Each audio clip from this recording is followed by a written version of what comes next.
Introducing the Casket, the crystal approach sinus kit that safely lifts the sinus membrane with a hydraulic lift system. The casket reduces the chance of membrane perforation. The patented cast drill creates a conial bone lid that keeps the drill edge from direct contact with the membrane. Casket ensures safer drilling by preventing sinus membrane perforation. Using the drill stopper makes it easier to adjust the drill depth. The casket features drill stoppers in 1 mm increments. It is possible to control the drilling depth precisely by using the stopper, which ensures safer drilling without the risk of perforating the sinus membrane. The hydraulic lifting technique of the maxillary sinus can facilitate the blood supply of the surgical site. The casket's membrane lifter is using hydraulic pressure to elevate the maxillary sinus membrane higher and wider. Consequently, it facilitates blood supply, which encourages the formation of new bone and the healing process. Try the casket that reduces the risk of membrane perforation to ensure safer surgery. Introducing the Asset Kit for narrow alveolar ridge split. The Asset Kit uses expansion drills able to expand the bone buccally and lingually, even in the case of severe alveolar bone resorption. Eliminates the use of a mallet. A safer and easier buccal plate expansion is achievable when minimizing the risk of buccal fracture. During the final stage of implant placement, the implant can secure a strong initial stability in the narrow ridge without tilting. The Asset Kit allows regular size implants to be placed in narrow ridges with a low risk of buccal fracture. You can try it out.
Introducing the E-Star Z series. E-Star Z is a zirconia block made by Osstem Implant. The E-Star Z was developed by our R&D specialist at Osstem Implant. Our in-house specialist at Osstem Implant developed the manufacturing process. Each product is inspected and completed through a systematic quality inspection. E-Star Z is a CAD/CAM compatible material that simplifies the process of creating zirconia prosthetics at the clinic. It can be fabricated in various dental restorations, including inlays, veneers, crowns, and bridges. Multiple prosthetics can be milled simultaneously with E-Star Z. The disc is in 98 mm diameter and has 7 different types of thickness, which means you can select the right disc according to the length of each prosthesis, so that the material can be used more efficiently. Meanwhile, the shape of the block that comes with solid metal mandrel is diversified depending on cases. In particular, if you want to fabricate a long implant or bridges, you can choose block type with the 25 mm height. With the E-Star Z HT, you'll experience natural-looking colors. With 3 different shades, A1, A2, A3. You can replicate the patient's natural teeth color. E-Star ZT has an excellent strength. Thanks to high flexural strength of at least 800 megapascal, you can fabricate stronger prosthetics for the posterior region that is susceptible to high masticatory pressure. Zirconia prosthesis material with natural-looking colors and outstanding strength. Try the E-Star Z series made by Osstem Implant. Great unit chairs designed for dental treatment must be convenient for the clinicians to use, feel comfortable for the patient during treatment, and they should also be easy to clean and maintain. I would like to introduce K5 is both a stylish and convenient unit chair.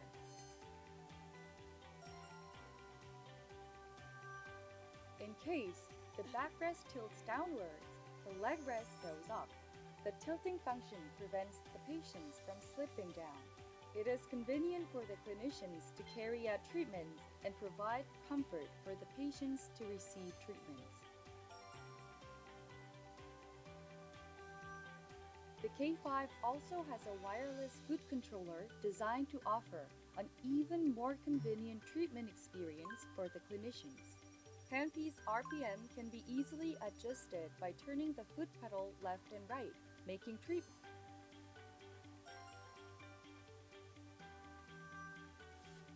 The sterile water supply device suppresses formation of bacteria and biofilm in the water line of the unit chair.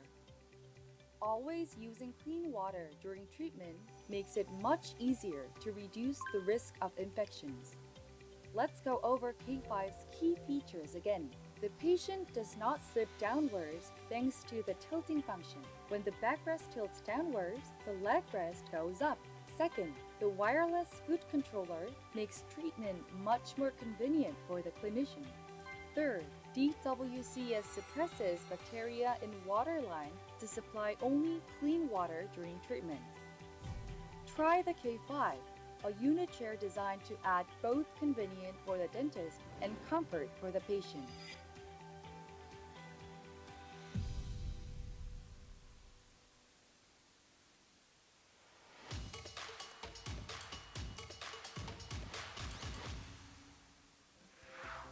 Introducing Osstem Implant's Hysil Plus.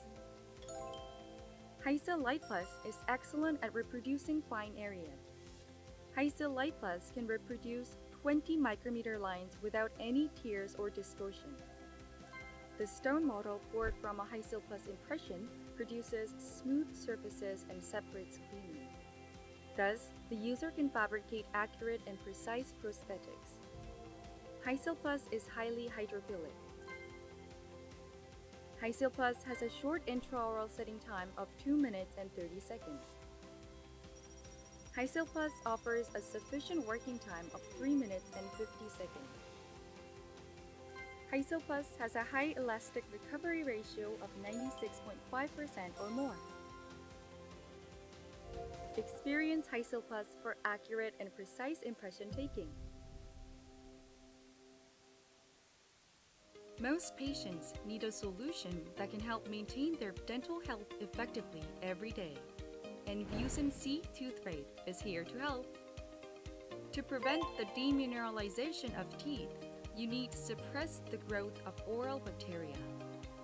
Vusen C contains 1,450 ppm of fluoride. It removes 99.9% of bacteria, causing demineralization that leads to cavities. To prevent demineralization and suppresses bacteria, you need healthy teeth which are resistant to acids. The high fluorine content of Vusen C increases your teeth resistance to acid and prevents demineralization. Anti-cavity toothpaste, which also helps with the recovery of demineralized teeth. The high fluoride and hydroxyapatite content of Vusen C prevents cavities, effectively remineralizes teeth, and it even helps the tooth recovery from the early stages of demineralization. Vusen C is the most effective way to keep your teeth healthy every day.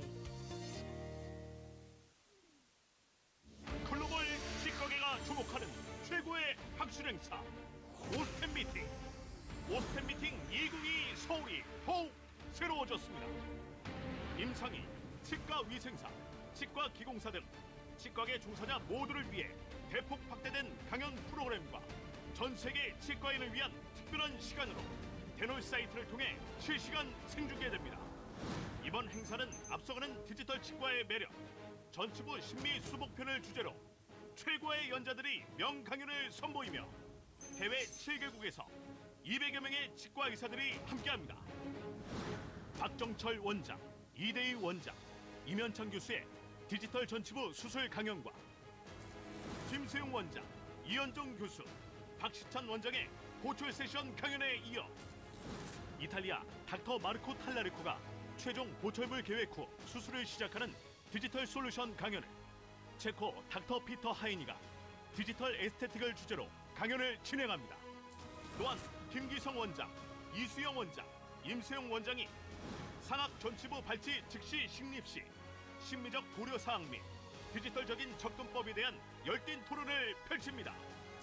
오스템 미팅의 꽃 라이브 서저리에서는 손영희 원장, 김용진 원장이 상악 전치부 임플란트의 친밀성 극대화를 위한 상황별 원 가이드 활용법을 주제로 2가지 케이스의 디지털 수술 현장을 공개합니다.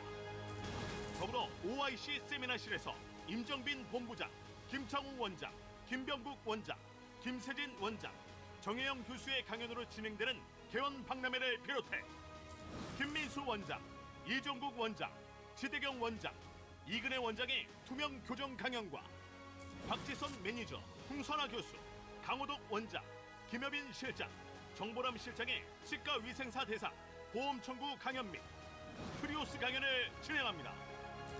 이번 행사는 임상 증례 및 연구 포스터 160편 발표와 시상, 44명의 연자와 9명의 좌장 등 총 61명이 직접 참여하는 대규모 학술 행사로 최고의 강연 프로그램을 만나보실 수 있습니다.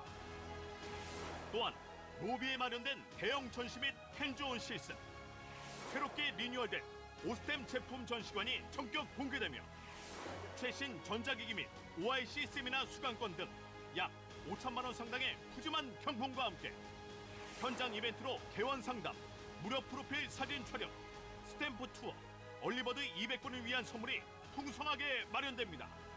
특히 현장에서 새롭게 론칭하는 신제품 트리오스 5를 직접 체험하실 수 있으며 사전 예약하신 분들께는 약 600만 원 상당의 임플란트 스튜디오 소프트웨어를 드리는 특별한 혜택까지 참석하신 모든 분들을 위한 다양한 서비스가 준비됩니다.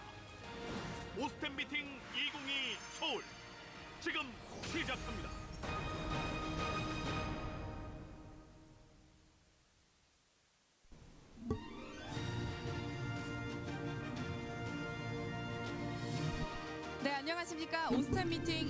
Hello, I'm announcer Yusu Kim, MC of Osstem Meeting 2022 Seoul. First, I would like to thank for your support for the Digital Dental Technician Contest completed yesterday. Before we start, the audience of technicians and clinicians and others who joined the various programs yesterday gave us hot response. Thank you for your support once again. Now it's 9:03 a.m. Let's get started with the Osstem Meeting 2022 Seoul under the theme of advancing digital dentistry restoration in anterior region, focusing on aesthetics. Here today in the auditorium of Osstem Implant Head Office and Seminar Room on the 3rd floor, we'll have abundant special programs at private practice exhibition Clear Aligner. The dental hygienist class will begin at 2 p.m. Your participation will be highly appreciated. If you come to the dental site, you can see all the lectures, live surgery, as well as seminar room lectures broadcast online. Especially today, you can link on the window at the bottom of the dental screen. You can watch various lectures in real time going on in the seminar rooms. Have a good time. And Osstem Meeting is getting more attention as years go by dentists around the world. Riding on the momentum, we have some 80 people from 7 overseas entities. Thank you all the 4 distinguished guests to being participating here. To have more meaningful time together with viewers in various places around the world, we have interpretation service for the overseas audience. The academic congress in the auditorium is simultaneously interpreted into English and Chinese to 26 countries. The auditorium and the seminar rooms on the 3rd floor is being videotaped currently. Please switch off your cell phone or set it on vibration mode. We have various events and programs that we have organized. For those who log in to our Denol site online, we will send coffee coupons and dessert set coupons to 3,000 of them. At the beginning of each session, don't miss the giveaway application pop-up window that appears for about 3 minutes on the Denol site. Now you will see the pop-up window. Please apply now. The winners will be announced after each session, and coffee coupons will be sent as text messages. For those who watch us until the end online, we have prepared many giveaways such as Galaxy Z Flip 4, Galaxy Watch 5 Pro, Galaxy Buds 2 Pro. Please stay with us until the end. Don't forget to log into the Denol site to participate in all the online events. Don't forget, if you sign in for a membership in advance, it will be more convenient for you. If you are watching on mobile phones and want to join the pop-up event, remember you need to use the landscape mode. Now, offline lucky draw. We have a lot of giveaways for you who came here in person. Lucky draw will be carried out after the program. Galaxy Z Fold 4, Galaxy Flip Z 4, Galaxy Watch 5 Pro, Galaxy Buds 2 Pro, and OIC single class coupons are prepared for you. Please stay with us, and we ask for your support. And events by floor for those who are here. On the first floor, 160 posters received in October are displayed. Free profile photo taking zone, which was popular during the private practice exhibition, and the experience zone of Terios 5, which will be launched for the first time in Korea, are operated with product exhibition booths. On the second floor, you can visit and experience various products in the Osstem Product Exhibition Hall. Look around the event venues and get a total of 7 stamps on the stamp paper you received on your entry here, included in the registration kit you receive at the arrival. If you have all the stamps on the paper, bring it to the reception desk on the first floor. You will get awesome spoon set and electric toothbrush. For those who participate in the lectures, we have gifts for you. You will select 10 best questions asked during Q&A session, and they came to the real-time chat or the floor or big mouth cleaner. An electric toothbrush set will be gifted. If you are selected as best offline questioners, fill out your personal information at the registration desk, and online best questioners will be contacted individually. Now let's get started with Osstem Meeting 2022 Seoul. We have to commemorate today's event, President Jang Won-gun of Korea Academy of Aesthetic Dentistry, President Oh Hee-gun of KCOMS, CEO and VP of 3Shape have sent in congratulatory messages. Let's watch together.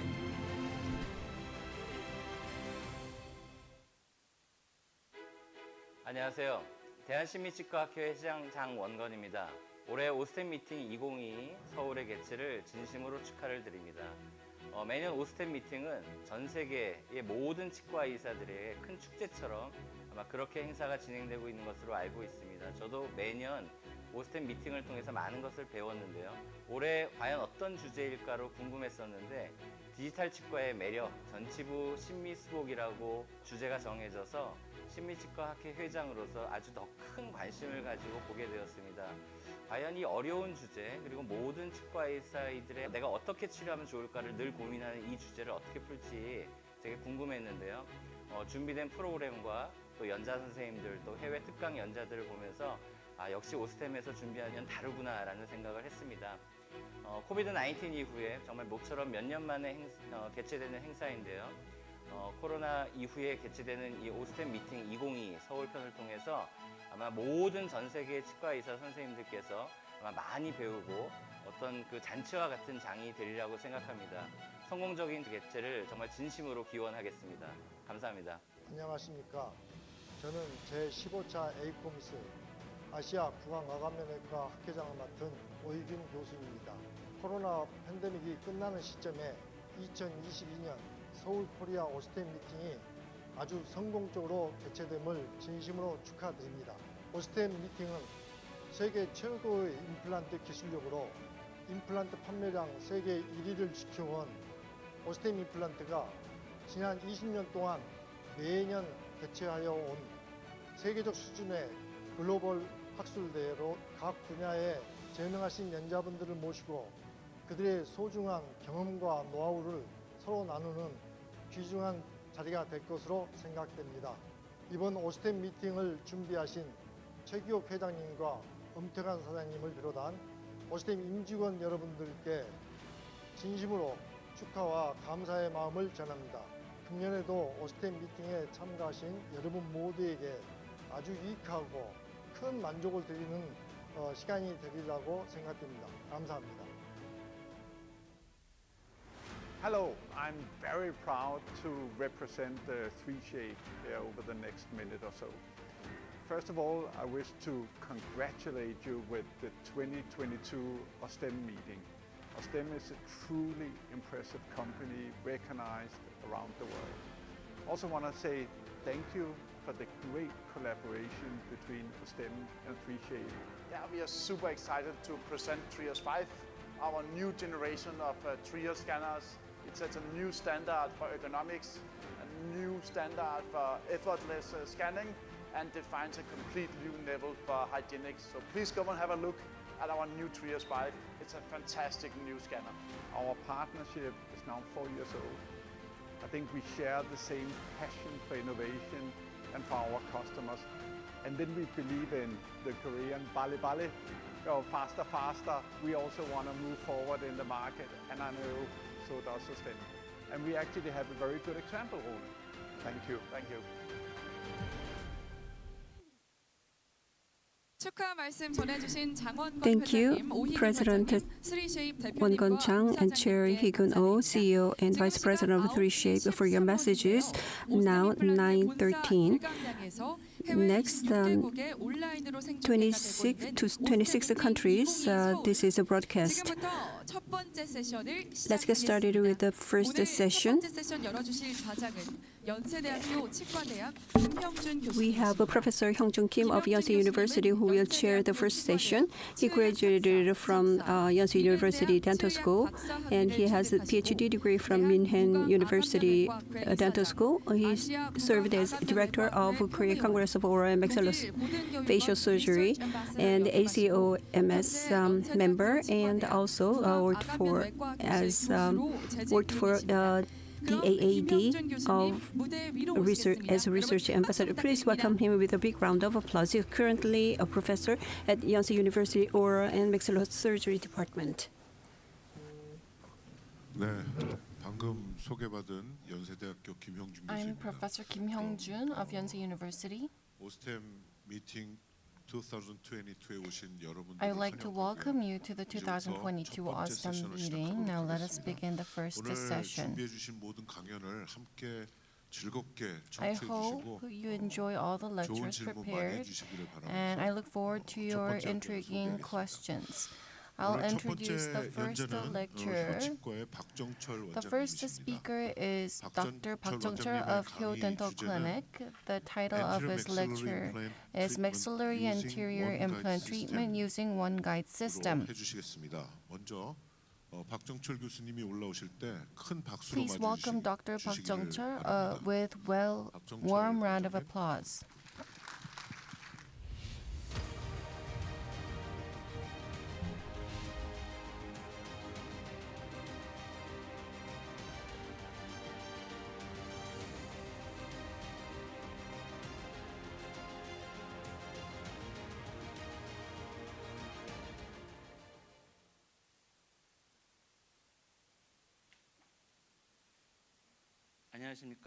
Greetings. I'm Dr. Park Jung-chul of Hyo Dental Clinic. I am honored to present at Osstem meeting. I would like to express my gratitude to Osstem for inviting me. Today, I'm going to talk about my clinical experience using one guide in upper anterior. In treating upper anterior area, I would like to share with you what I find is important. I would like to talk about my clinical cases as well. These are considerations for maxillary anterior implant treatment. We need to provide a treatment result where the patient does not complain. And that is something that we all have in mind when treating these cases. It's the same for me, but some people may worry what if they come across these cases, and many people find anterior treatment difficult. In order to get aesthetic result, we need to satisfy soft tissue, hard tissue, and prosthesis contour. It's quite difficult to do so. In order to satisfy such conditions, there are considerations that we need to make. First, in terms of surgery, I find that 3 areas important. First, we need to consider how much soft tissue can be recovered and what the patient expectation is. Second is in terms of soft tissue support and implant support, what can be achieved and how much bone should be recovered. And the angle of implant position and angle needs to be considered. In the anterior area, aesthetic results are of key. As shown on the image, the tooth axis and alveolar process direction, if they vary, you need to it is very difficult to do implant placement in an accurate manner. If you have good deft hands, it may be easy, but I am kind of clumsy, so it's not so easy to do so. Therefore, I use in the upper anterior area one guide system. The benefit of one guide system is that you can do accurate diagnosis pre-op and come up with a predictable treatment plan, and you'll be able to execute that plan accurately in the anterior area. It also helps in fabricating provisional and prosthesis as well. I'm going to talk about diagnosis, treatment plan, and surgery. I'm going to share a couple of cases. Let's look at my cases. When we talk about clinical cases, we need to divide these cases into different categories, and I think I need to provide a treatment protocol per different categories. I have decided to use the Ilian category. Type 1 is no bone resorption and there's no soft tissue atrophy. It is a good candidate for immediate implant placement. In the case of type 1, although it may be in the same category, depending on biotype or the thickness of buccal plate, tooth axis and alveolar process direction, we need to make precautions in doing implant placement, so we need to differentiate them. This is the first type 1 case. Due to tooth fracture, immediate implant placement was required. The patient has thick soft tissue and buccal plate. The tooth axis is slightly distally inclined, but you do not need to correct the implant angle. You just need to do a good job in placing the implant. In terms of diagnosis, you need to think of final prosthesis first. Crown position, the contour, antagonist relation needs to be considered in determining the final prosthesis. After that, we go into surgery. We need to do a top-down approach. We need to determine the position of the implant, consider the bone-to-implant relation, soft tissue the vertical position and the relation with adjacent teeth to determine the final position. As we do diagnosis, you come up with a certain idea as to where you need to be more careful about. In this case, I was cautious about the drill slipping. Therefore, I've realized that I needed a path drill. Gap filling was also required. After I go in, if extraction can be done nicely, placing implant can be done very easily. In the planned position, implant is placed, gap filling is done, and provisional was provided on the same day. After 2 months, ISQ was checked, the final prosthesis was fabricated. This is pre-op, post-op final prosthesis CT image. You can see that implant has been placed in proper position and buccal plate is very thick. You may not think that guide is necessary, but if you use guide, simple cases can be done in a simple way without complicating things. This is the second case of type 1. Biotype and tooth axis is very nice, but the apical lesion exists. Because of this, primary stability is important. The buccal plate is thin. After surgery, we need to compensate for potential buccal bone resorption. In order to do so, implant position is very important in this case. In doing diagnosis, you need to determine the crown contour first and set the implant position. Because the implant distance is quite tight, the safety zone is 1.3 millimeter, so I thought it was okay. In this case, in number 21, the apex side of the implant was quite close to incisor area. In order to get to good primary stability, I needed to be more cautious in terms of drilling, and gap filling was required. Extraction was done, the apex lesion was removed, guide was used to place the implant. Collagen xenograft was used for dual zone graft, and prefabricated provisional was provided. After 3 months, final prosthesis was provided. This is pre-op, post-op, after prosthesis delivery CT image. In this case, due to apical lesion, it was difficult to get primary stability. It was close to incisal canal and the space was tight. But by using guide, I was able to place implants without difficulty. Third case of type 1, the biotype does not look good. The mesiodistal position of tooth looks okay, but the tooth axis and alveolar process vary significantly. Therefore, implant placement direction is very important. The implant placement direction, bone graft to compensate for buccal bone loss were considered important. This is final prosthesis image. In determining implant position, in this case, the tooth axis and alveolar process direction varied significantly. You need to drill in the slope. There's a higher possibility of drill slipping, so you need to be careful. If you use path drill within one guide kit, you'll be able to solve this problem easily. Surgery was done after extraction was done atraumatically. Guide was used. Implants were placed in planned positions. After gap filling, abutment was connected for provisional provision. In the buccal plate, the collagen xenograft was used in a tunneling manner for bone graft. This is post-op provisional. This is provisional before final prosthesis, and this is at final prosthesis. Pre-op, post-op, and final prosthesis CT.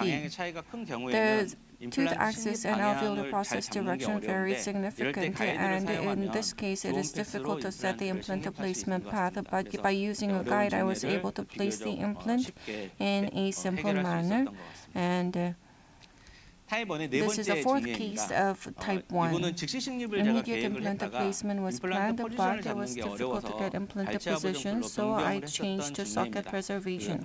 As shown in the case before, the direction of tooth axis and alveolar process vary, and there is a perforation in the apex area. When you place implant, you need to think of the angle and position of the implant and do GBR nicely here. For diagnosis, final prosthesis image was checked. You need to check the implant position. There was bone level difference between the buccal bone and palatal bone, so it was slightly placed too deep because I tried to place it towards the palatal area. Between buccal and palatal area, I tried to find the right position, but it was quite difficult. In doing immediate implant placement, I needed to do a bone graft in the perforated area. If we could do it all, it would be best, but this is not easy. After extraction, I changed my strategy to delay the implant placement. After extraction, socket preservation was done as much atraumatic as possible, but because there was perforation in the apex area, I was unsure whether debridement was done, and tunneling technique was used to check whether it was fully debrided. For bone graft material, collagen xenograft was used and it was sutured. 5 months later, I fabricated a guide for implant placement. When I did diagnosis, flapless surgery was possible and appropriate implant position could be determined. Guide was used for a very simple surgery. 2 months later, final prosthesis was provided. This is pre-op. This is if I had not done a guide diagnosis here, if I had done immediate implant placement, I would have placed the implant too deep, or I would have removed the implant because it was placed too deep, and then I would have had to do socket preservation. But by using a guide and doing pre-op diagnosis, the patient was able to get a relatively simple solution. This is Elian type 2. There is no soft tissue resorption, but there is a partial resorption of the buccal plate. Elian recommends a socket preservation or ice cone technique, which Elian himself has devised. In the case of type 2, there is no soft tissue atrophy. Therefore, immediate implant placement is possible, or you can place the implant after doing socket preservation. The first case of type 2 is immediate implant placement case. The patient was wearing bridge from 11 to 22, and there was horizontal fracture of number 22. Bridge was dislodged. The perio condition was not good in number 11, and the number 11 was fully dislodged along with the bridge. I planned implant bridge plan ranging from 11 to 22, and the implant to be placed in number 11 required GBR, and in number 22, immediate implant placement could be done. In number 23, there was an implant already, therefore I needed to be cautious about vertical position of the implant, and guide surgery was determined. In doing diagnosis, I come up with a final prosthesis image first. The implant position is based on final prosthesis image, and considering the alveolar bone soft tissue, the position was determined. The diagnosis process is always an area where I spend most time in. If the guide is adapted properly, implant placement can be done nicely. When you do GBR together and use guide, you can focus more on GBR because you don't need to worry about implant position. Therefore, the burden when you do surgery is decreased, and it really helps. Transmucosal GBR method was done for bone graft, and provisional was provided. 2 months after surgery, impression was taken, and final prosthesis was delivered 3 months later. This is pre-op post-op CT image. If there is no soft tissue atrophy, you can do immediate implant placement with GBR. You need to place a implant within bony envelope. It's crucial, but if you use guide, you can get significant help. This is a type 2 second case. This is a case when the patient received treatment from 2012. The implant bridge from number 12 to 23 was dislodged, and the 22 implant was dislodged along with bridge. And 22번 임플란트가 Number 탈락이 돼서 22 was dislodged rather than number 탈락된 12. 22번 자리에는 다시 심을 수 없어서 I could 21번 not 자리에 place the implant in number 22. I placed the implant in number 21, and in number 12, it was difficult to place the implant, and just bone graft was done. After stitch out, the patient did not come for about a year. The reason was because surgery was too painful, and the patient was afraid. When CT was taken, the bone was nicely regenerated, and I tried to console her. I promised her that I won't open flap and that there will be no suture, and surgery was done. This is after prosthesis delivery. This is pre-op post-op image. The patient suffered during the GBR process, but the implant placement was done in a simple manner, flapless using guide. In the case of Alien Type 3, there is both hard tissue and soft tissue resorption. In this case, in order to restore the lost tissue, we need to do delayed implant placement. This is a Type 3 case in the anterior area. This is pre-op image. There is a lot of gingival atrophy and mobility in teeth. There's a lot of bone resorption in all teeth in the upper anterior region. After extraction, socket preservation was done because it was difficult to do immediate implant placement. When you do socket preservation, you would see epithelialized granulation tissues, and you need to, if you attach it to buccal flap, you can use it as a membrane. In the case of edentulous area, MS implant could be of great help. In this case, for provisional, in the number 11 and 22 MS implant, and this will be later removed. This is after surgery. This is 3 months after socket preservation. 6 months after socket preservation, guide was used for implant placement, and the white shows the border of the bone. If guide diagnosis is right, flapless surgery is possible. Flapless surgery was done for the implant. In the central incisal area on both sides, tunneling method was used. Additional bone graft was done. This is post-op panoramic image. Impression was taken, and abutment was connected. In number 21, there was a bit of a gingival atrophy. I recommended connective tissue graft, but the patient already gone through a lot of surgery, and if the patient said if it is not mandatory, the patient didn't want it. The patient could not visit frequently because of the work, and it took about 7 months up to final delivery.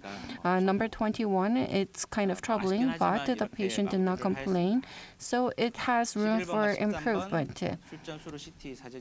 This is number 13, number 21, 23, pre-op post-op image. This is the conclusion. With Industrial Revolution, a lot of people were afraid that machine would take away people's jobs. That was the Luddite movement, but they were unable to go against the trend of Industrial Revolution, and I think machine has made our life much more inconvenient. The digital dentistry movement within the dental field is now making the lives of patient and dentists more convenient alike, and I think this is a trend that inevitably everyone will follow. A lot of people find anterior implant treatment difficult, and that's the same for me, but by using guide system, you'll be able to overcome such difficulties. In a lot of cases, you'll be able to place the implant in the planned area. To put guide system in one definition, I would like to tell you this.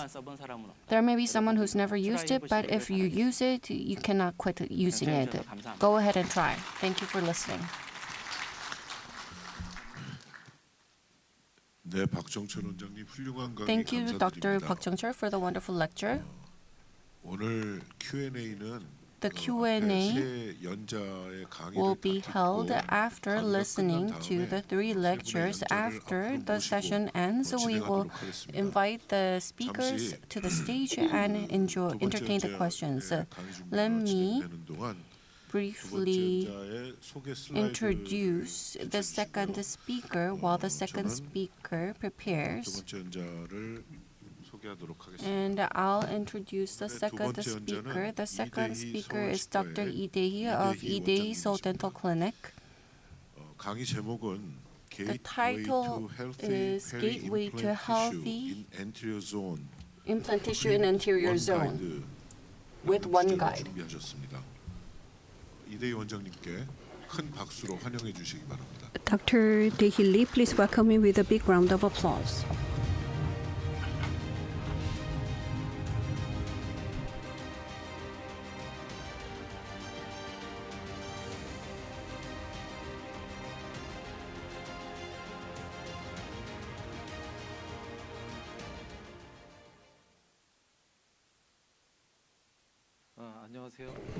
Good morning.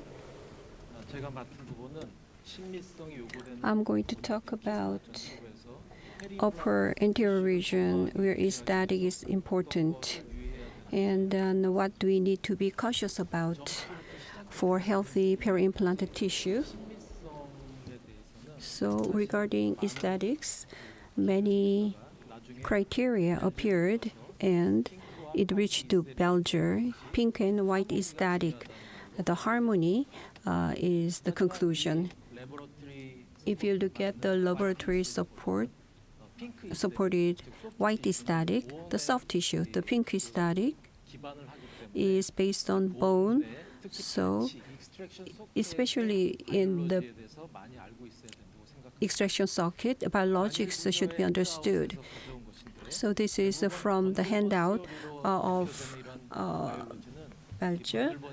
Bundle bone is abundant in labial side and not lingual side. So we need to have 2 millimeters of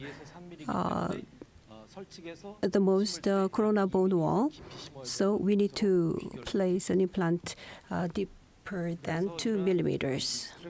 So regarding the extraction socket, bone and soft tissue, many others need to be considered. But today I'm going to talk about the factors influencing aesthetic outcome, 5 factors. First, implant position. As Dr. Park said before, implant placement. And implant platform should be in the safety zone. This is external. This is bone level implant. On the right, whether you have GBR or not, when an implant is placed deeper, the bone level implant compared to external. As long as the Tarnow's rule is not violated, the papilla can be maintained. So rather than external, this is better for anterior region.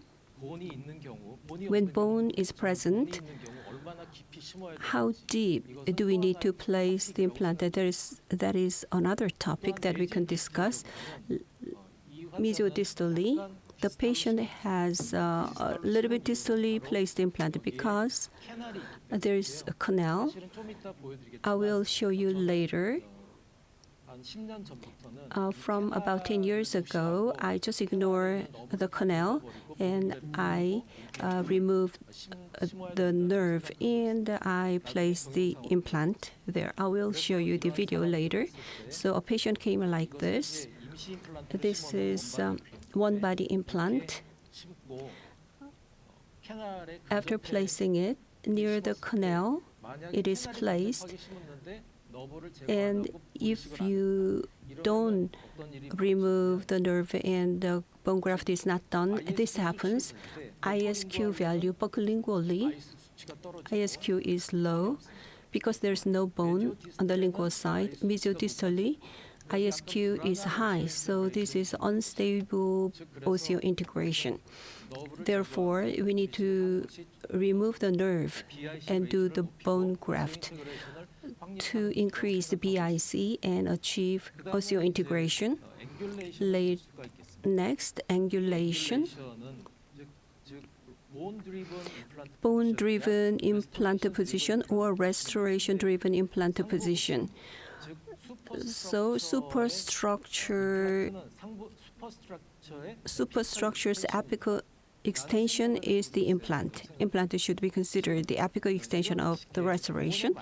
So if you place an implant based on bone, especially in the upper anterior region, if you just consider the cervical region, gingiva would have recession and bone would be resorbed. So you need to consider that implant is an apical extension of the restoration. So it should be uprighted like this, and you need to do GBR.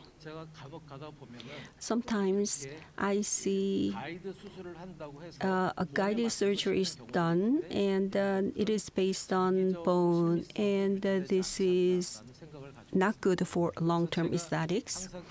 So I always communicate with the lab. I don't participate in the abutment design, but if you look at the upper anterior region, the abutment and implant are not bent. They're somewhat straight and uprighted position. So number 11 and 12, subgingiva caries was observed. So extraction was decided, and they were extracted using one guide. 2 implants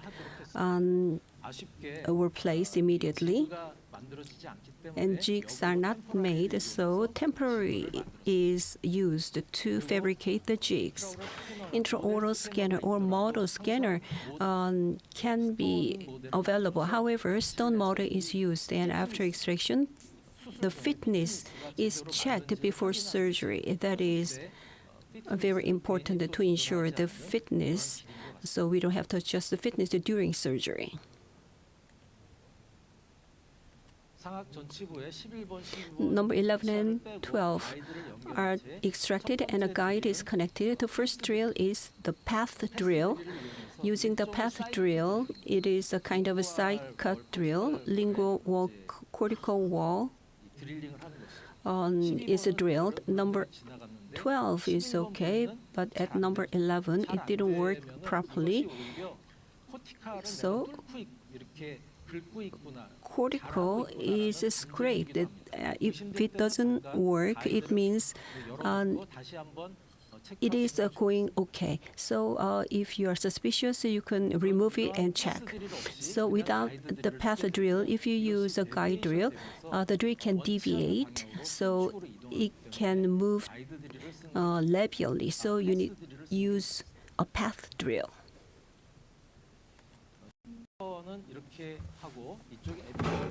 So on the apical side, bone graft was done like this. At number 11, implant was placed. Incisive canal, the nerve is removed as much as you can, and the bone is grafted. Without bone grafting, if you just remove the nerve, when they drink something hot, they will have burning sensation for some time, and neuroma can occur. So that should be prevented. BIC should be increased, and osseointegration can be ensured with this technique. So like this, the canal is invaded. So curettes like this can be used. Here, bone graft was done. Provisional is connected. This is 6 weeks later. Second, intra-socket graft. In 2013, in the 5th ITI consensus, immediate placement with gap filling with low resorption rate, that is recommended. Mostly cover screws are used, and bone graft is done, and healing or abutments are connected. But here, the bone graft should remain equal or below the platform. The bone graft above that is useless, and it may cause infection. So when you use a guide, cover screw or bone graft needs to be done, and this is after removing the cover screw. low resorption rate is observed by xenograft and alloplast. In 2014, I did the immediate placement and using the alloplast. It looks well maintained. However, after 6 years, suddenly inflammation occurred and the patient came with gingival swelling. So the bone here looks like bone, but if you raise flap, it's something like rock salt. It's not a vital bone. So the patient received the bovine putty, but it wasn't satisfactory in terms of the outcome. So we did a supplementary technique, and tunneling technique was used for connective tissue. However, there is not much bone below, so the outcome was not satisfactory. So principles of intrasocket grafting. When you do condensation, you should be using alloplast or xenograft. Porcine xenograft is not used with a low compressive strength. I use composite graft, combination of allograft and xenograft. Second, the thickness of a buccal bone. If it is thin, after 10 or 20 years, the bone would be resorbed, so gingival recession would occur. So always, other scholars, especially for maxillary anterior, they said the minimum width of 2 millimeters of buccal bone wall is necessary. So Dr. Grunder said the same thing. Why 2 millimeters? Maybe cortical and cancellous bone coexist in that thickness, especially in protrusive movement. The lower anterior would be striking against the upper anteriors. That's why 2 millimeter of bone is required. And GBR, like Dr. Jong-chul Park, apical semi-lunar incision is made for that technique. Then 2 millimeter or more bone can be maintained. For loading time, many people talk about papilla level. A papilla is determined at the time of surgery. Restorative procedures, whether you do delayed or early immediate loading, restorative procedures did no influence on papilla. Many scholars said the same thing. However, the mid-facial soft tissue, mid-facial soft tissue recession is different. Immediate loading, the immediate loading would reduce the recession, but soft tissue should be handled more. According to Dr. Grunder, CT graft can make only 0.34 millimeter gain in average. So 1.4 millimeter positive effect if you do immediate loading. So soft tissue augmentation results would be similar to that technique. After soft tissue preservation, the papilla doesn't look very good.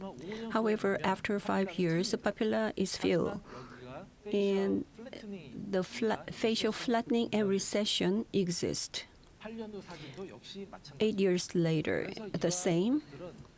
So this is the price you have to pay when you don't do immediate loading. And soft tissue augmentation may be needed, but the patient was close to 80 years of age, so the patient was not concerned about the aesthetics. It was lucky for me. So immediate loading is done using a guide. The soft tissue is maintained 1 year after. There's no recession or facial flattening. That is the advantage of immediate loading. It is for aesthetic result, and the facial gingival margin can be preserved 1 millimeter or more if you do immediate loading. Mid-facial contour, it can be achieved with contour augmentation or soft tissue augmentation. Early tissue support or running room can be used. Soft tissue augmentation can be done with various methods. Dr. Lim will talk about this in more details later. Last, soft tissue condition. Thin or thick biotype can be the classification. Of course, thicker one is better. To change the thin biotype to thick biotype.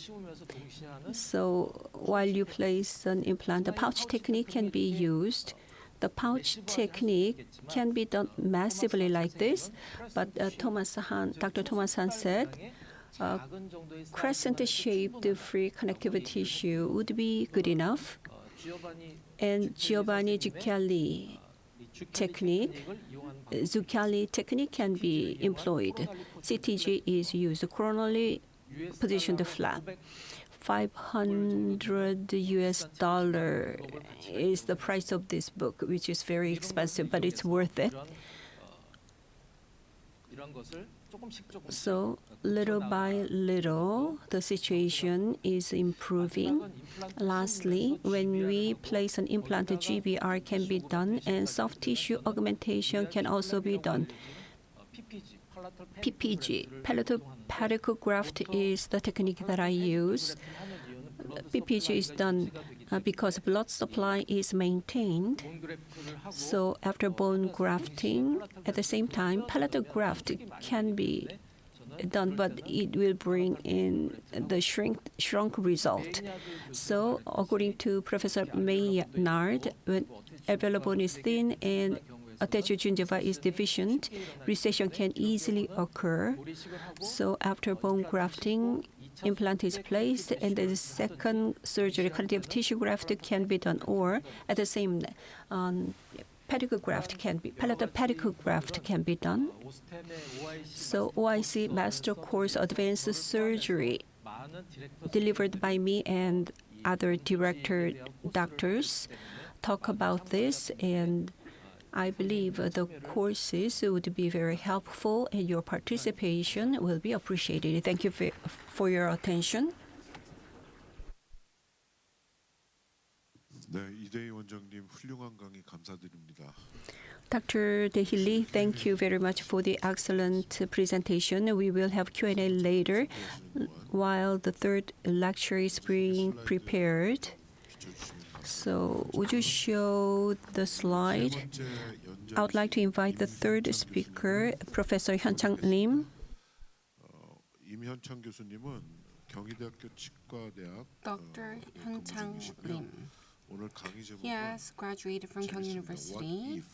The title is quite interesting. What if soft tissue augmentation and digital technology is the title. 여러분들 임현창 교수님을 큰 Please 박수로 welcome 맞이해 Professor 주시기 Im Hyun-chang with warm round of a welcome.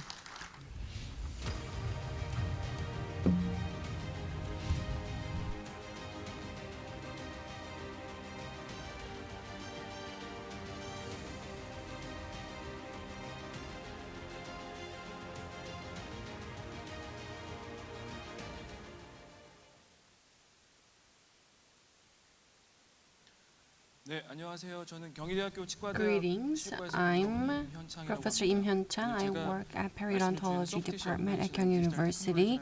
Today I would like to talk about soft tissue augmentation and digital technology. The two previous speakers have provided wonderful lectures, so I don't know what else to add, but I would like to share with you my cases and the academic background that I have. I would like to share 5 patients. This is the summary of 5 patients. Let's look at the first patient. In the case of this patient, the patient received the implant treatment overseas, and there was a gingival recession. There are many implants that are not in use these days. In number 13, in these days, you do not use as long implant, but you can see a very long implant being placed. There was resin filling here, but there was continuous inflammation around that. After removing resin filling, as shown, you can see very severe gingival recession. The patient was older, but the patient still wanted to fix it. If you look at from top, this is a very old type concept. Bone-driven implant placement was done, and implant was placed very buccally. As shown, if you look at the contour of the gingiva, the implant placed in the canine area is very buccally inclined. PST, the peri-implant soft tissue dehiscence, has been of limelight recently because implants are being placed for a long time, and with age, gingival recession has become a major issue. If you look at the different reviews, in most cases, if the implant is placed towards the buccal side, the odd ratio is 15.8% PSTD occurred. And the patient that I'm showing you, the buccal implant was placed buccally inclined. Therefore, these kind of problems were bound to occur. Root coverage. In the same sense, if you do implantoplasty, you can compensate for the gingival recession. Tripodizodal method was used to open flap. If you look at the implant, it was buccally placed. Therefore, the epithelial tissue space for that was lacking. In order to secure space, implantoplasty was done so that the epithelial connective tissue can be formed here. From the palatal area as shown, a fairly thick graft was harvested and it was sutured like this. After 6 months, prosthesis was delivered, but if you look at 1 year later, you can see that the problem was fairly resolved and the patient was quite satisfied. This is after 4 years. A gingival recession did occur, but compared to initial visit, the conditions have improved. Around the implant, the gingival recession, there are a lot of discussions on this. 2 professors have released a lot of studies on this. First is Professor Brook from Zurich, and second is Giovanni Zucchelli from Italia. When similar treatment were provided, Zucchelli overcame 96.3% of gingival recession. In the case of Zucchelli, about 66% of gingival recession recovery occurred. If you look at the difference in the treatment protocol in the case of Buccal, the implant prosthesis was adjusted, and in abutment level, soft tissue growth were promoted, and therefore the results was much better. In my case, the implant was older, therefore abutment level alteration of abutment was not possible. But if you consider this, in managing the peri-implanted tissue, you can adjust the prosthesis as well. This kind of an issue is very problematic. If you look at the recently published study, various cases have been divided into classes and treatment protocols have been suggested as shown. Please refer to it. The next case is the implant was placed suboptimally, and I want to talk about how I overcame this issue. As shown, the patient was in mid-30s, and in number 11 was missing. It was about 2 months after extraction, as shown. Early implant case. As shown, in the labial side, there is resorption. Bone healing is not perfect, but there is palatal bone on the apical side. There is bone healing, and primary stability can be achieved when doing implant placement. Flap was reflected. Implant was placed. As Dr. Park has mentioned, he showed a lot of great cases using guide. In this case, I did not use guide. I just relied on my hands to place the implant as shown. Prosthesis-wise, it is more placed buccally than the ideal position. Recently, if the implant is positioned buccally, statistically, in a quantitative manner, there were efforts to measure it. If implant is buccal position, compared to the contralateral natural tooth and compared to ideal contour, 2 millimeter less, over 2 millimeter, if it is palatally placed, it would be ideal, and if it exceeds that scope, the implant would be placed more buccally. Implant dehiscence has occurred, and using the conventional method, I used bone graft material and used double-layer membrane to get the primary closure. The surgery was problem-free. 4 months later, despite my efforts, around the implant shoulder, there is still a defect. And if I just leave it untouched, it can lead to recession. Therefore, from the palatal side, I grafted the connective tissue and the suture. I looked at different reviews, and there's a study that consoled my mind. In this study, rheumatic zone, when you do GBR, DBBM, bovine bone, if you use this, and when you combine it with autogenous bone. These were compared after 4 to 6 months. In both groups, around the implanted shoulder, bone fill did not occur perfectly. The conclusion is quite interesting. At implant shoulder level, the augmentation thickness seems to be disappeared after the healing phase. If you look at this study, it does not talk about how guide helped in positioning the implant in ideal position. I think around the implanted shoulder area, bone fill was not done perfectly because of this factor. In the case of this patient, if you look at the biotype, it was very thin biotype. When the biotype is thin, long-term wise, in the case of upper anterior, there's danger for gingival recession. Along with residual defect, there was need to compensate for that. Biotype modification was required. I needed to change from thin to thick biotype. As shown, epithelial connective tissue graft was done. About 4 years later, if you look at the result clinically, it's not a problem, but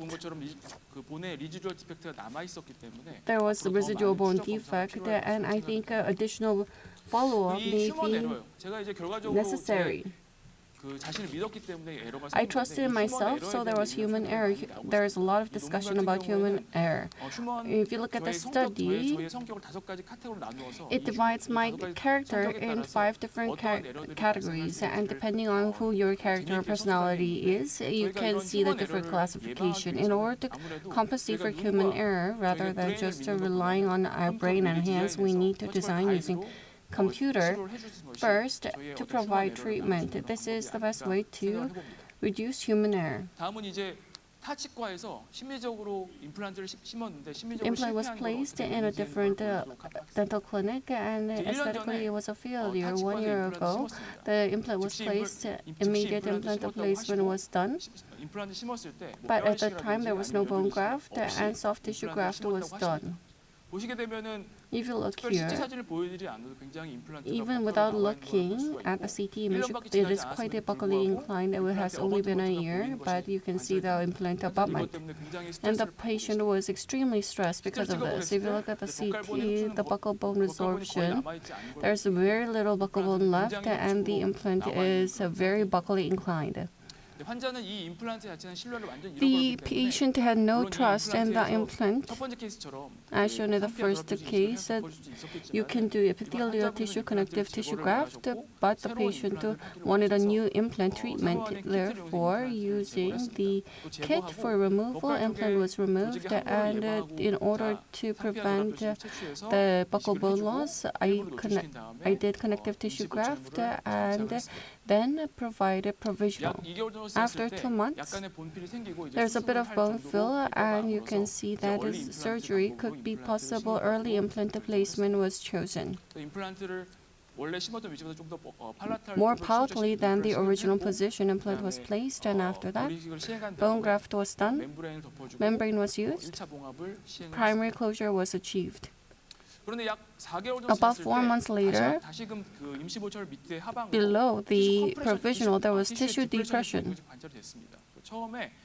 At first, clinically speaking, I thought that GBR melted away around the shoulder area, but when I opened the flap, the critical bone was formed about 2 millimeters. The tissue depression is not at the hard tissue level, but it's at soft tissue level. At the soft tissue level, the tissue depression, it requires a soft tissue graft. The connective tissue graft was done. Tiny graft was harvested and sutured. If you wait for tissue molding, you can see aesthetically nice results. Implant was placed and final prosthesis was delivered. This is a clinical image where the final prosthesis was delivered.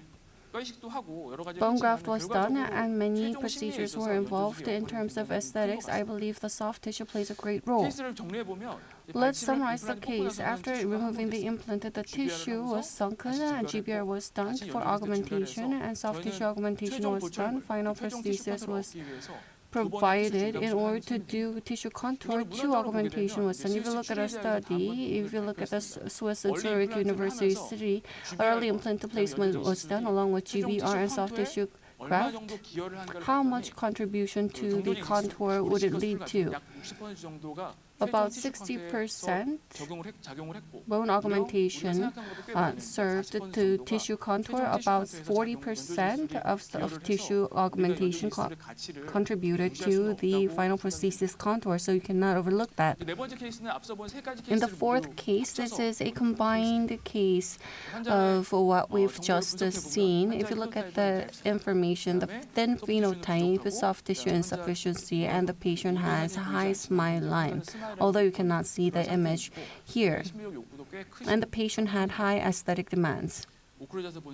This is from occlusion. In order to get primary stability, there will be no problem. I did not trust my hand and my brain. Because implant position is very important, I use surgical guide to place the implant. Following the design provided by the prosthodontic division, I used the guide to place the implant. Collagenated graft material and membrane was used for graft material. Primary closure was done. This is at the time of implant placement. After 4 months, there was a bit of tissue depression at the coronal level. In the case of the depression, it was not the hard tissue level, it was soft tissue level depression. Epithelial tissue was grafted, healing abutment was connected, and at the same time, such graft was done in this case. Labial epithelial tissue was grafted. When you use tunneling technique, at times you cannot fixate it in the desired position. As shown in this image, on the labial flap, I connected the graft material so that the epithelial tissue graft is positioned to the desired position. This is comparing the initial photo with the final prosthesis delivery. It has not been 6 months since final prosthesis delivery, and it is not fully stabilized, but you can see more aesthetic result here. This is the final case. When you do epithelial tissue graft, the graft around the surrounding structure can be improved here. In the case of this patient, number 13, number 12 was missing, number 13 had to go through orthodontic movement, and in number 13, implant needed to be placed, and the patient was referred from orthodontic division. Number 13, as you know, number is different from number 12, so it looks quite weird. And the patient wanted this to be solved. Fortunately, in number 13, there was resin filling. It thought I could remove here and expose dentin. It was like this. If you look, the bone amount was sufficient, so surgical guide was not necessary here. This is a T image. Implant was placed in prosthetically ideal position. When I opened the flap, CT graft like that, trapezoidal flap was formed, and in number 13, flap was extended up to number 13. From tuberosity, you can see semi-lunar type of graft was harvested. It was fixated, and suture was done like this. This is as tissue maturization. In the case of number 12, the tooth contour is different. You cannot really make it like number 12, but by using epithelial tissue, you can solve tissue defect and gingival recession. So when you do surgery, not just to look at the site in question, but if you look at the surrounding tissue, you can get a better result aesthetically. In doing soft tissue graft, you can get the grafts from 3 different areas. First is anterior palate, posterior palate, and tuberosity. In the case of anterior palate, there is rugae. Therefore, this is something that you need to consider last. Most cases, you get graft from posterior palate or tuberosity. In the case of tuberosity, you can get a lot of volume, and the patient experiences very little discomfort. So I get soft tissue graft from tuberosity area mostly. If this is not likely, I use the posterior palate. As Professor Zukel has mentioned, I graft the FGG and do the epithelialization. In terms of fixation, as shown in the fourth case, I attach it to the labial flap. That is my first choice. The reason is because I can fixate it in the desired position, and you can do it in a minimal way. That is why I really prefer it. Other techniques involve tunneling technique. You can pull it towards sideways or towards the apical area, and you can fixate it. Around the implanted shoulder area, a lot of contour. If you want to do that, you can use the palatal flap to fixate it. And up to the implanted shoulder area, more graft material can be fixated, and you'll be able to gain more soft tissue volume. I need to talk about implant position once again. As shown on the left, the implant is placed in the ideal position, and implant is placed more buccally in the left. If you place the implant ideally, or if it is buccally inclined, the amount of bone graft in the case of buccally inclined implant increases, and soft tissue augmentation is more protruded towards the buccally. So it becomes more vulnerable to external forces. In the second case, despite a lot of effort, there can be unwanted results. Implant position, especially in the anterior upper, is very important. From the beginning, you need to use the surgical guide to get a good position to get good results. Digital guides. It can lead to optimal hard and soft tissue augmentation, and it can also lead to long-term stability of the graft.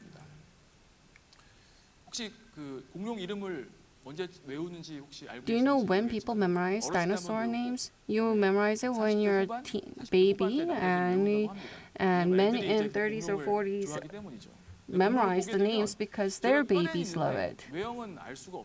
The contour or the look, you cannot really get a good grasp. This is a dinosaur, and it always looks angry. The bone is important, but in order to get the right appearance, the soft tissue contour is very important. And considering that, you need to place the implant good and do good bone graft. But if there's something lacking, you can compensate more using soft tissue graft to get a more aesthetic result. Thank you for listening. 네, 좋은 강의 감사드립니다. Thank you for the excellent presentation.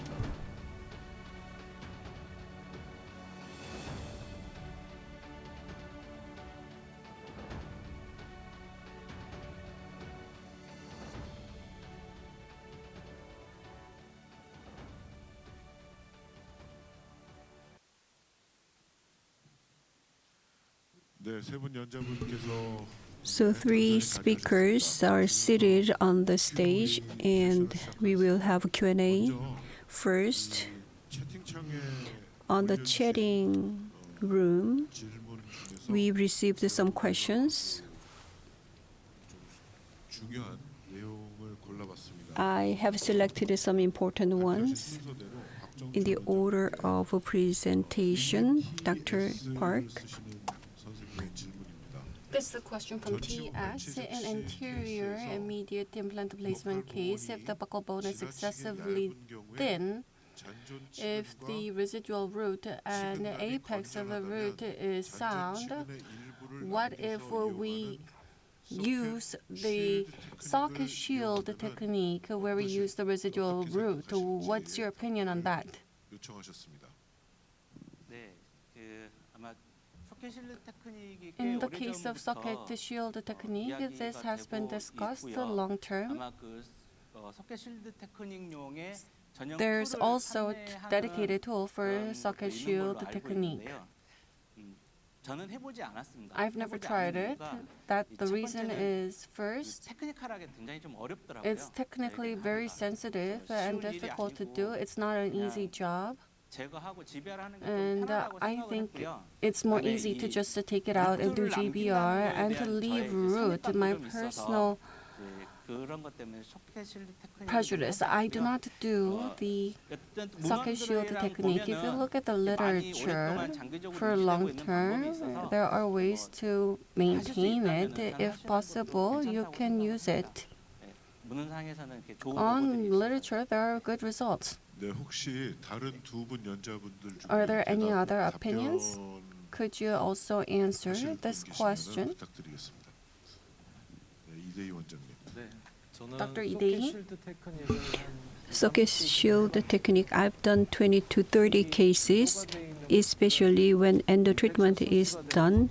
Infection source, gutta percha must be removed first and should be shaved with a diamond burr. Epithelium,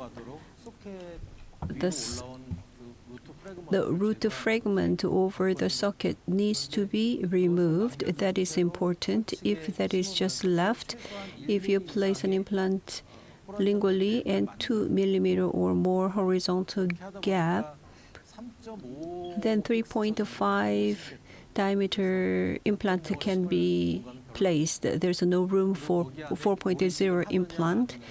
So bone grafting, whether to use bone grafting or not, can be an issue.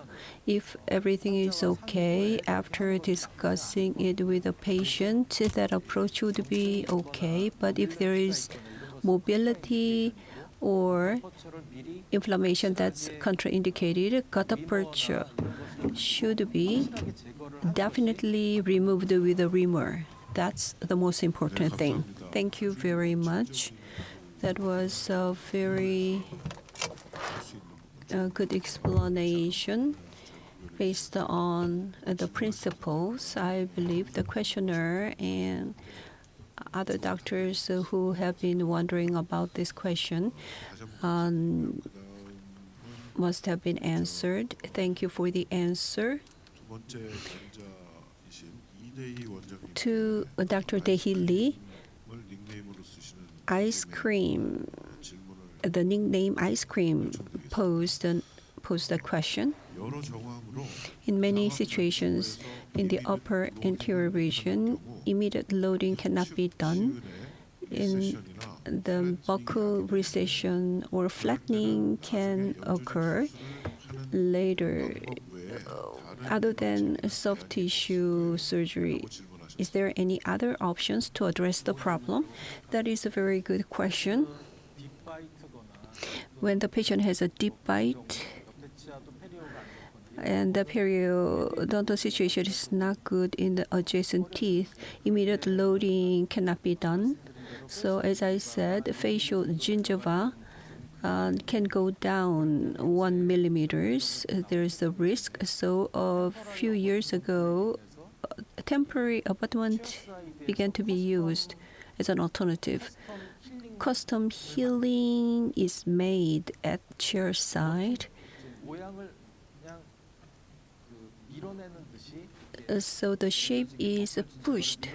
The bulk of gingiva is pushed out using a custom healing abutment, or some other companies use anatomy healing. So there are many different sizes that copied the root section. I haven't used them at all, but that sounds good. But if you have to use a temporary, and if you have to attach a flipper over it, it is rather complicated. So, but that still can be an option. Thank you. Any other answers from other speakers to this question? I agree with Dr. Lee. If you use a temporary healing, if you make it as a customized version, attaching and detaching process should be used, and mentally it's a little bit burdensome, so I don't really like it.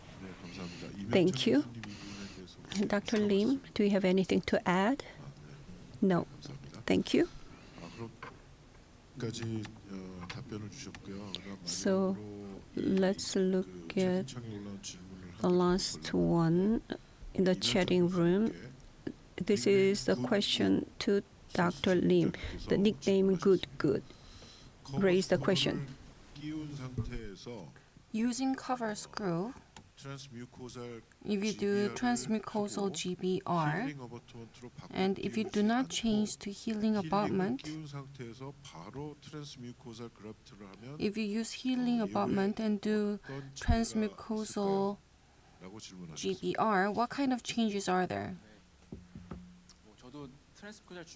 Transmucosal GBR, I use that method at times. When I do that, in proximal area, it needs to be adapted appropriately, but if that is not possible, the adjacent papilla can be lost in the posterior area. The papilla is not very important. Therefore, transmucosal GBR is not bad, but in the case of anterior area, we need to preserve as much as possible. And if you make one mistake, it can lead to complications in different stages, especially in the case of young patients with high smile line. I do not use transmucosal GBR.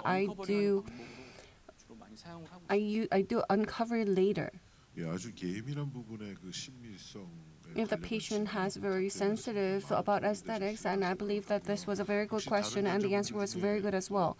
Do you have any other comments to make?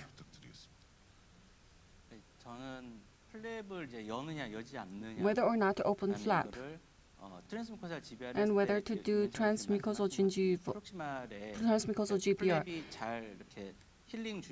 Around the healing, the gingiva healing, if you can get it, it's good. But below that, if there's good hard tissue support and if the GBR has been done nicely, soft tissue healing would go in line with that.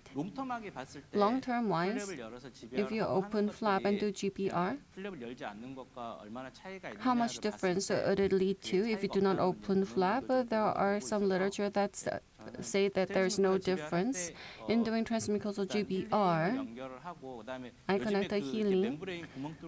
At times, people punch the membrane, the resorbable membrane, the tissue adaptation or biocompatibility. There are products with excellent those qualities, and you can get good results with that. I use these products very frequently. Thank you. Dr. Lee, would you like to add? No.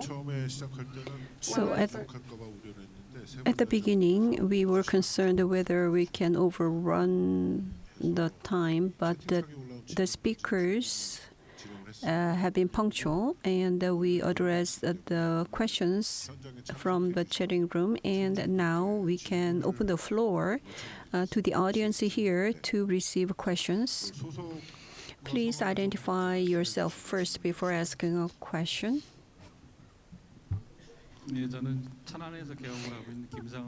I am Sang-eun Kim from Cheonan. This question goes to Dr. Lee. As you said before, root remnant is remaining, and if you do bone graft in the gap between the implant and the xenograft, or collagen or other materials can be used, but what is your preferred material of bone grafting, as you have a lot of experience? So when root is remaining, if the root is on the buccal side, xenograft is meaningless. Xenograft is not resorbed well, so the labial plate needs to be maintained. Then it can be used. But if root is remaining, I use allograft.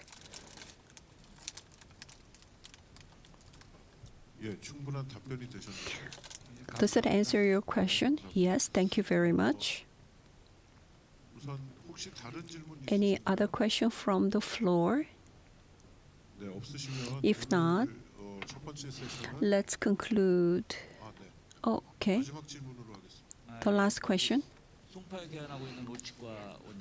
I'm from Olchikwa Dental Clinic. My question goes to Dr. Lee. Incisive canal, as you talked about, you did the grafting. Do you use membrane in that case?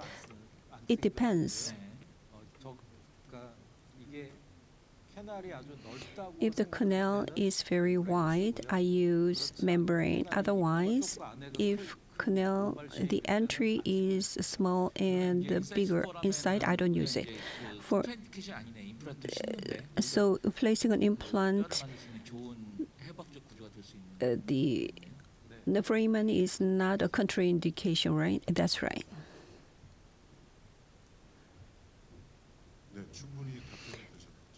Does that answer your question? Thank you. From early in the morning, you have been with us. Thank you very much. And please give a warm round of applause to the speakers who gave us good presentations and good Q&A. Let's conclude the first session. Thank you.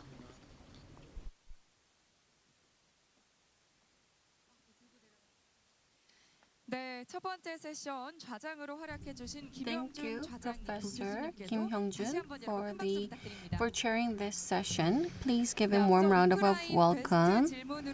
Now, those of you who have been chosen as the best question, please go to the registration. Those of you who have been chosen as best question online, with separate contact will be made. First is the coffee coupon event winners. Coffee coupons will be sent to 300 people, and now we will do the lucky draw right now.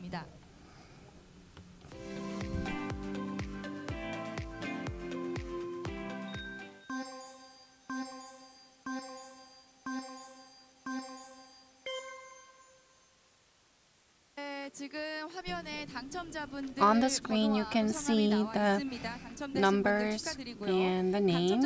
Please check. Coffee coupons will be sent via text. You can check the results on the notice board on Dental site. If you have not won coffee coupon this time, there are still more chances to win. With the start of second session, there's going to be a second coffee coupon event. As I'm talking, I can see more and more people are entering the auditorium to participate in Osstem meeting. There are so many people here. 7 different overseas branches as well as 180 per staff have also participated in today's event. You can see various booths in the first floor and the second and third floor as well. We can have break up to the 35 on the right side of the auditorium. There's break area. There's also a poster announcement in the first floor as well. We'll reconvene at 10:35.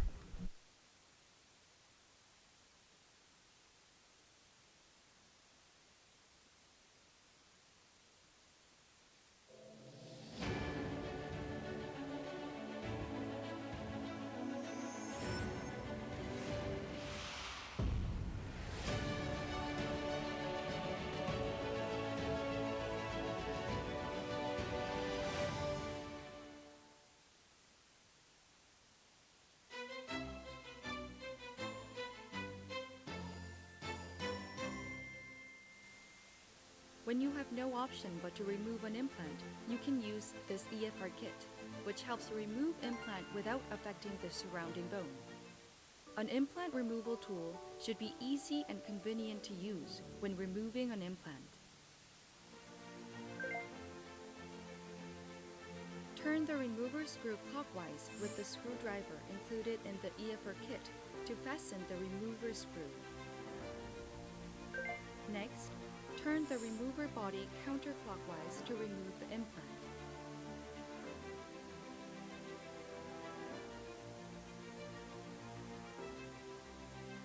First, turn right and then turn left to quickly remove the implant easily.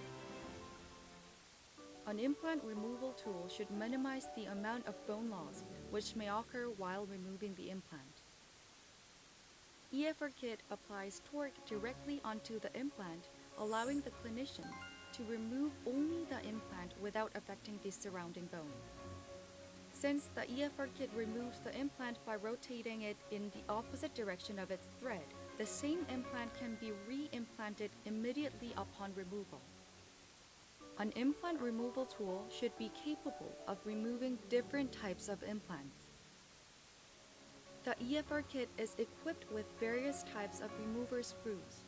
Clinicians can remove both Osstem and non-Osstem products.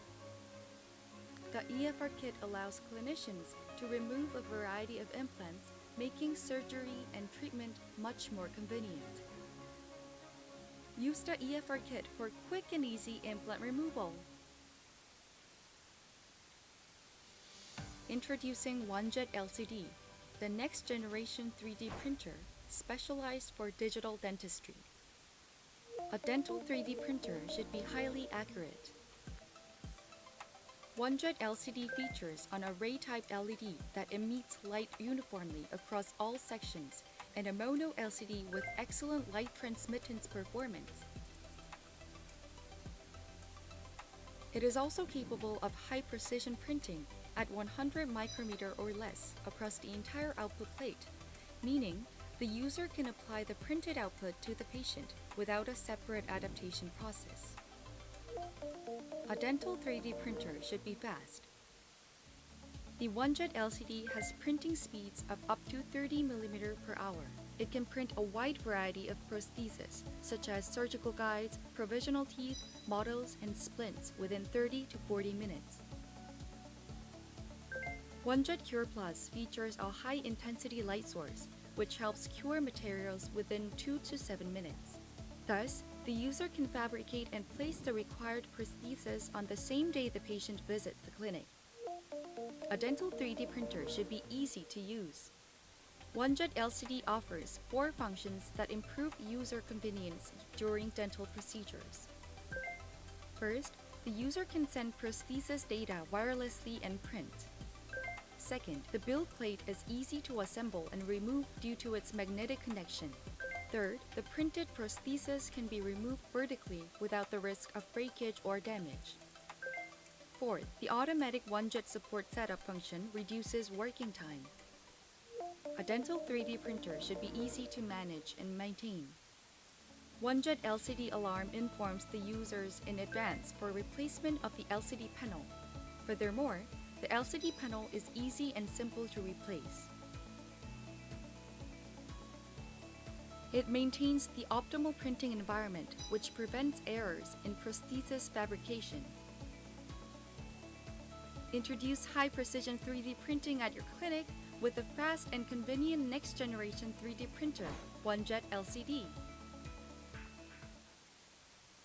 I would like to introduce T2. The T2 provides clear images and helps accurate diagnosis for dental treatment. T2 offers a multi-FOV sizes that help take images including facial, implant, TMJ, endodontic treatment, and other images depending on the type of dental treatment. All you need to do is take image of the area you need to examine, and low dose of radiation is used for generating better image quality. The T2 comes with easy-to-use software including V12, 13, and VSET, which helps you deliver accurate diagnosis and set accurate implant treatment plans, and ultimately convince more patients to proceed with treatment. Make your treatments more efficient than ever with the T2 that provides clear images and helps deliver accurate diagnosis. Introducing the SM5, the dental implant surgery engine that provides safe surgery with its accurate torque value and drilling ability. First of all, SM5 provides accurate drilling results thanks to its outstanding chucking force. The implant can be safely placed since the implant is firmly fixed, minimizing unstable vibrations. Moreover, the torque value and rotation speed can be checked with ease on the LCD panel during the surgery. Try the SM5, the surgery engine that has outstanding chucking force and that displays the torque value and rotation speed during surgery. Selecting the right bone material by comparing it to the patient's existing bone quality and conditions is crucial when expecting the satisfactory result from the GBR. Defects may occur on surgical sites such as the anterior maxillary sinus and ridge, which will require bone graft materials that facilitate the process of forming new bone osteogenesis while maintaining the bone volume. With that said, here is the Osstem Implants Xeograft EOS with phenomenal volume maintenance and osteogenesis. For bone graft materials, it is important to have a faster remodeling feature. Similar to the human bone, EOS particles have a cancellous pore structure. The structural property of EOS, when fully saturated with blood, significantly contributes to the process of new bone formation. The success of bone graft material must be verified with various clinic cases. EOS is designed to graft bone in a socket after the tooth extraction, and the treatment of peri-implant defects with guided bone regeneration. EOS can be applied to the sinus lift to place the implant in a maxillary sinus, and to augmenting and reconstruct of the alveolar bone. It can be used to treat and prevent various bone defects. A bone graft material must be easy to use in a variety of surgical situations. EOS collagen plug contains 10% of bovine type 1 collagen. It is specifically designed for post-extraction socket augmentation to maintain the volume and allows for better aesthetic and implant placement. The surgical can cut and reshape the plug to better fit the defected site. The EOS pen is a bone graft material delivered in a syringe-type container that allows the surgeon to hydrate the material with just one hand. And the syringe's inner diameter is available in two specifications, 5.4 and 3.5. This allows the surgeon to select a better suited syringe for each case. In summary, EOS forms new bone rapidly, which can be applied to any surgical site due to its similarity to the human bone. EOS is a perfect solution for both the surgeon and the patient. Try now!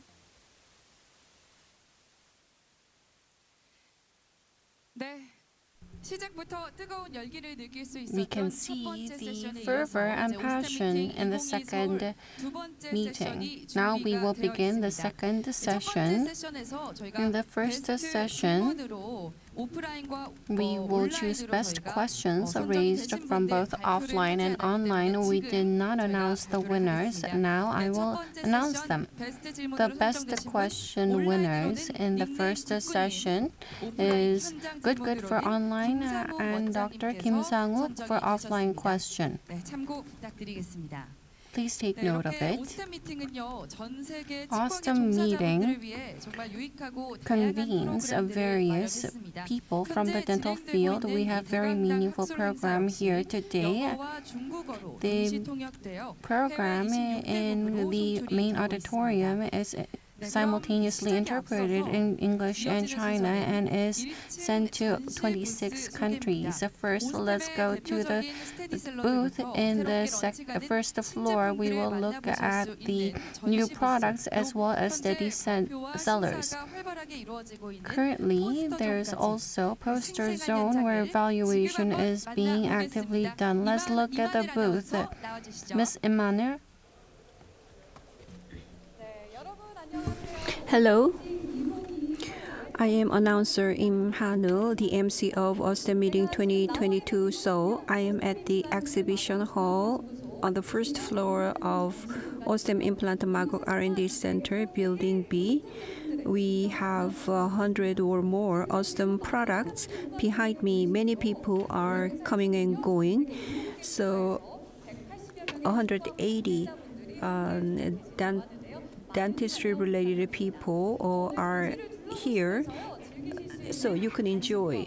Look around the exhibition. We have coffees, snacks available, and there's a photo zone where you can take commemorative pictures. And in the morning, many people used this photo zone, and this is a hot place, and we have a special tour prepared for this event, and I have Ms. Chang who is with us. Hello. Would you introduce the tour?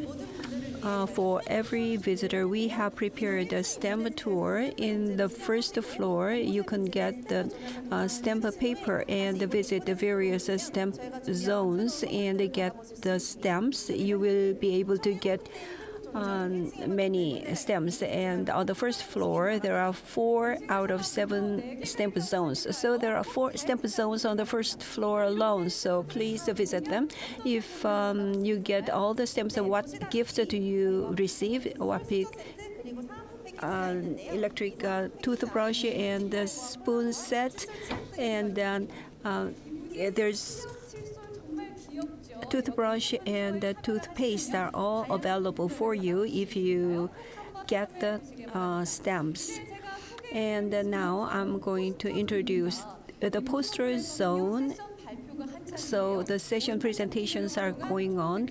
180 clinical research results are posted. Many people are competing with the results, and the award ceremony will be held after the presentations, and the good products will be introduced. The bestseller, K3, the successor, K5 will be introduced, and AOS and Dios Plus. K5, the next model of K3 unit chair, and the number 1 bestseller in Korea. Now, CBC T2 is available. The GBR zone, Zero Graft AOS, and Alloplast QOS Plus. If you cannot make it here in person, make sure you join us online. We will come back with the various leading products again. Announcer Kim. Would you come back, please? We were able to see Osstem's prominent products ourselves. Within a short while, we will begin the second session. We will do an event before we begin the lecture. In the dental site, you can see the second event pop-up screen. 놓치지 마시고 이 커피 쿠폰에 Try your 행운을 chance at 받아가시기 winning coffee 바랍니다. coupons. 추첨 결과는 두 번째 The 세션이 result 종료된 후에 of the lucky 발표가 draw 되며 will be 동시에 announced 문자로 after the 커피 second 쿠폰이 session, 발송될 and 예정입니다. coffee coupon will 여기서 be 한 가지 sent via 기억해 두실 text. 점이 있는데요. There's something to 시청 note 시간이 here. The longer you watch, 길어질수록 you'll be able 커피 to 쿠폰뿐만 increase your 아니라 chances of 디저트 winning 쿠폰까지 coffee coupon 더욱 as well as 풍성한 baked 상품에 goods. 당첨되실 확률이 높아집니다. 이 점 Please take 유의하시고 note of this 계속해서 and 함께해 stay 주시기 tuned. 바랍니다. 네, 그럼 이제 국내 최고 연자들의 We will now 강의를 또 continue on 이어가겠습니다. with 두 번째 the 세션의 local Korea's 좌장이신 most prominent 경희대학교 lecturers. 치과대학 권근록 The 교수님 second session will be 모시겠습니다. chaired by Professor 권근록 Kwon 교수님은 Gung-nok of Kyonggi 경희대학교 Dental 치과대학 University. 학장, 대한치과 Professor 모철학과 Kwon 회장을 has 역임하시고 been 현재 대한치과 the visiting 이식임플란트 professor at Faculty of Dentistry at the Geneva University. 네, And 권근록 교수님 let's welcome 모셨습니다. Dr. Kwon 네, 큰 박수 Gung-nok, 부탁드립니다. Professor Kwon.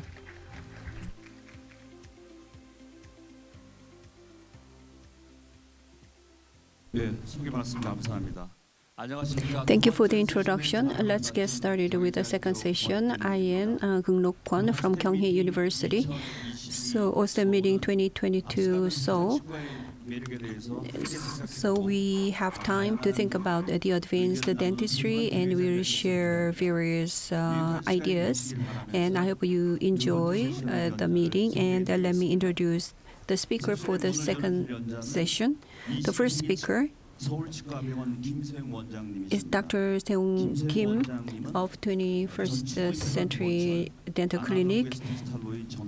He's going to talk about analog to digital transition, the anterior implant prosthetics. Please welcome him with a big round of applause.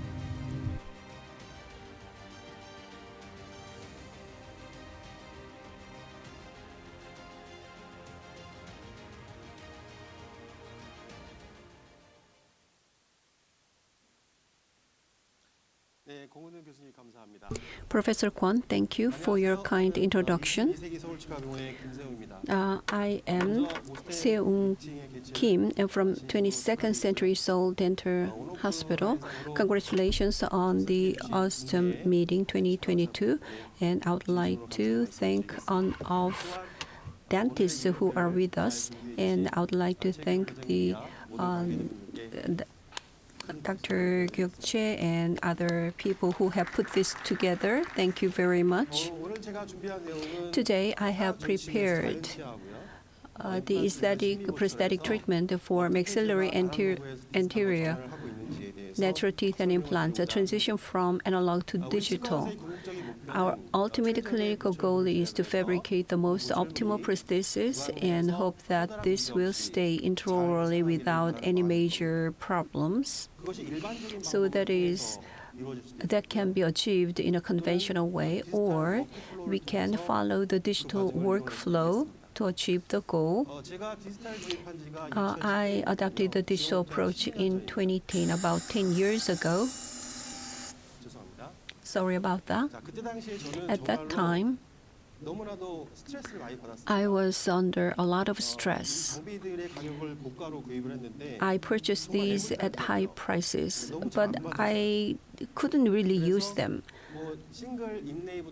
From single inlay to crown, when prostheses were received, delivering it to patient's mouth was great trouble. But since then, digital approach has been advanced quite a lot. So from 2018, I began to actively apply digital dentistry clinically. So hardware or software, various equipment is in our hospital. The digital equipment proves to be really efficient and helpful. From posterior treatment, implant posterior treatment, especially in the posterior region, digital workflow takes up over 80% of the work. So digital workflow, the presence is really felt important. So we applied digital workflow to anterior region because anterior region lags behind. As you know, it is a static region. optimal aesthetic outcome should be achieved, you cannot do it all alone. You need to consider patient factors, and you need to have aesthetic sense yourself, and we need to have a good lab technician to achieve the aesthetic outcome. So within the industry, there are many people who are really keen on aesthetic outcome, but I have my goal. My goal is bilateral asymmetry in the result of the treatment. So in the anterior region, I used analog approach quite a lot, as you know. Rubber impression is taken, and on the model, the final prosthesis is fabricated. And the natural tooth, this workflow began to be used for prosthetics for natural teeth. So the first one I utilized was the provisional restoration. It takes a lot of time if you use the conventional method, and it depends on the skill of your hands. But with the digital workflow, all the work becomes very simple, and the result is more aesthetic. And I began with the provisional, and later the definitive restoration. And modelless, I began to utilize the digital approach for the final prosthesis as well. Especially for male patients and who do not have high aesthetic demand, and I use it for bilateral symmetry cases. But with the advancement of digital workflow, coloring, staining technologies have been improved quite a lot. So in the unilateral case, digital workflow is applied for fabrication. So the result is quite satisfactory. However, still, on the model, the final prosthesis is fabricated when aesthetic demand is quite high from a patient. If for a patient where full zirconia cannot be really applied.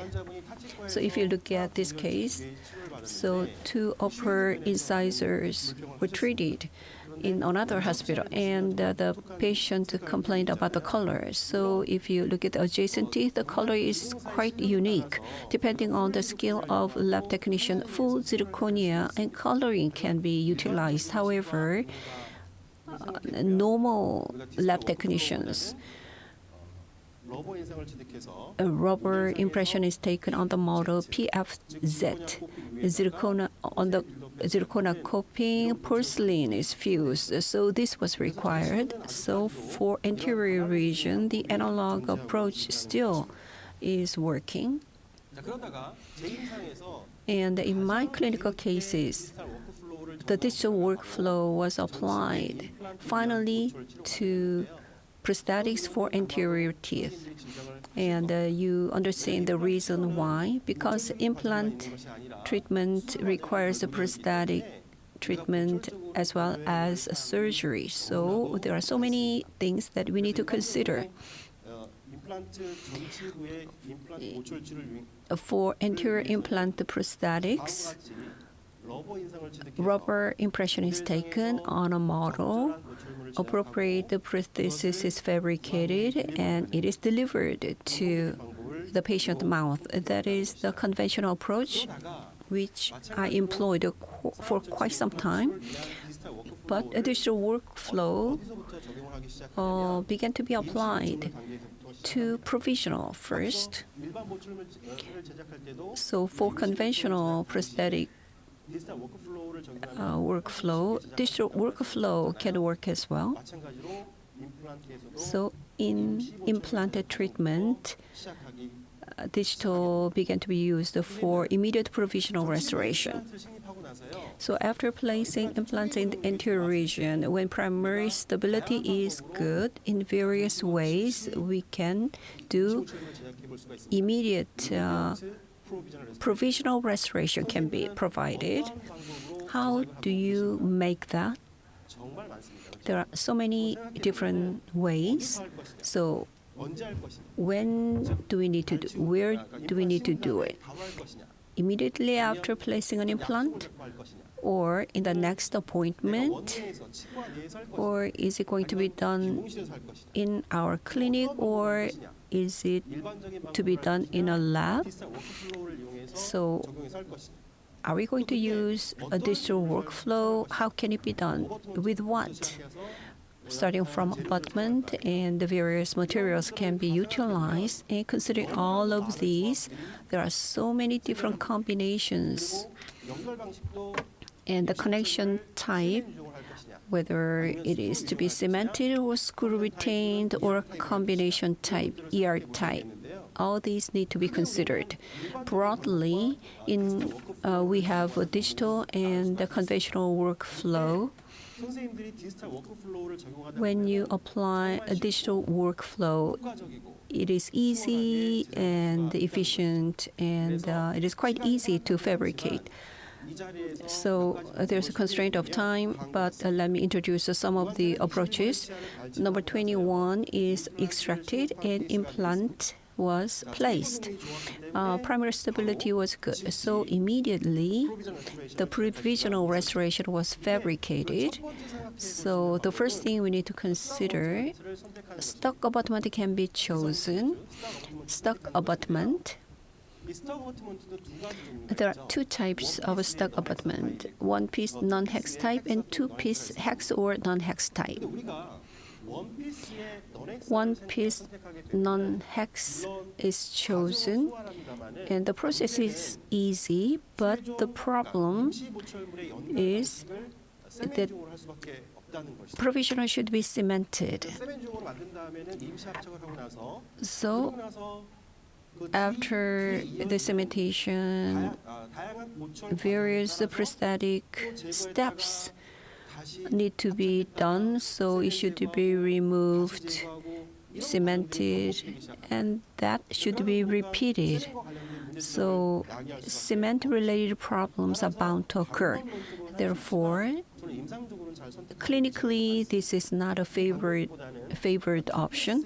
So rather than that, two-piece stuck abutment can be used. So combination type, ER type, provisional can be fabricated regardless of the position of screw access hole, whether it is labially positioned or incisor edge or cingulum lingually positioned. So combination type can be fabricated. The appropriate stuck abutment needs to be connected to an implant, and if necessary, adjustment needs to be made. Depending on implant position and the path, a little bit of adjustment should be done. Intraorally, the adjustment is not done, so it is marked and it is connected to an analog, and the necessary adjustment is done. After that, in order to apply digital workflow, intraoral scanner is used. Depending on the type, metal reflection can be accepted, and the coating is not necessary, but sometimes it should be coated. In the process, the margin area is not scanned properly. After surgery, that part cannot be properly registered. So the abutment needs to be removed, and the abutment should be scanned separately and stored in a library. So the scanned data is sent to a designer, and the provisional is designed. The scanned data is evaluated. After that, here at the bottom, this is the removed abutment scanned and stored in a library, and it is merged with the original scanned data, and the problematic margin area can be solved, and margin is set, and provisional is designed, and that can be fabricated in two different ways. One, PMMA can be milled in a milling machine, and 3D printer can be used to print it. After that, the prosthesis will come to a clinic, and I do permanent cementation, so it can become one piece. Then the following prosthetic process will become very simplified. We don't have to remove it and attach it again. So this is the delivery process. It is checked, and permanent cementation is done by me. Of course, it can be done by a lab technician. I evaluate everything, and everything is okay. Then I do it myself in my clinic. So it is set.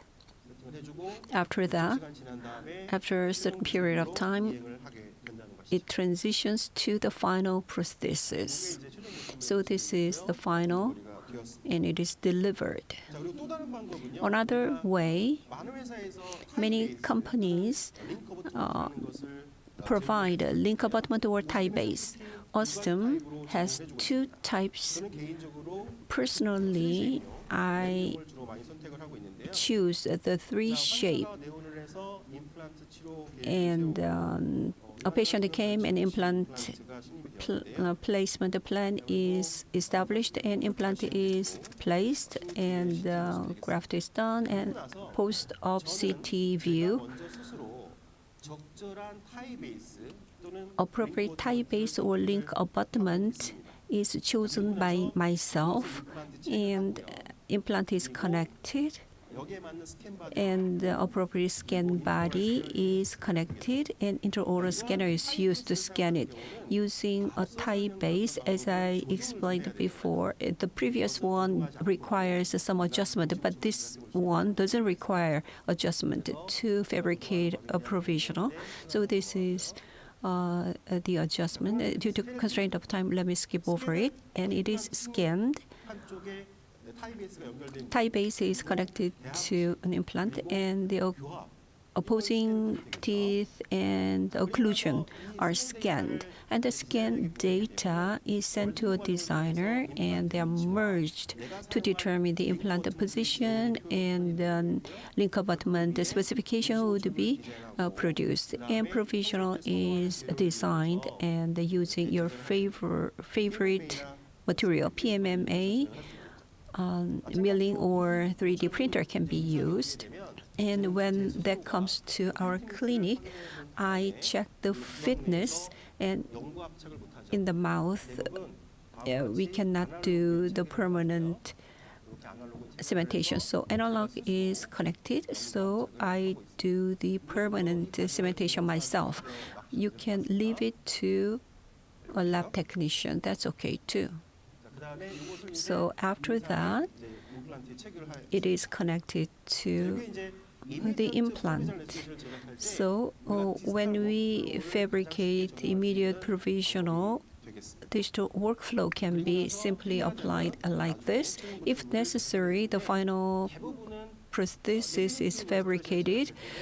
To fabricate a definitive prosthesis, we use the conventional method, the rubber impression taken, and this is the conventional way. And custom ER type conventional, and it is set in the mouth. But recently, in the final prosthesis process for interior, I use digital workflow. There are many different workflows that we can use. I want to explain all of them, but let me just summarize. In general, in the implant level, you take the rubber impression, and on a model, appropriate abutment is chosen and prosthesis is fabricated. Stock abutment or customized abutment can be chosen, and the cement retained or combination type or ER type prosthesis can be fabricated. This is a general workflow, but sometimes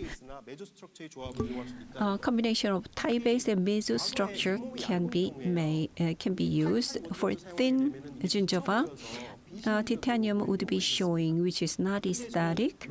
So ready-made zirconia abutment I have used, but this is expensive and there is disadvantages. So instead of that, I use tie base plus mesostructure combination. Tie base plus mesostructure.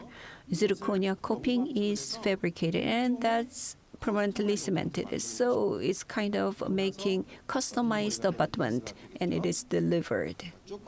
So follow-up checking was done. So tie base is more and more used and manufacturers are upgrading the product. And there are many different heights, 2 heights. And open type tie base, depending on the path of implant, straight has some limitations. So in order to resolve the problem, open type is available. Access in the cingulum. Mesostructure doesn't need to be fabricated. Directly tie base and ER type combination can be used. So sometimes, rarely, the tie base has some limitations. So instead of tie base, I use this kind of ready-made abutment. Ready-made abutment and the zirconia coping are combined. So there are many different methods, especially when implant path is diverged, ready-made cannot be used, and angle type can be used with a combination of mesostructure to produce customized abutment. So the path is labially positioned, so model-less digital impression can be taken. So for various methods, I want to talk about this for a long time, but why did they give me just 20 minutes, which is regrettable. So brief summary. Tie base and link abutment can be used for anterior immediate provisional restoration after implant placement. Second, customized abutment can be made in your clinic if you do not have a customizing machine. Customized abutment, the authentic problem should be used, but some milling machines cannot be used for authentic ones, so tie base can be used in that case. Personally, model or model-less approaches, CAD/CAM custom abutment is usually I use. I'm overrunning the time. Apologies. So, as I explained before, in the anterior region, when you transition to digital, provisional to definitive restoration, you can adopt the approach little by little, step by step. So, if I'm given more time, I will be able to elaborate on more detailed workflow. Let me conclude my presentation. Thank you. Dr. Kim, thank you very much for giving us a lot of information for a short period of time. I believe you have a lot of questions, but the Q&A will be held at the end of this session. So if you are watching, you can pose the problem or questions real time on the chatting room, and good questions will receive good gifts. The next speaker, second speaker. The second speaker is Professor Lee Hyun-jong of Yonsei College of Dentistry. The title is Interior Cantilevered Implant Supported Restorations through Digital Analysis. Please welcome Professor Lee with a warm round of applause.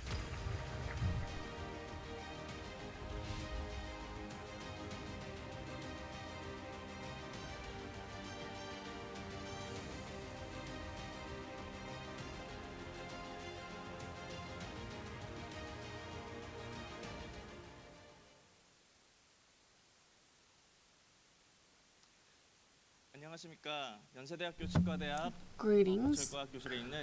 I'm Professor Lee Hyun-jong of College of Dentistry, Yonsei University. Thank you for inviting me here. I'm honored to speak here. As Dr. Kim Seoul has mentioned, Dr. Kim Seoul has provided a wonderful explanation on aesthetic prosthesis for anterior region. I want to go into more specific category. Anterior cantilever implant is what I want to talk about today.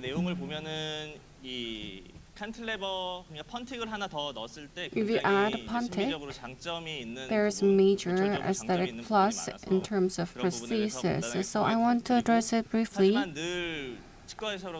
As a dentist, we're always concerned whether the cantilever is okay, whether there's going to be a lot of torque or overloading. How much of it is okay? If you're to use cantilever, what kind of precautions should we have? In the anterior area, 2 implants have been placed here.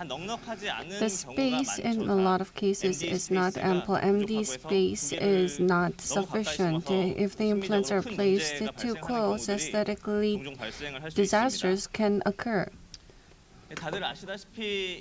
As you know, implant to implant distance needs to be at least 3 millimeters. Morphologically, that is okay. At most, you can have 2.5 millimeter, but basically you need to have about 3 millimeters. When you place the implant, at times the space can be very tight. Aesthetically speaking,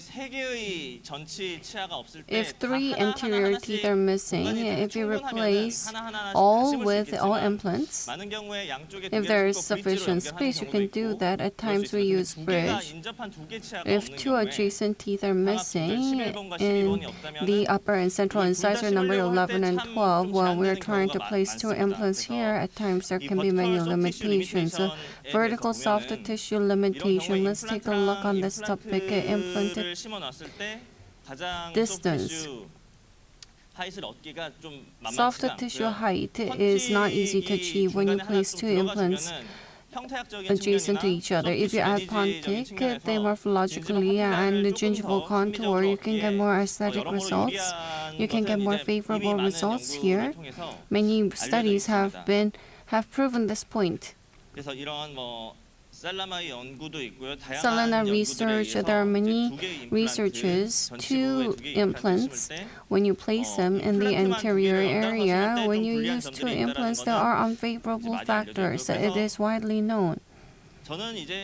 In my case, personally, when you restore natural teeth, we come across these cases frequently. 1 central incisor and 1 lateral incisor when they are missing.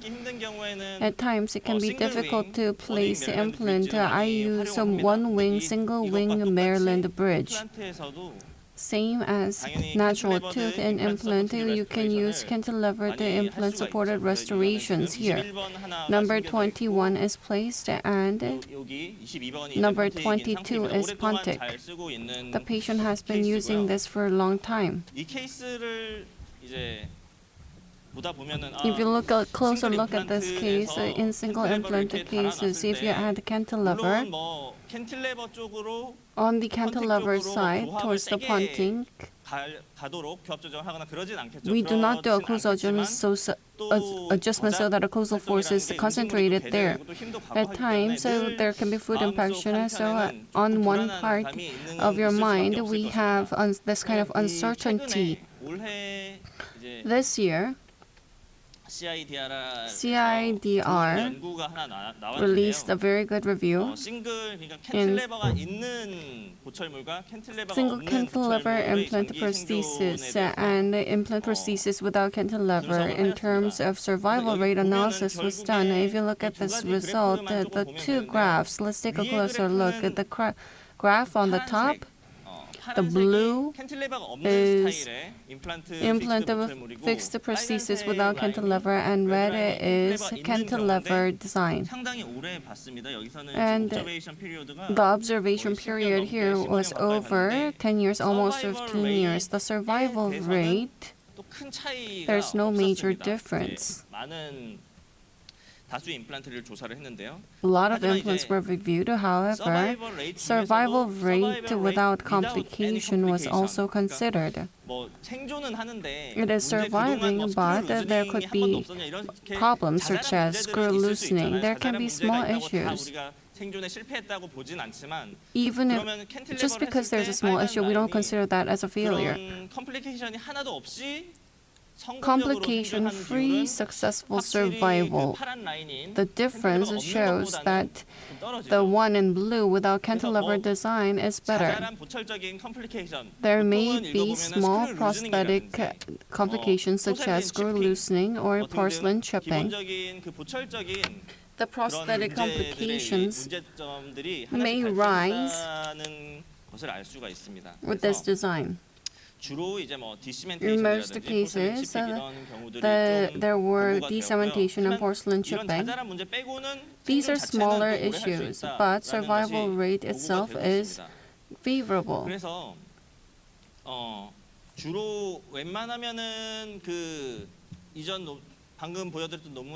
As mentioned, when there's decementation, you use temporary cementation. If you add a temporary provisional as well, at times a decementation can occur.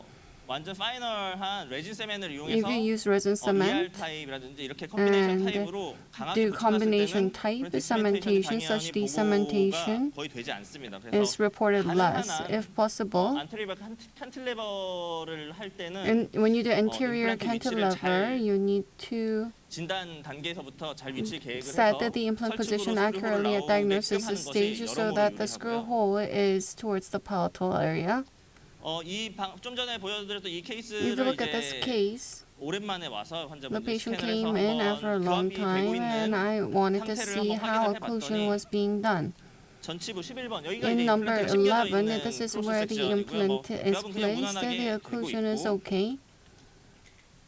And in the pontic area, in the cantilever area, the occlusion, I made it so that occlusal force is not concentrated here. It may differ from patient to patient. At first, if you make it out of occlusion, the antagonist can be extruded, but so that the occlusal force may be concentrated. Therefore, whenever the patient comes in, you need to check the occlusion. In number 23, on the mesial ridge, there was occlusion, and so the occlusal relations did not collapse for this patient. As mentioned, basically,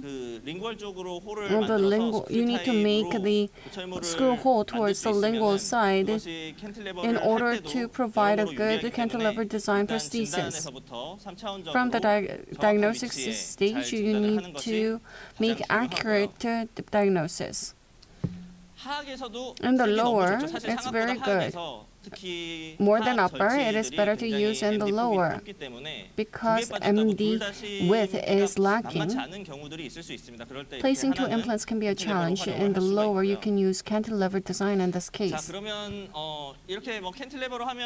Using cantilever design, according to research, the survival rate is not poor.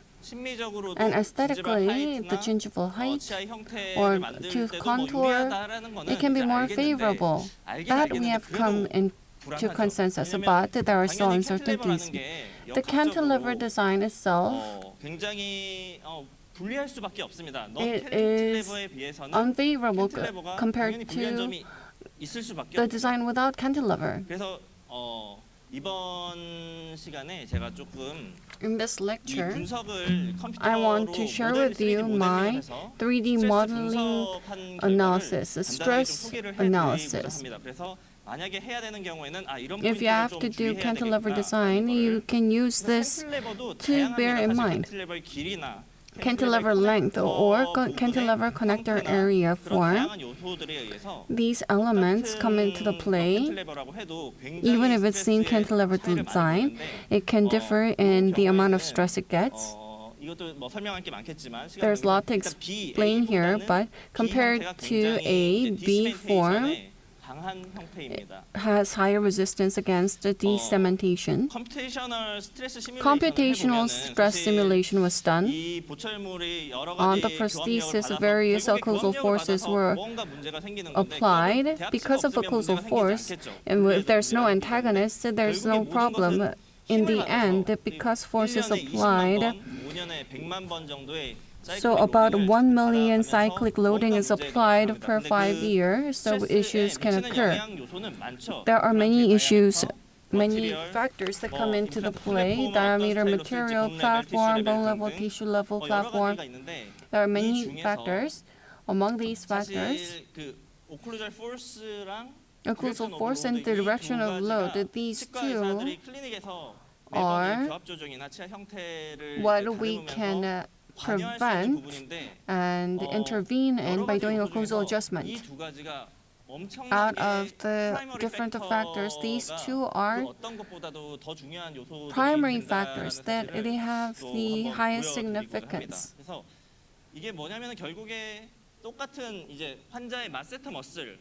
The patient's masseter muscle, the occlusal force, does not change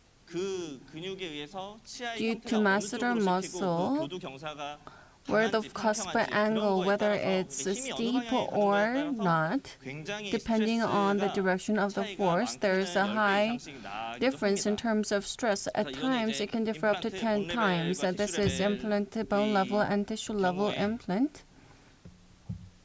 In this case, the same force is applied, but depending on the angle, in the platform area where stress is concentrated, you can see that the amount of stress increases and decreases. It is the same 200 Newton centimeters, but depending on the degree, whether it's 0, 30, or 60, the amount of stress applied differs. It's the same amount of force. The amount of force is the same, but depending on the direction, the problem which occurs frequently in the platform, in abutment platform interface, the amount of stress that is concentrated here differs significantly. Directional force is therefore very important. In the anterior cantilever design, the combination that we can think of is the upper central incisor. If the two of them are missing, in the lateral missing, we can add pontic. We can place the implant in the lateral and do pontic in the central area. We would place the implant with better bone condition, and we need to consider the antagonist. We need to consider many factors in determining the implant position. There are many factors. In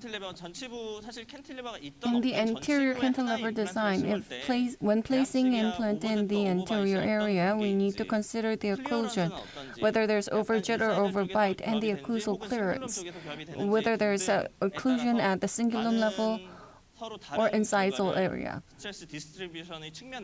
In terms of stress distribution, these factors show different results. If the occlusion is towards the incisal tip, or some other people, due to different reasons, because of severe overbite or overjet, it can be in contact with the cingulum. There are many variables. I want to give you a rough sense. We cannot model every single case, but I would like to share with you some categories to give you a rough idea. 7 categories will be shared. In the anterior area, 4 mm TS implant, 길이 10mm를 4 by 10 millimeter implant is assumed to be placed. This is a central incisor, and the lateral incisor is pontic. This is a cantilever design like this. 이것들이 이제 사실 교합점이 The occlusal contact, 임플란트 쪽에 가느냐 whether it goes to the implant, we need to be careful. It is not concentrated on the pontic. Even if we are careful, there can be contact points made on the pontic side as well. And when a force is applied to the implant, whether it is applied to the incisional edge or cingulum, depending on these different variables, analysis was done. 그래서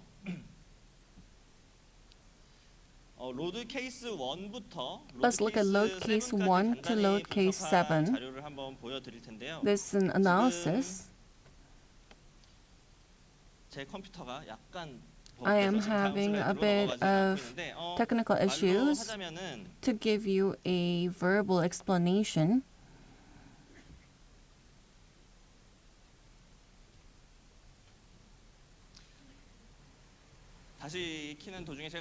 as I'm restarting my computer, I'm going to briefly give you a verbal explanation.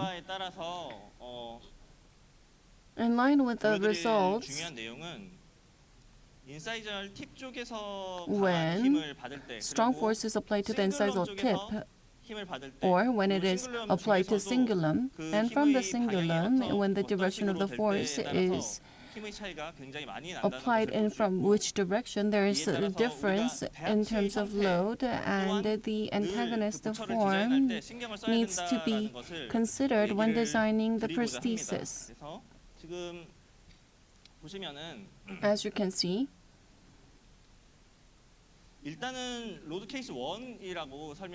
this is defined as load case 1. There's pontic. When far oblique force is applied, cantilever force is maximized, and load case 2 is pontic near oblique. The direction of the force is oblique, so that force is only applied to the implant, and it is concentrated on incisal edge. In load case 4, on the load is applied to the cingulum area. Can you see the color? It is shown in darker blue. The darker the color, it means less stress. I'm going to show you the statistics. Load case 5 is lower central incisor and lateral incisor missing. That is the assumption. The occlusal force is applied to the incisal edge, and vertical force is applied. Load case 6 is lower case, and it is closer to the pontic. And load case 7 is a pontic far vertical force. What kind of differences will it show? Let me show you a table. It's kind of difficult to decipher. This is how I have organized it. This is the result.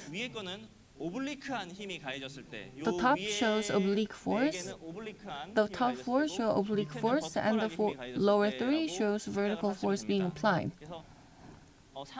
In the case of upper, there is very little possibility of vertical force going to the maxilla. The lower images are for mandible. The stress unit is megapascal. The amount of force is actually the same for all cases. Depending on direction and the position, there can be such drastic differences. Please take note of this.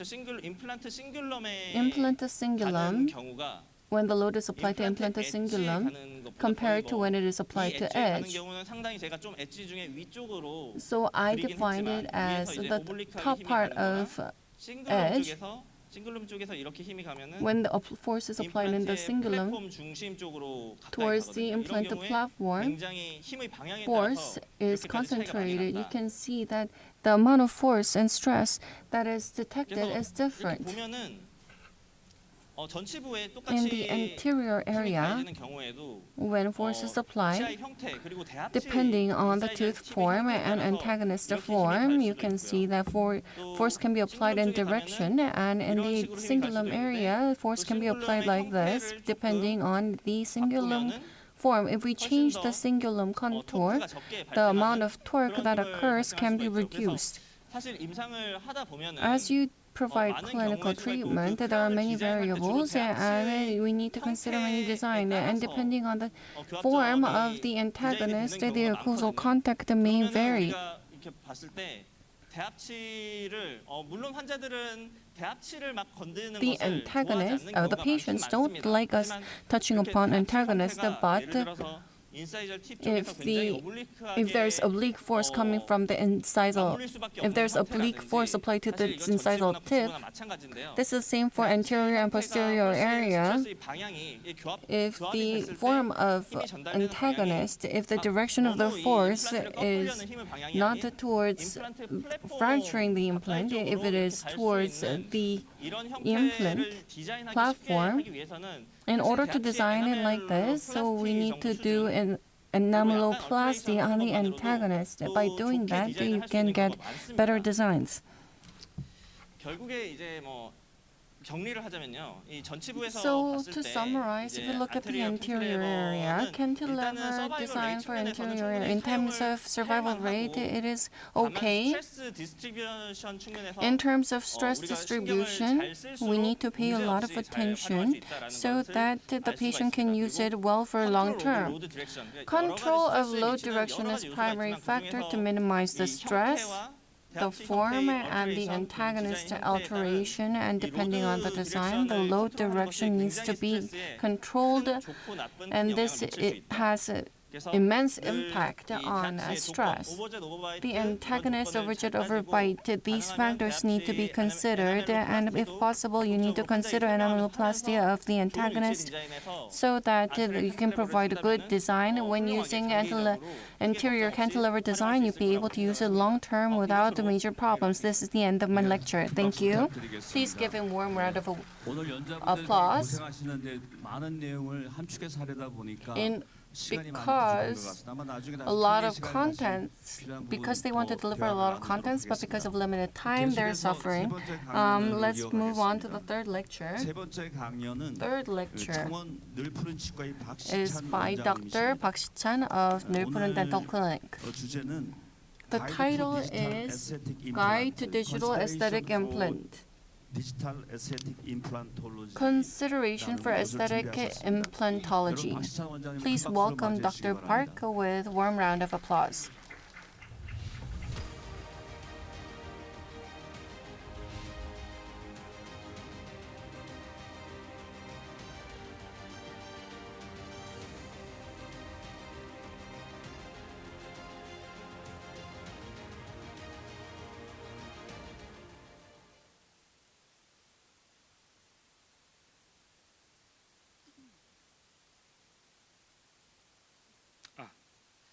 반갑습니다, 여러분. Nice to meet you. 제가 마지막 주제 So this is the third speaker. 현재 이제 저희 The current 덴티스트에서 가장 화두가 되는 부분 중에 hot topic of dentistry is digital. 대주제는 So 디지털을 이용한 심리 we are talking about 실제로 aesthetic implant using digital dentistry. Scanners, milling machines, software, and there are many different factors that we have to deal with. This is a new technology, so we need to apply it appropriately, which is not easy. So I'm given a short period of time, but I'm going to talk about how efficiently we can utilize the tools. What we are going to talk about here is that we plan implants with a digital approach, and we do guide surgery, and the final prosthesis would be manufactured, and what tools can be utilized considering what factors. Recently, about 3 or 4 years ago, the situation was quite different from now. CAD/CAM specialized materials have been advanced, and the materials used in analog dentistry has been improved, changed so that they can be used conveniently in the digital dentistry. So I'm going to talk about the various materials, tips how to use such materials clinically. When we talk about digital tools,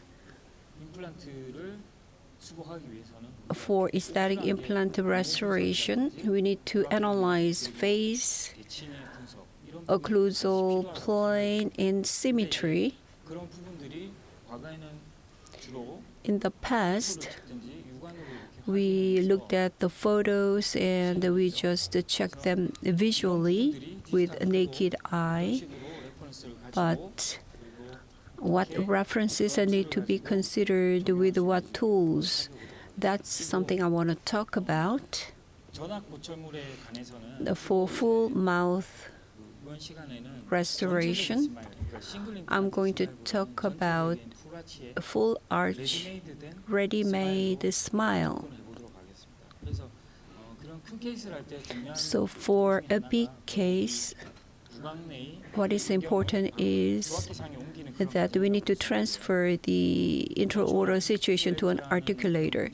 So using a virtual articulator module, we can transfer the patient's oral situation to the articulator to establish a treatment plan. And then whether the plan would be effective or not needs to be checked. Before fabricating the final prosthesis and the surgery, we need to apply the diagnostics before surgery or definitive restoration fabrication. We need to check and evaluate. So mock-up is the process. And how can we apply it digitally? So in summary, for a full arch cases, half of the work is to transfer the ready-made smile to patient's mouth and with just a slight adjustment. So when it comes to digital dentistry, what is useful is that the several goals need to be achieved. First, dentists or lab technicians need to follow simple workflow efficiently, and treatment plan established at the time of diagnostics need to be adhered to until the end.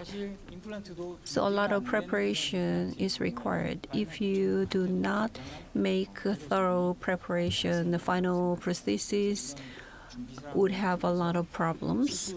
So from surgery, from diagnostics, a guide needs to be made, and provisional or final prosthesis need to be made in a very smooth flow of work. So the planned prosthesis should be similar to the final prosthesis. So in a digital approach, establishing a proper plan is very important. How can we achieve effective outcome? First, I talked about ready-made smile. So occlusal plane, symmetry is evaluated in a model. So half aligned teeth model can be brought in and evaluated, and the width can be adjusted, inclination or the size of teeth can be adjusted. 시간을 많이 소모했던 that will lead to time-saving effect. 할 수가 있을 것 같습니다.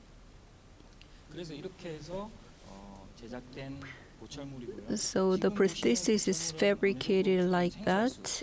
This looks a little bit unfamiliar to you. This is all-on X type 전체가 유니바디로 연결된 unibody 하나의 보철물이고 prosthesis. PMMA and screws are used. 파이널 보철물이 아니고 This is not final but provisional. 안에 들어와서 So it is connected to the patient's mouth, and we check whether the plan is accurate or not. 저희가 전통적으로 Conventionally, 선호하고 가장 많이 이용했던 we 그런 툴 중에 하나가 바로 used 2D 포토입니다. 2D a lot 포토만으로 the 2D photos. 근데 2D 포토는 우리가 We 지금 relied 각도에 on 따라서 2D 차이가 photos. 있어요. Depending 상단에서 on 찍을 수도 있고, the 중앙에서 찍을 수도 angle 있고, of 하단에서 어떻게 taking the 찍을 수도 picture from 있어요. the top, 조사 결과는 below, or side, the result can be different. 치과의사분들이든지 아니면 일반 환자분들께서 So the 가장 people 선호하는 working in the 라인 dentistry 자체가 and the 상단에서 patients 위쪽으로 prefer 이렇게 this 그러니까 angle 보철물 좀 많이 from 못 만들었다고 above. 하면 사진을 이렇게 찍어서 So 한번 when 보내주시면 prosthesis 하는데 is not 거울도 이렇게 높게 들면 aesthetically made, 이런 부분에서 taking pictures from that position gives better aesthetic result. So we can check the symmetry as well. So single 2D photos are moving into 3D pictures. 3D images are made for designing. So 2D photos are used, and through computerization, so the designs can be applied to a patient and used for communicating with the patient. Recently, a lot of improvements have been made to intraoral scanners, and the facial scanners are improved quite greatly, and the prices have become affordable. But the facial scanner requires careful handling. It is not easy to do the scanning. There are many variables, the exposure time, how many polygons, and how to handle or treat the data. There are many variables. So the scanners actually turn a collection of many photos. The facial scanner, whether you apply texture or not, makes a difference. With a cell phone, 3D model can be acquired. With the texture applied, much better resolution can be achieved. So if you want more objective model, textureless model would be more accurate. So if you amplify the situation, texture versus no texture. So to get details, and markers are attached to merge facial and facial scans. So dentists are doing very precision work, and if they cannot be merged accurately, that's a problem. Using a program, they are merged 30 micron, 30 to 40 micron level precision can be achieved. So the data can be effective with that precision. So this is the merged data, and the model is analyzed. Incisal edge to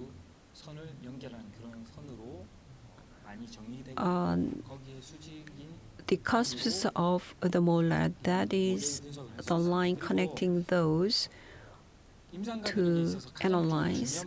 And for clinicians, what is important is where to have the occlusal plane. In terms of overall face, campus line is the criteria. Campus plane, based on it is inclined in the front side or the back side. So this is the analysis. Usually, you can see the change of the screen. On the CAD, orthographic projection is what you see. That's a virtual view. So that is the thing to be considered for designing. A virtual patient with patient data. This was done in 2011, a long time ago, which is remarkable that the virtual patient was made at that time. How to integrate or merge the data for designing work. So 2D smile design is used for various analysis. And recently, this is the courtesy of Dr. Sang-Jin Seoul. Without a facial scanner, CBCT and intraoral scanners are used. In order to do this, large FOV data is required. The CT has various values. Ounce field units also need to be used to get this data. For full mouth rehabilitation, occlusion needs to be lifted or adjusted. So in a virtual articulator, they can be raised, and it proves to be useful. So people's body do not vary from person to person too much. They are converging on the average values. So analog or the virtual articulators, they're rigid. So we cannot easily get mobility information from that. So for flexible data set, premature contacts are removed. Then the plane shows the contact points very well. So virtual articulator markup and facial scan are used in this case. A lot of attrition in this patient. Using a virtual articulator, it is raised. Due to COVID-19, global communication is facilitated thanks to COVID-19. So I communicated with a doctor in Turkey for this, and markup file is received by me, and we do 3D printing, and Osstem temporary material is used, which does not generate heat. So it is checked in the intraoral situation of a patient. So data is set. So there was no problem, so we proceeded with the surgery. For full mouth patient, where do we need to start the implant treatment for full mouth case? We start with a denture. Denture should be fabricated to make a surgical guide, and that they can lead to final prosthesis. But in the diagnostic phase, if we actually we need to do the designing so that it can go all the way to the end. So in a complicated case, surgical case, this is a total edentulous case, and denture is seen in the mandible. A denture is fabricated to check the oral situation of a patient. The molars are very tight, so in a temporary, it is extended in a library. So if it is a screw retained is used through relining for accurate surgery. Stuck abutment library can be used. Stuck abutments can be used, and custom abutments are used for the final prosthesis. Stuck abutments are connected after surgery. The VD was quite small, so anterior flaring occurred. So virtual articulator was used to raise the occlusal plane, and on the mandible, orthodontic treatment was done, and on the maxilla, natural force is used. So we didn't transition to custom abutment in this patient. The patient provisional was used until the final, and there was some minor contact adjustments to move to final. At the beginning, in the designing, so the currently using provisional can be used to do the checking. The last step, many materials are being introduced and improved. Clinicians need to understand the new materials and use them a lot. Then the prices would go down to the affordable level. One-piece denture is fabricated. Facial information and intraoral information are integrated. The vertical dimension can be adjusted outside, but the horizontal position of smile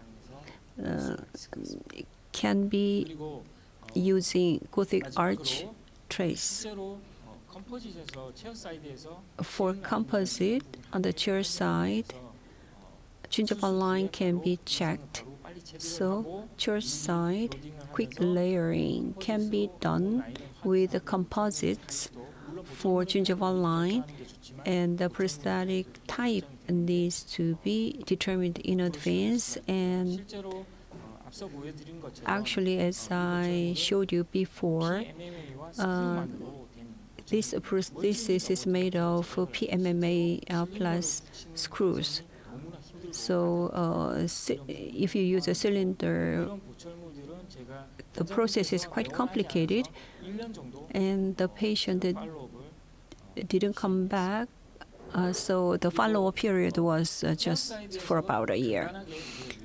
On the chair side, relining stain glazing can be done because of the advancement of the technique, and zirconia is stain glazed at the chair side to make the final prosthesis.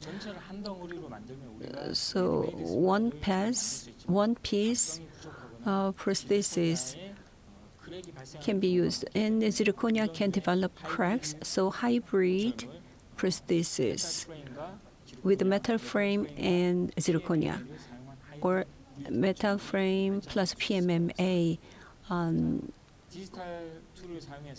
is very promising.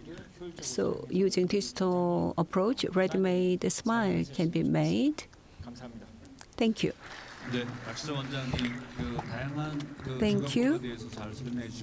So you have introduced a digital approach in many different areas. So we don't have a lot of time, and I will invite the 3 speakers on the stage one more time so that we will have a Q&A session. 3 speakers, please come up to the stage.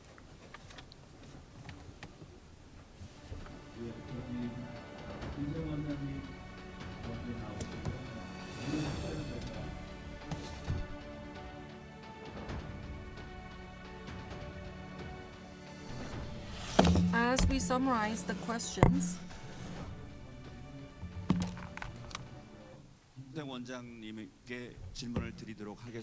we will ask the question to Dr. Kim Se-woong. I think he was out of time. 이름이 다그닥이라는 분인데요.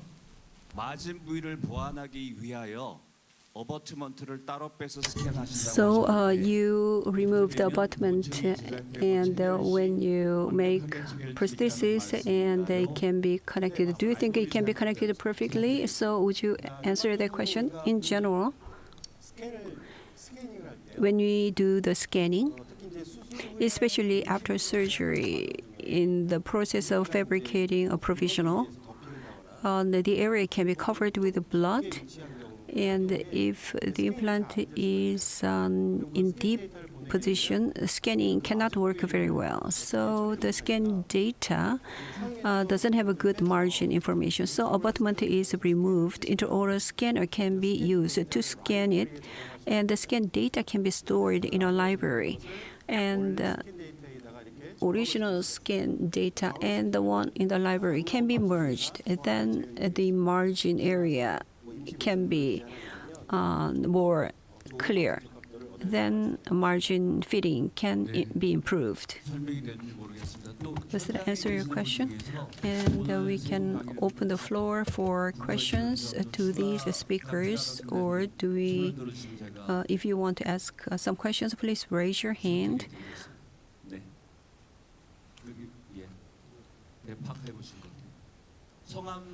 Please identify yourself first. I am running Kim and-chang Dental Clinic in Cheonan.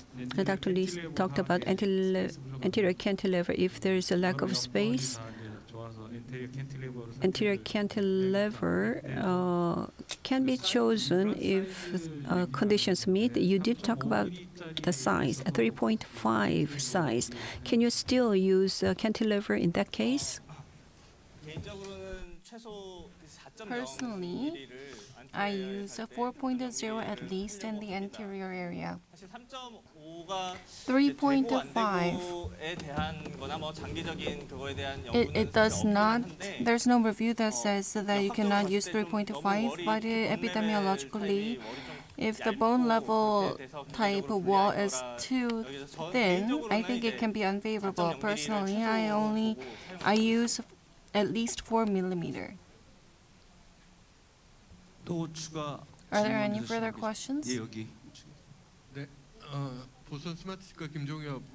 I'm Kim Jong-yeop of Busan Dental Clinic. I have questions. You talked about anterior cantilever. There's mediodistal cantilever, but because of bone loss in the anterior area, there's buccolingual cantilever force. Did you look at the occlusal load distribution about this as well? To Dr. Park Si-chan, if you have facial scanner, and we all agree that it helps in communicating with a lab technician, but in how many cases do you make a virtual patient? In my case, you do not, the indication is very narrow. What do you think about the indication? So I'll answer first. Thank you for the question. First, mesiodistal pontic cantilever, even if you don't do it in the anterior area, if the clinical crown is longer in the anterior area, I think a prosthesis, all prostheses have a cantilever effect. That is a good point. In the anterior area, even if there is no cantilever force, as mentioned earlier, even if you use the same masticatory force for occlusion, depending on the position of the antagonist and depending on the direction of the force, there can be significant differences. Once the load is applied, to put it simply, the force towards the labial side, it is important to minimize that.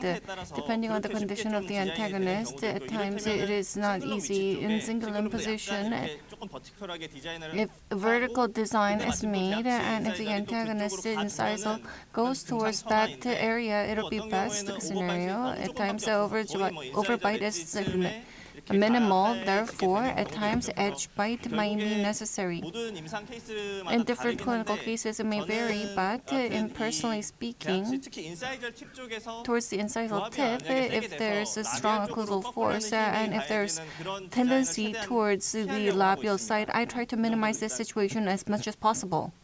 제 질문에 대해서 답변드리면 솔직히 그 모든 케이스에서 To be 하지 honest, 않습니다. I don't do it in all cases. 굉장히 좀 까다로운 환자분들 So when a patient is very demanding, once a prosthesis is delivered, adjusting it afterwards is not welcomed by a patient. So demanding patient, I do not use it. In a crossbite or the key is not good, we use the data set. Facial scan itself is not easy to do, and there is a very expensive facial scan. So T-scan and photos are used in many cases. As I showed you in the lecture, I didn't emphasize it due to constraint of time. One shot of CBCT can reveal the face. I believe that's a game changer.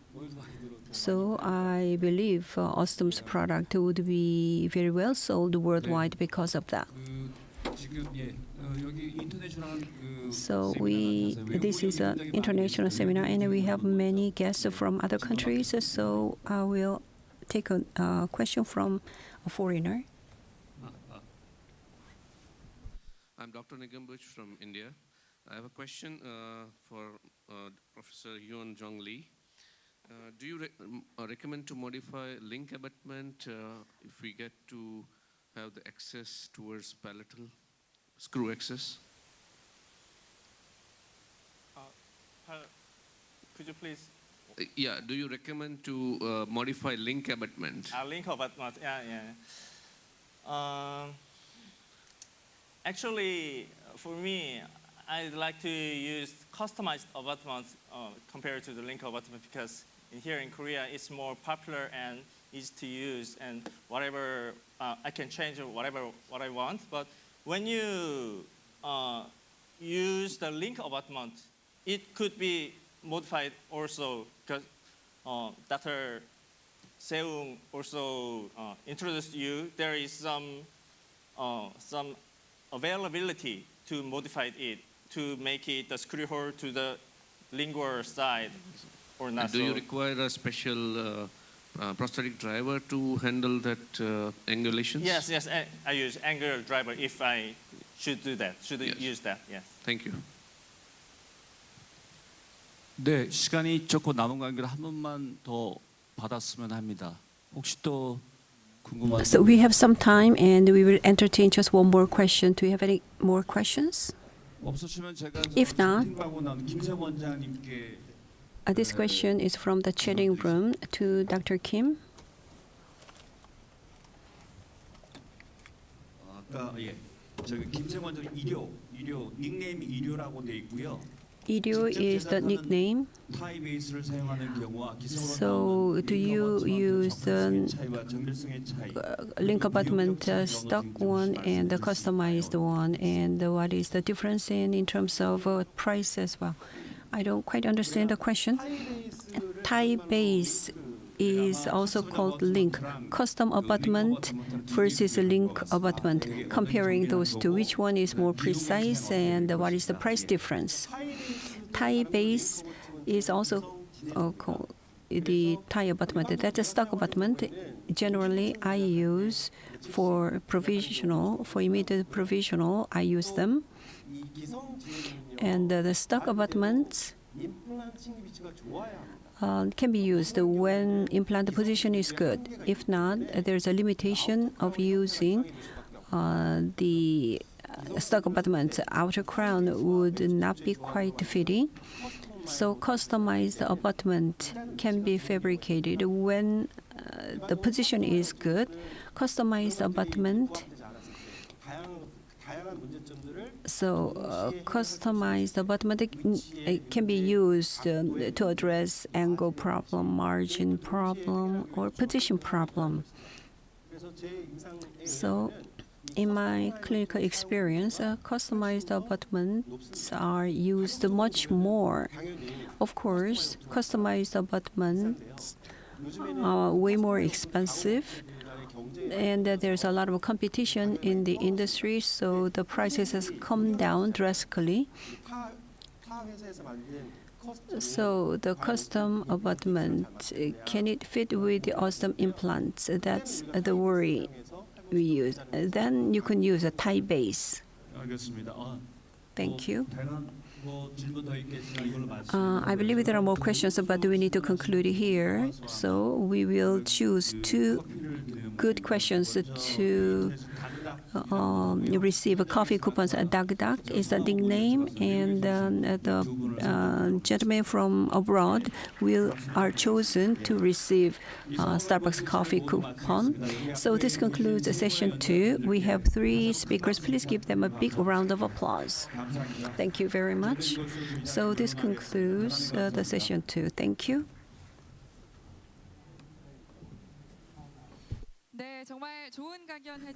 Thank you for the wonderful lectures, and thank you, Professor Kwon Keung-lo, for chairing today's session. Once again, please give them a round of applause.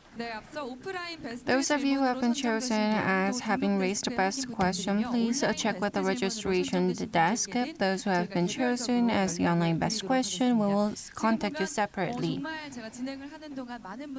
I'm sure I can see many people have filled up the seats, so there are many guests from abroad. We're honored to have you here today. I'm so happy that this hall is filled with so many foreign distinguished guests. Thank you once again for the participation and interest in not only the speech here, but also many programs and events being held in the first, second, and third floor of this building. We really hope to have you till the end. Thank you. 네, 그럼 이제 바로 저희가 또 두 번째 스페셜 Next, we'll move on to the second live program. We're going to the booth, exhibit booth. First, we're going to look at K5 and T2. In the first floor, let's look at announcer Im Han-il.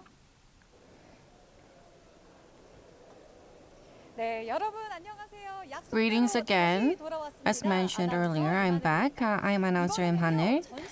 Today, I'd like to introduce the major Osstem products here. First is a unit chair K5. It gained a lot of attention at CIDEX event, and it has received a lot of limelight since. And now, let's talk with Mr. Hwang Won-gyu of Overseas Equipment Team. K5 is a wonderful design, and it has been recognized by many awards. It has narrower back and has a tilting function. It provides elevated experience, so you can get design and convenience in one package. That is right. Wireless foot design of K5 allows for more streamlined treatment environment, and with this device you can get sterilized water all the time. Come and experience this product at Osstem Twin Tower. I really look forward towards using this device. What is the next device to be introduced? The T2 has 6 types of multi-fold. It ranges from 15 by 15 to 5 by 5, and it has endo mode. You can get a clearer images. You can apply it in different clinical situations. I think it has very good satisfaction. It was sold #1 at GAMEX exhibit. What is the reason behind such popularity? I think it is because it has a convenient dedicated software. You can do mock implant placement, check bone density, and use different implant libraries. Treatment and consultation becomes much easier. You can use it at the second floor and use the software yourself. If you're interested, come and visit us. T2 and K5, it will definitely make your treatment easier. So what kind of other products are available? We'll show you in a short while. 1시까지는 점심 시간인데요. So we'll have lunch until 1 p.m. 지금부터 이제 오후 1시까지는 점심 So we'll have lunch break until 1 p.m. Enjoy your lunch. And during lunch time, please look around the event places. On the demo site, Digital Dental Technician Contest, 8 people's presentations are uploaded in the demo site. So many people have been waiting for this moment. 300 people who connected to us online. And we'll have coffee coupons, and 200 people will get a sweet dessert set.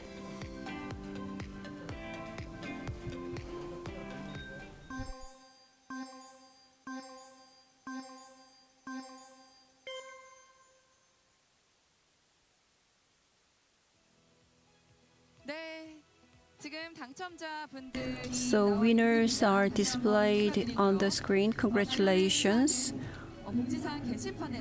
So in the bulletin board, you will see the winners, and we'll have lunch break until 1. So if you go out through the left door of this auditorium, you will find the lunch place, and on the first floor, Trios 5 Experience Zone and Exhibition Hall are operating, and stamp tour gifts will be provided if you get the stamps, and please look around the Osstem product zone as well.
네, 최규옥 회장님의 멋진 발표를 President 들을 수 Cheguk, thank 있었던 you once 정말 again. 귀한 시간이었습니다. 다시 한번 회장님께 Please give 감사드립니다.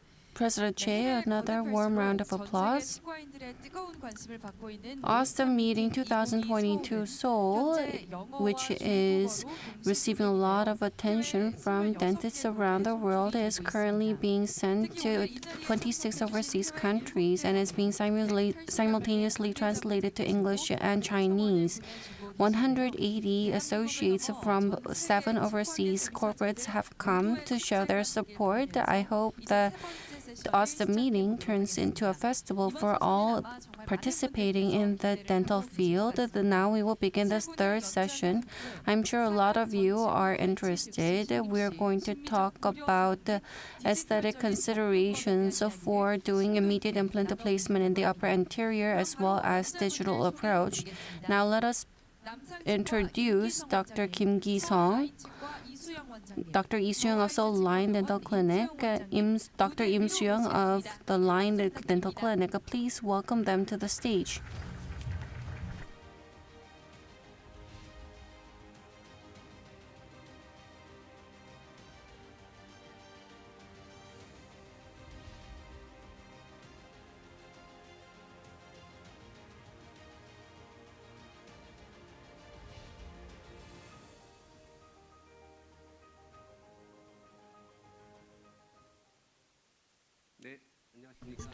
Hello, my name is Ki-sung Kim. Hello, I'm Dr. Lee, and hello, I'm Dr. Seung Lim. Today, we are going to talk about. I'm looking forward to the good discussion. So this is what we are going to discuss. Aesthetic consideration and digital approach for upper anterior immediate implant treatment, and we are going to talk about advantages of a guide. Clinically, when we place an implant in the upper anterior, you may have experienced aesthetic failures. The patient was referred to us, and there's a recession in the gingiva, and there's a post-discharging. So, what is the reason of the gingiva recession in this patient? First, as you can see on the CT, the angle is labially inclined, and so when 4 upper anteriors are extracted, not many cases we place 4 implants, but the 4 implants were placed. And if you look at the angle of a placement, it looks like it was immediately placed. If it is a healed ridge, I don't think they would go out of the bone housing. Yes, regrettably, the placement angle is not good. It's labial inclined. Number 11 is outside the bone housing. So flapless surgery was done without an assistance of a guide, I think. So in order to prevent this, we are going to talk about how to adjust the placement angle of implant, 3-dimensional implant placement positions. So in the upper anterior region, in order to place implants, we need to place at the center of the extraction socket, and it is very important in terms of labiopalatal for immediate placement. 2 millimeter of gap that needs to be maintained so that it should be placed palatally. So implant placement is done against the gingival line. 4 millimeter or more distance should be made. So 2 millimeter gap should be obtained to prevent the problem. The implant angulation, it is related to the prosthetic type. Implant axis, if it is in cingulums, the screw type can be made. However, if the angle is incisor or labial, cement type can be used. What I want in terms of angulation is this one. When a final prosthesis is made, it should be a little bit palatally, the implant axis should be made. The screw hole like this needs to be made. This is the best implant angulation, but we cannot obtain that always. If you look at this, the second and third one, implants are placed and the screw hole prosthesis cannot be fabricated, but reasonably cement type aesthetic prosthetics can be made. But if the fissure type is too much in the labial side, we will have a failure like the case we saw before. So today we are going to talk about the 3 axes, the important ones, the long axis of teeth and alveolar bone axis and implant axis, the long axis of those, how they are related with each other. First, the teeth and alveolar bone, the angulation should be considered. Lateral, canine, and the incisors have a different situation, and root apex direction is different from patient to patient. So if you look at angulation in the same patient, central incisor 8 degrees, lateral incisor 16 degrees, and canine 23 degrees. So as you go toward canine, the angle is becoming larger. So root apex angulation can affect the implant placement angulation. Class 1 apex is something like that, but in the central incisor, lateral incisor, canine, more than 70% is class 2 type. It is labially inclined. That is the cases we see a lot clinically. So we'll talk about these two. The tooth implant angulation, the tooth axis and implant axis needs to be closer to tooth axis. That is restoration-driven regulation, and implant is placed toward the alveolar bone.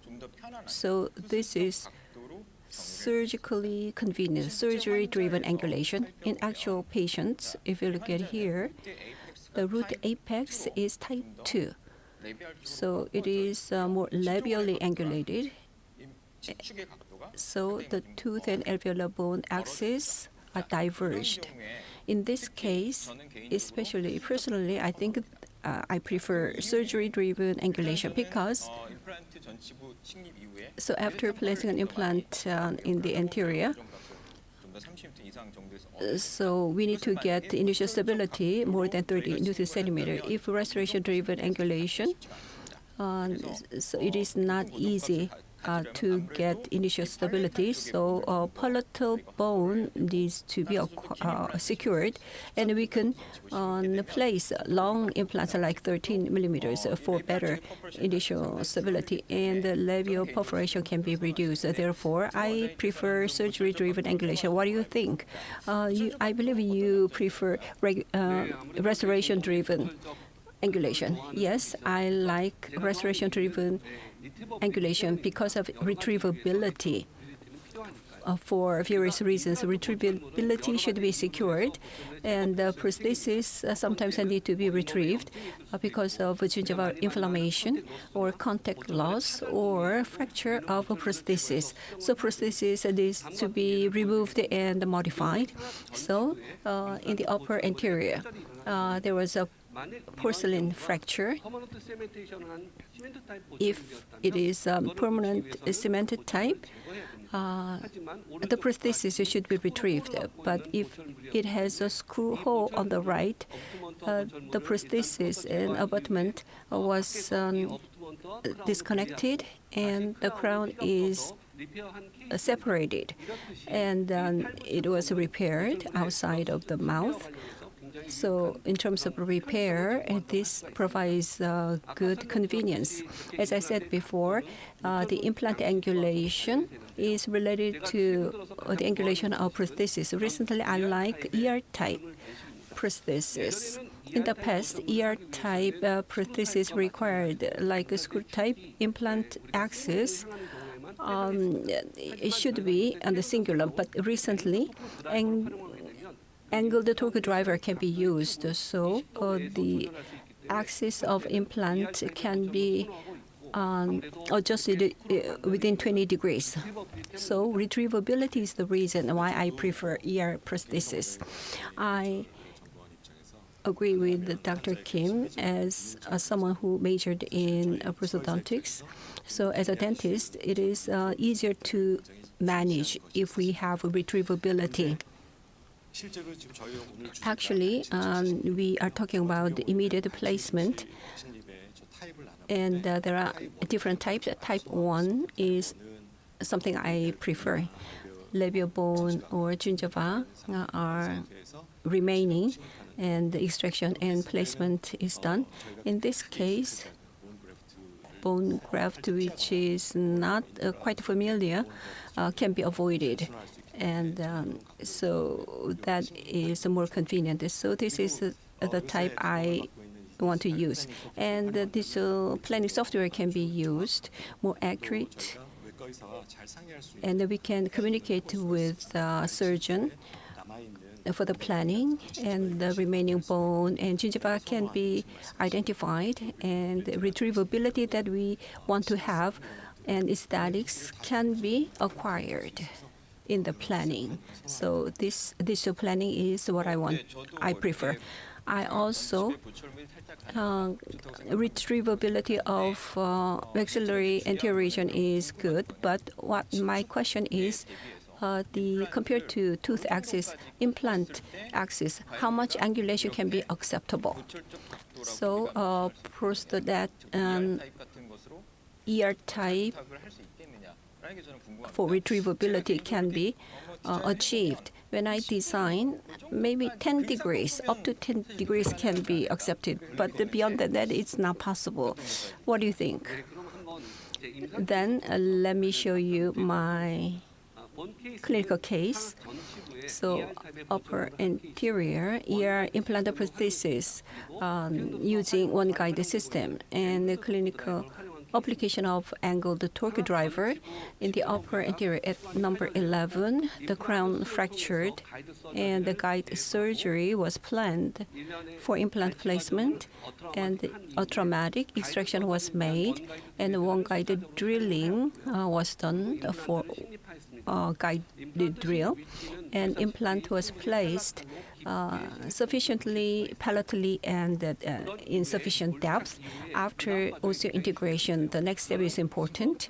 Screw-type temporary prosthesis is used for subgingiva contouring, which is very important. So soft tissue contouring is done that appears similar to adjacent teeth. So impression coping is used for impression taking, and prosthesis is made. CAD-CAM custom abutment and final restoration is done. So from the implant planning, angled torque driver was considered when I determined the axis of the implant. So 20 degrees inclination of this a little bit of modification of abutment. The palatal side should be open sufficiently, so 20-degree angled torque driver can enter, and in the prosthesis 1.5 by 2 millimeter hole needs to be made so that the driver can access. So in the mouth, they are connected. So abutment screw is tightened and loosened, and that is checked, and abutment is delivered, and final cement is done. So ER-type prosthesis was fabricated with a hole. As I said before, ER-type prosthesis, so that is one of torque drivers. Angled torque driver, the width is 1.25 millimeter. The head is like a soccer ball, so it has many faces, and abutment screw can be tightened, and the up to 20 degrees can be accepted. So palatally, the hole can be made. However, there are some limitations. The torque driver limitation is 20 degrees. So in this case, the implant axis was determined based on that. As Dr. Lim said, here, the alveolar bone and the tooth axis are over 20 degrees, so angle torque driver it doesn't work for ER type prosthesis. So there's some limitation in the angle. So up to 20 degrees, it's much more than I thought. So personally, I think in our hospital, more than 90% of the cases we use a cement type because it is angled, and I thought the retrievability is not possible. 20 degrees is quite a big range of angles for retrievability of ER type. Dr. Lee, I believe you use this technique a lot too. Yes, if you look at panorama or photo or CT of a patient, the crown that will be made later is hard to envision, so we cannot just determine it will be 10 degrees or 20 degrees angle. So at that time, we need to use digital planning. If you use digital planning, as Dr. Kim or my favorite ER type can be made more easily. If you look at this case, the access hole and the actual implant, there's 20 degrees of angle. In this case, we can consider ER type. If you look on the left, you can see that the access hole is positioned in the cingulum. The implant is placed here, but in this will lead to implant being placed outside of bony housing. It will lead to a result that we saw earlier. If you just randomly place the implant, then it will lead to such catastrophic result. On the other hand, if you look on this side, if you get the sufficient stability and if it is placed in the bony housing, the access hole will be positioned on the labial side. We need to adjust the implant placement in between these two.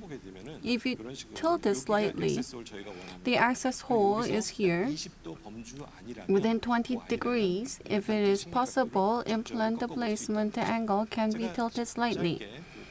I'll show you the planning software briefly. As you can see, if you align like this, prosthetically, you can see ideal prosthesis, but the implant itself is placed outside the bony housing. So we're going to tilt it so that the implant can be placed within the bony housing. It is slightly towards the incisal. How will it be like if we adjust slightly using this software? You can see that labial or palatal area, sufficient bone is there. 3.25 diameter was used first. If the bone housing is okay, then you can increase the diameter of the implant as well. I changed to 4.0, and after that, angle torque driver is used, so within 20 degrees, we're going to check whether it can be tilted. Clinically, when you see various patients, at times you cannot do this. In those cases, I just place the implant in a surgically favorable position. After doing that, the prosthesis would be cementation type. There's a major plus in using the planning software. This is the abutment that was fabricated. The angle driver was used.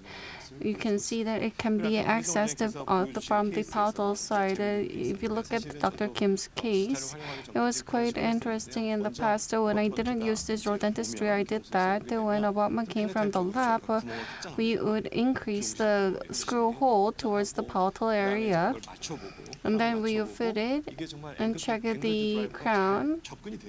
You need to check whether the angle driver can access it mechanically.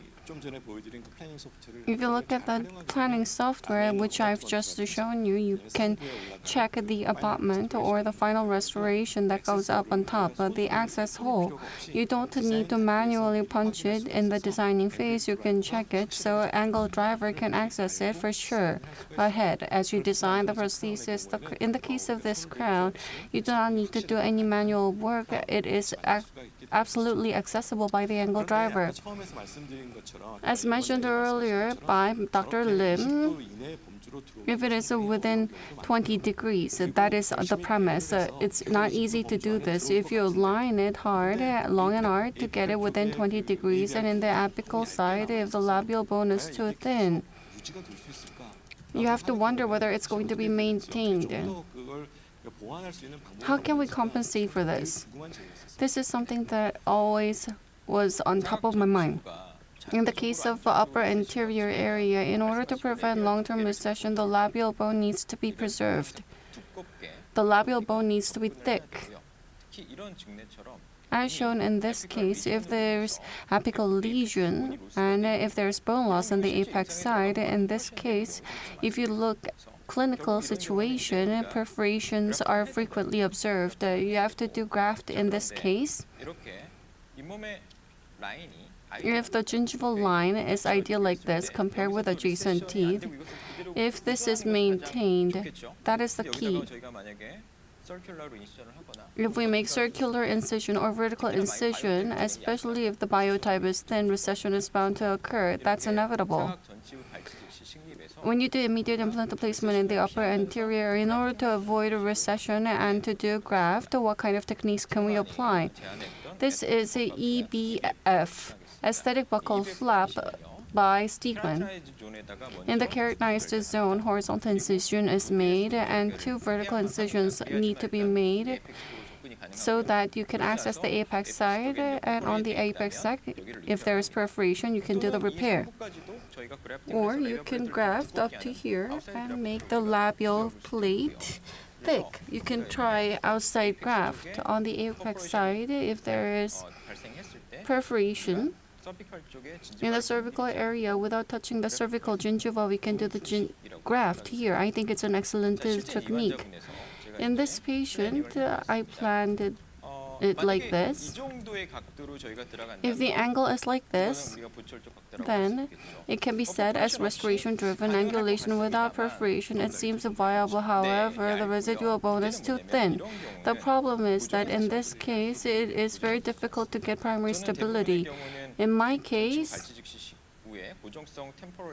I provide fixed provisional after providing immediate implant placement. Therefore, in my case, I tend to choose surgery-driven angulation. I tilt it by 25 degrees. That is the design, as mentioned. If you use the surgery-driven angulation, you can get contact with more sound bone and more stability can be gained. If necessary, you can use up to 30 millimeters of implant. EBF technique is slightly different. In the keratinized zone, horizontal and vertical incisions are made, but if you make a vertical incision, this kind of scar line can be problematic in the future. Therefore, in my case, at mucogingival junction, I make horizontal single incision. And I ablate it. This is going to be called as junctional epithelium. If you make a single incision, there's going to be less scar, and flap opening and suturing becomes much more easier. EBF of this type is favored by me. Temporary provisional is inserted, and it is fabricated. Let's look at the actual video. Extraction was done. On the apex side, already there's a perforation. GBR is necessary here. I do not open flap here. And I use the guide that I fabricated, do drilling, and place the implant. You need to drill in a slope, therefore it is better to use guide to place the implant in the accurate position. For long-term maintenance of space, I prefer xenograft in this case. At mucogingival junction, incision is made. I do not approach just the apex side. I ablate to the coronal side as well, so that graft material can come up to this point. In order to augment the labial bone, I fill up the perforation and augment the labial bone.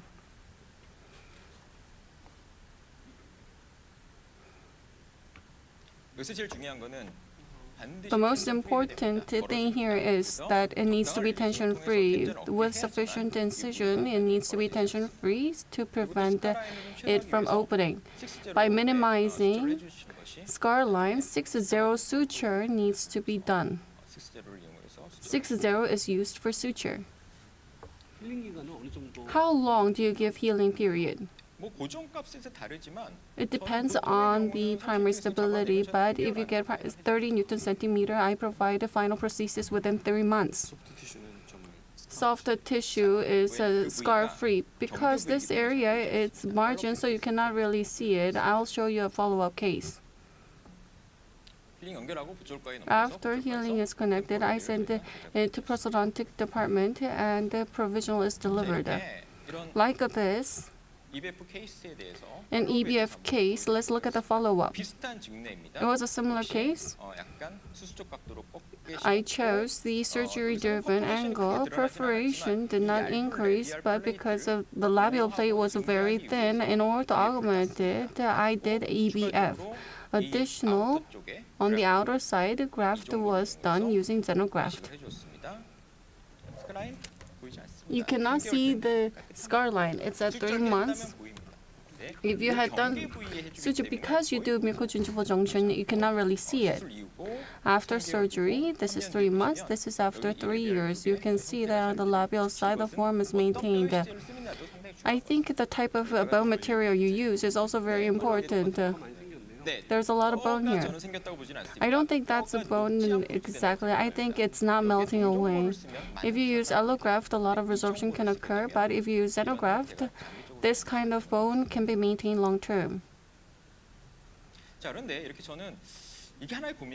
It's a dilemma.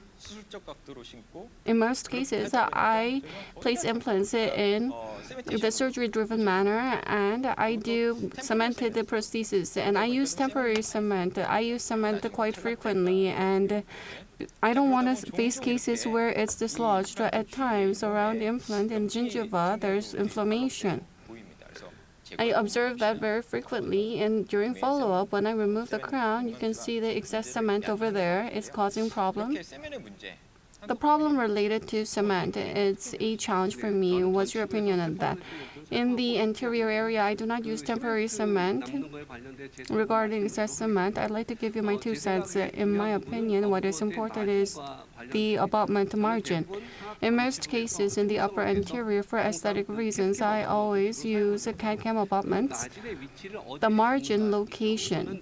In most cases, labial margin needs to be 0.5 to 1 millimeter subgingival margin. If there is a gingival recession, there can be aesthetic issues. However, if you do soft tissue contouring sufficiently and to stabilize it, take impression and then provide a restoration, gingival recession does not occur significantly.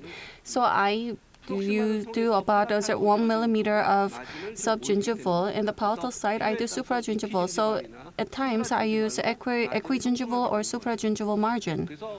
On the palatal side, the implant cementation process is done. If you look at the video, I'm going to provide more explanation. In my view, minimal cement needs to be used.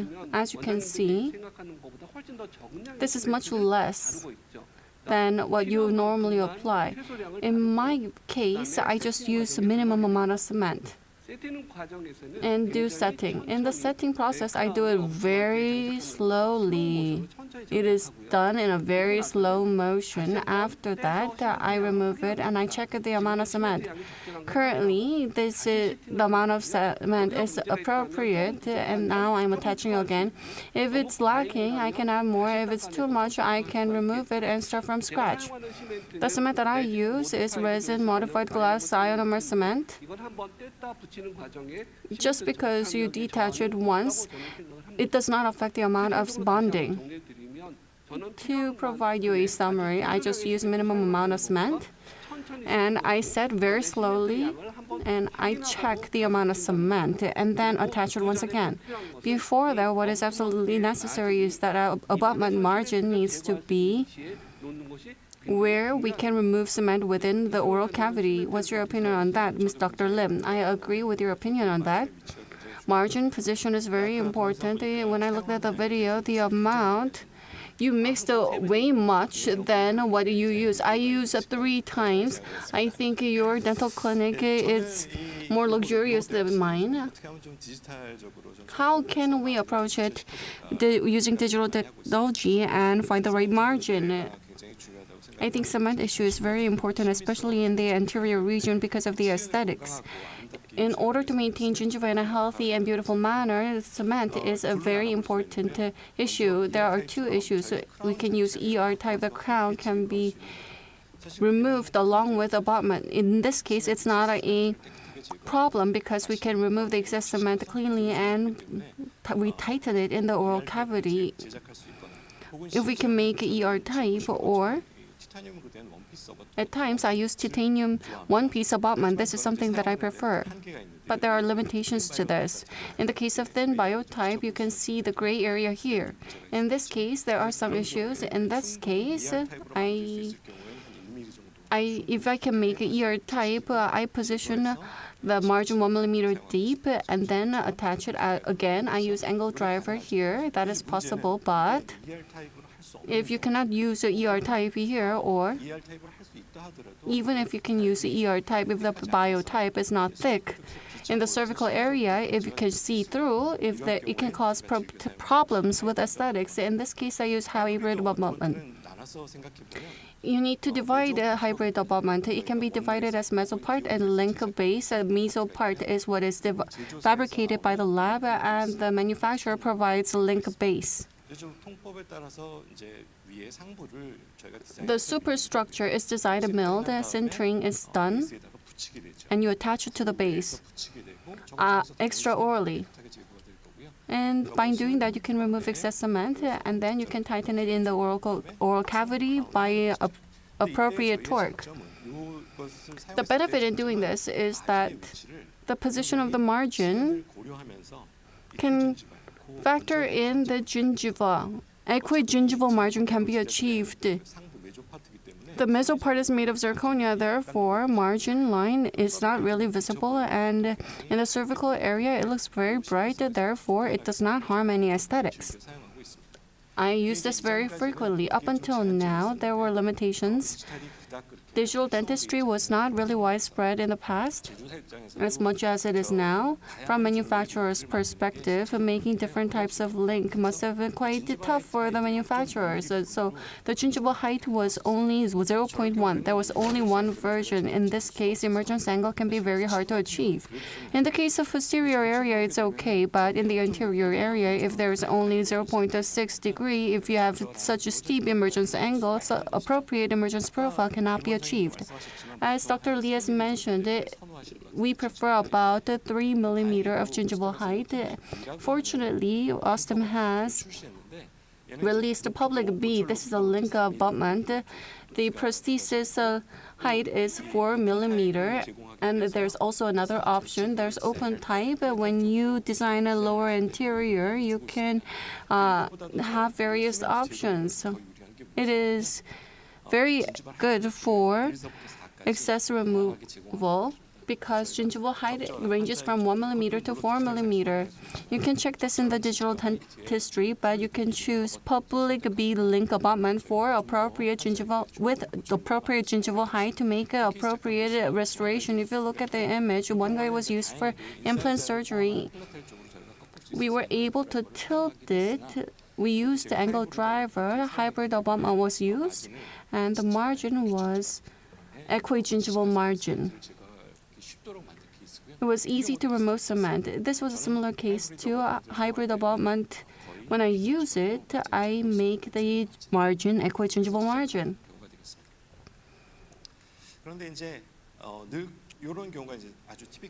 This is a typical case we see. This is an implant that is not placed prosthetically favorably. I want to place the implant here, but actually that's not possible. In order to make the implant within the orange bone housing, you need to place it as shown in the orange. Opening a hole now faces the labial side. In this case, a link abutment is used, so you can remove cement in the cervical area and you can get aesthetic result. You can catch two birds in one stone when you use this product.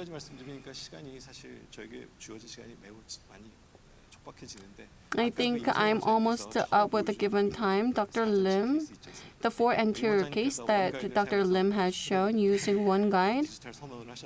You said you were going to use one guide future on? After choosing this theme, there was a patient who came. So I wanted to present this case. Implants were placed last week. 4 implants. The patient wanted to remove them all. Such inflammation, I think it's better to go delayed. But the patient did not want any removable prosthesis. At the time of implant removal, the patient wanted fixed implant prosthesis. That was how it was planned. The 4 implants were removed. The number 12 and 22 implants were to be placed, and temporary provisional were to be provided. Then number 11, there was roof. I thought I could remove it because I'm not going to place the implant. I think the person placed the implant flapless. The patient wanted immediate temporary restoration after implant removal, therefore I used one guide to place the implant. As shown, when the bone quality is bad, you need to do accurate drilling to do implant placement, and it's very difficult to do so freehand. If you use guide, it could be of help. In order to solve the recession, CT graft is necessary. Connective tissue graft was done, and temporary provisional was provided. The design was like this. Distal angulation was done. I thought that there would be more bone here, and did labial angulation to get more contact in the labial bone. I thought 11.5 would suffice, but when you open, the reality is always different. You can see a larger bony defect due to the residual root. Between number 12 and 11, I thought there was going to be septal bone, but there wasn't. I was not able to get stability from the lateral wall, so I changed my plans to number 13. Fortunately, I was able to get stability above 30 newtons on both sides. ISQ values of over 70 were achieved. Fortunately, temporary provisional could be provided. Volume maintenance is very important, therefore I used the xenograft for bone graft. Personally, I prefer PRP. PRP is very important in volume maintenance. Resorbable membrane was used, and CT graft was done for a one-time surgery. This is after surgery. Prefabricated custom abutment and temporary were delivered on the same day. You used the guide and provided a nice treatment. In number 11, this was a failed implant. I was able to remove it very easily.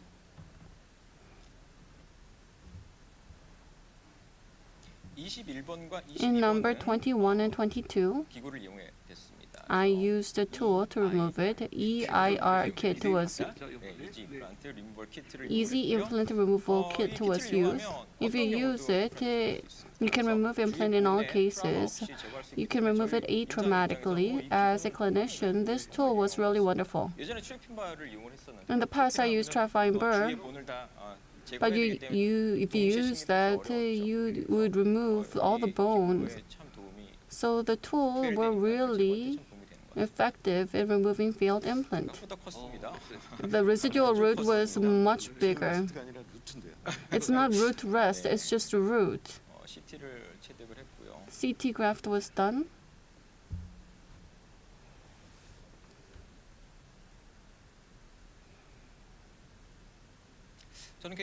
Personally, this is something that I've learned from you. So using one studio, I was able to fabricate it. I think I'll be more active in using it. You got the primary stability, yes. I worried about number 12, but I used the 4.5 by 13, and I used AOS with PRP. AOS is there. You can maintain the volume. You do not need to use non-resorbable membrane.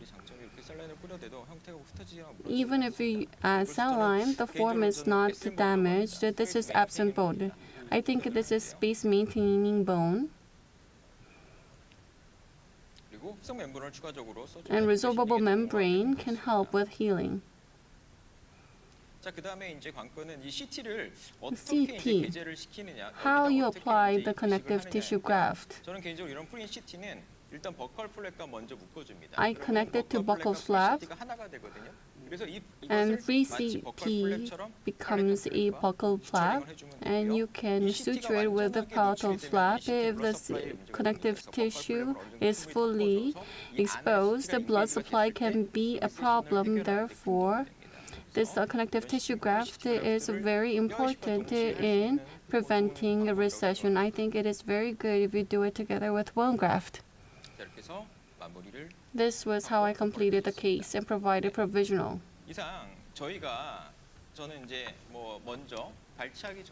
Before extraction, I looked at the tooth axis and alveolar bone direction. If the angle is narrow, you can provide a prosthetic-driven angle. In the past, I didn't consider it, but now I'll probably provide a prosthesis like this. I think retrievable prosthesis is better, but if the angle is beyond the 20 degrees, I think it will be surgery-driven angle. I agree. So in many cases, the tooth axis is the incisal side, so bone housing and access hole angle needs to be within 20 degrees when we plan, or otherwise we can do surgery-driven angulation, or we need to go to cement type. And hybrid abutment needs to be utilized for aesthetic results and for the health of gingiva. So that is the summary of what we have discussed. What about the conclusion? Yes, the conclusion. There are 3 items. So maxillary anterior region is a challenging area. So angled torque driver, the recently launched one, can make ER-type prosthesis much easier, the screw type. And EBF technique is recommended if labial perforation happened, as you showed. It has the advantage of maintaining gingiva margin while allowing grafting at labial area. So it was explained in the morning, but one guide digital surgery is recommended if anterior immediate implantation is planned for accurate positioning and angulation of an implant. So do you have any more comments? So this is a very good opportunity, my honor, to be with you. EBF, modified EBF may be the correct name. So regarding that, I learned a lot in this opportunity, more than anything else. So surgery-oriented person, expert, has been invited into this world, so it is my honor. I also, to be honest, I didn't really prefer to use a guide. It is cumbersome to send it to the center and they get it back, but you said it can be done within our clinic, and I installed the studio and used it, and it's fun. And I think I will use more guides because it can be printed in the clinic. So today, we talked about this topic, and I hope this has been helpful to all of you. And discussion is finished. Do you have any questions? First, if you have any questions, please raise your hand from the floor. Microphone.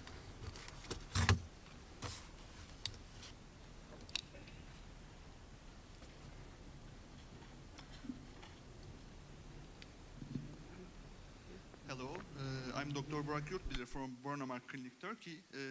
It's a great pleasure to be here with you, and thank you for your great cases and discussion. My question is about coaxial self-angulated implants. Some other brands produce this kind of implants, and they called as site-specific implants. My question is, have you ever experienced or heard about this kind of implants? If your answer is yes, what is your comments, especially in prosthetic point of view? Thank you. 이게 좀 알아듣기가 조금 어려운 상황인데. Actually, I don't understand English quite well.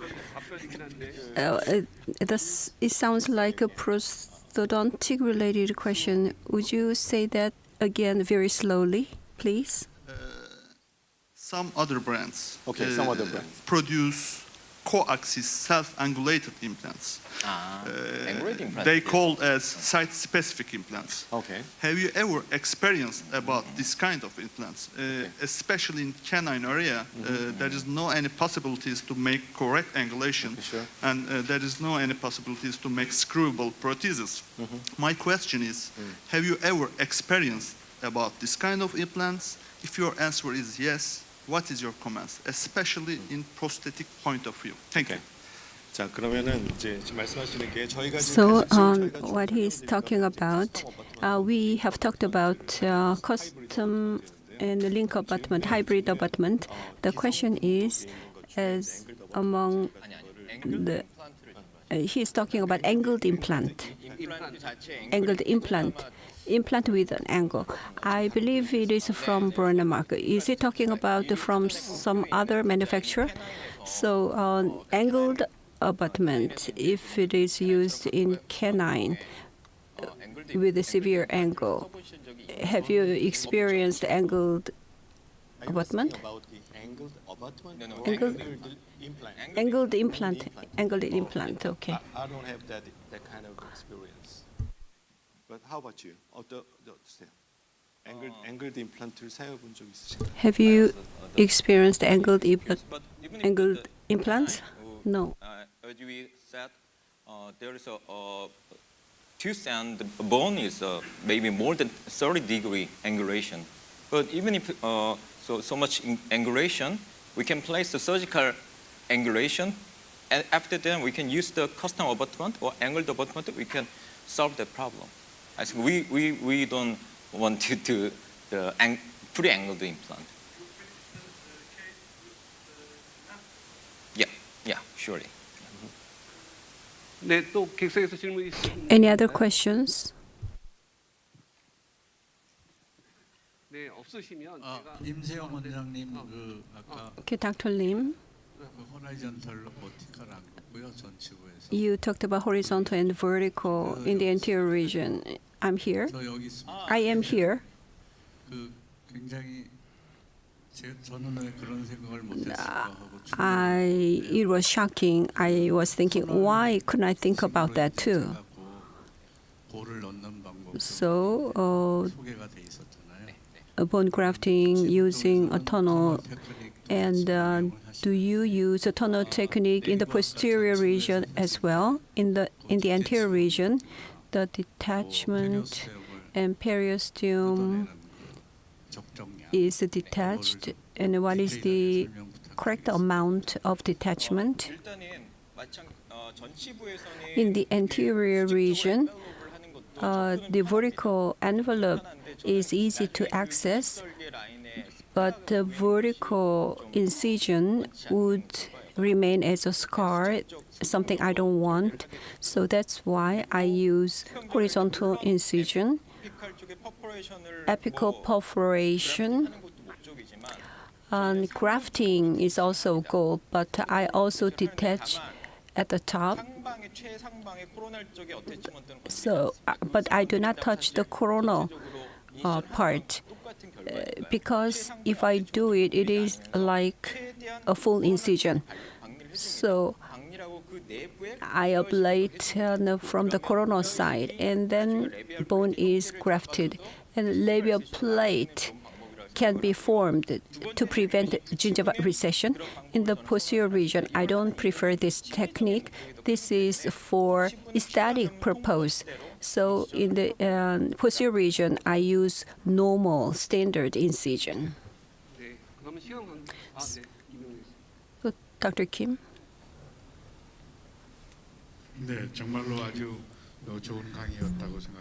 Thank you for the wonderful lecture. And prosthetically and surgically and periodontally, it was a very meaningful lecture. I majored in oral maxillofacial surgery. My name is Kim Yong-rae. Next to me, there's Osstem's president. I asked a question. You two have a lot of experience in the upper anterior area. For angle, 10 degrees, 20 degrees. In the past, when I used Browning mark in the upper anterior, 10 degrees to 15 degrees, there was an abutment that tilted twice. It was called angled abutment. And 15 degrees, it was angled. And you fix it, and then on top of it, you use a screw retain the angled abutment. These days, from Osstem, I try to find it in the lab. We cannot get it. So I asked the president. The president says most probably there are. But the speakers here today, you've used Browning mark for long term. I'm not sure whether you really understand it, but free angled the abutment that is angled twice. Do you have experience? Does Osstem have that kind of product? Osstem has angled abutment, and it is angled by 17 degrees and 30 degrees. You fixate it first, and on top of that, the prosthesis is delivered. Why don't you use it frequently? As Professor, you have mentioned in the lab, it's not widely available because we have transitioned to digital dentistry. In order for you to have that, you have to have a lot of stock by size, and there needs to be A type and B type depending on the effects. Whether it is towards the face or if it is towards the surface, because it is angled, the angle, it is tilted depending on the implant angle, you need to choose it, but clinically speaking, within 60-degree scope, it is not easy to do it. Even if you connect it, you need to adjust it so that the surface looks pretty when you place implant using the upper. Unless you use guide the hex position, it is difficult to place up to the hex. Of course, there are angled abutments without hex. In those cases, within patient's oral cavity, it is difficult to transfer. In the past, when digital dentistry was not widespread, that was the only option you had. Or else you had to make UCLA abutment. A lot of people use that now, but now we can easily make a custom abutment. Therefore, from the lab, they don't really have the stock. They just fabricate a custom abutment. That is the recommendation these days. And as a clinician, you can use a custom abutment almost like a stock abutment. So in Osstem, you have a free angled abutment. Yes, we do. About 25 years ago, the patient got fractured bridge. In order to replace it, I couldn't find the component. In the end, I had to do cemented prosthesis. In this, if you scan it and send it over, you'd have gotten an easier solution. Thank you. Dr. Kim, I have used angled abutment. It is not used very much because on the labial side, so unless you place it deep, there is metal showing on the labial side in the past. So it should have been placed deep, otherwise the metal would be showing. Due to constraint time, we need to address some chatting questions and any technique to tighten 36 newtons degrees or more. So there are two things.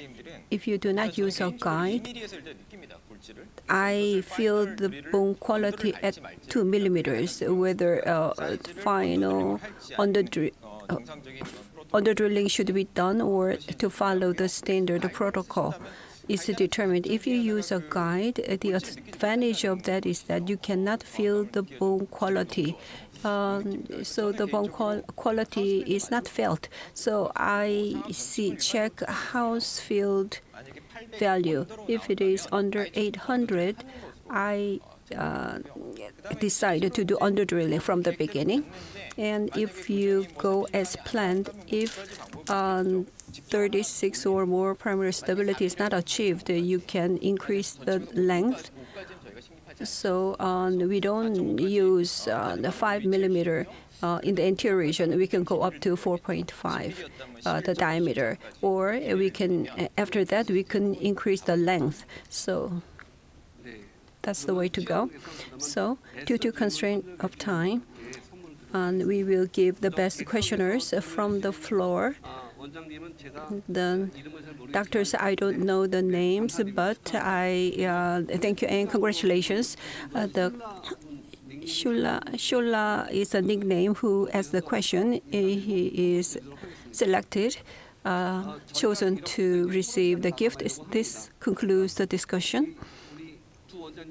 So I felt that doing discussion with these two doctors, the digital approach it makes the ideal objectives can be easily achieved using digital approach.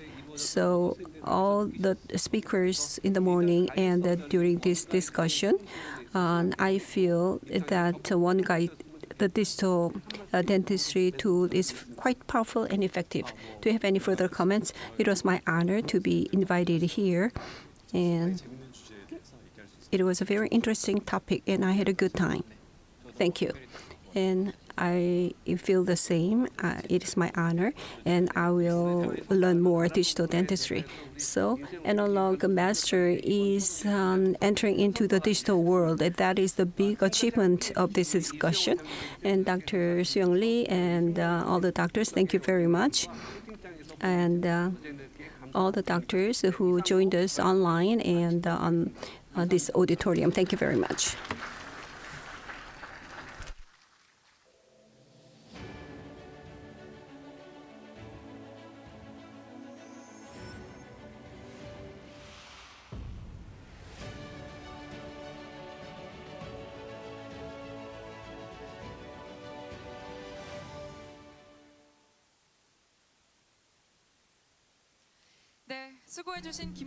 Thank you, Dr.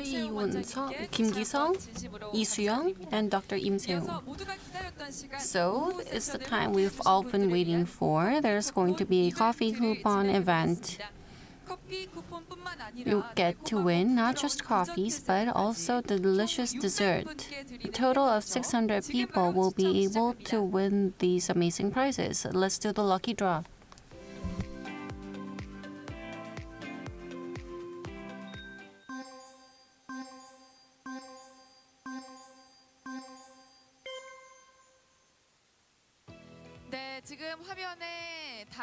On the screen, there are the winners here. There are so many people. A total of 600 people won the prize.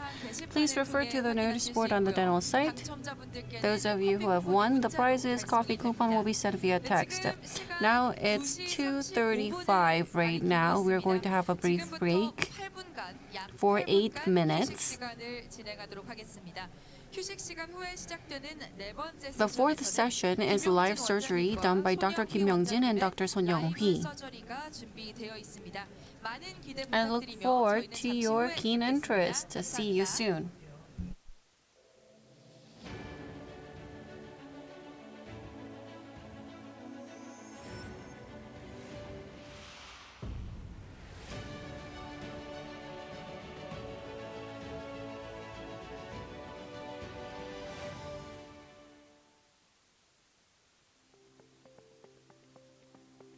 Introducing the 485 kit, the kit for placing short implants. The 485 kit has drills with round design apex, which minimizes damage to the inferior alveolar nerve when performing surgical drilling. The 485 kit allows you to place 4 to 8.5 millimeter short implants. Only 3 drilling steps are required when placing implants with the 485 kit. When placing short implants, try the 485 kit.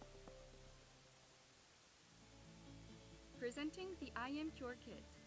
The IM Cure Kit is used when you're treating peri-implantitis.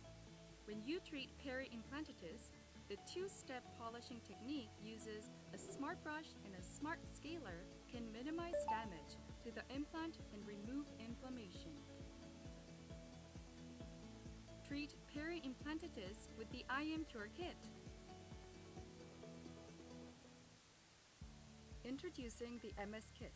The MS Kit is designed exclusively for MS implants.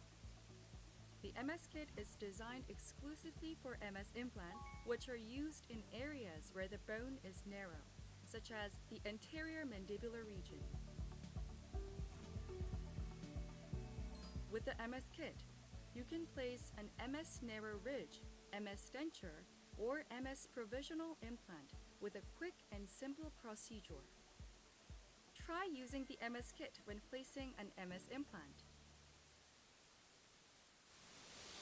Introducing OneJet LCD, the next generation 3D printer specialized for digital dentistry. A dental 3D printer should be highly accurate. OneJet LCD features an array-type LED that emits light uniformly across all sections and a mono LCD with excellent light transmittance performance. It is also capable of high-precision printing at 100 micrometer or less across the entire output plate, meaning the user can apply the printed output to the patient without a separate adaptation process. A dental 3D printer should be fast. The OneJet LCD has printing speeds of up to 30 mm per hour. It can print a wide variety of prostheses, such as surgical guides, provisional teeth, models, and splints within 30 to 40 minutes. OneJet Cure Plus features a high-intensity light source, which helps cure materials within 2 to 7 minutes. Thus, the user can fabricate and place the required prosthesis on the same day the patient visits the clinic. A dental 3D printer should be easy to use. OneJet LCD offers 4 functions that improve user convenience during dental procedures. First, the user can send prosthesis data wirelessly and print. Second, the build plate is easy to assemble and remove due to its magnetic connection. Third, the printed prosthesis can be removed vertically without the risk of breakage or damage. Fourth, the automatic OneJet support setup function reduces working time. A dental 3D printer should be easy to manage and maintain. OneJet LCD alarm informs the users in advance for replacement of the LCD panel. Furthermore, the LCD panel is easy and simple to replace. It maintains the optimal printing environment, which prevents errors in prosthesis fabrication.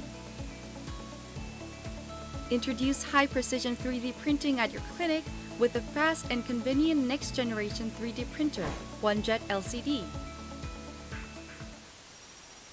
Introducing the Digital Lab Analog offers 3 advantages when you're creating a digital working model. First, you can place the dedicated positioning jig in its correct position with great precision and in line with the direction of the hex. Secondly, the triangular-shaped holding component at the bottom, along with the screw, prevents unwanted rotation while fabricating the prosthesis. Third, easy removal of a lab analog from the model without any damage is to unfasten the screw. The Digital Lab Analog creates an error-free digital prosthesis. Introducing a link abutment is used for aesthetic restorations placed in an interior region. The crown component of a link abutment is made using zirconia, which helps produce a natural-looking crown shape and obtains the appropriate cervical color.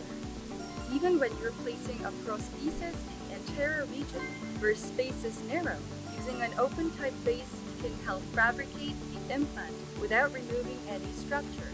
The link abutment lineup features products that can facilitate different heights and gingival thickness requirements. Clinicians can select the right product for a specific placement condition and the patient's intraoral environment. Try the link abutment when placing aesthetic implants in the anterior region. Introducing the 2 key strengths of the SM3, the dental engine that provides strong and stable torque. First, the 20-to-1 gear ratio provides a strong torque of max 80 Newton. Drilling can be easily performed thanks to its strong torque. Second, the SM3 can maintain a constant torque level thanks to its handpiece calibration function. Try the SM3 that can maintain strong and constant torque of 80 Newton. With X-ray images alone, it can be very difficult to convince patients since X-ray images don't offer a complete picture of their oral health status. Fortunately, today's product can help you with this very problem. It's the Snap intraoral camera. One of the most important things you need to consider when choosing an intraoral camera is image quality.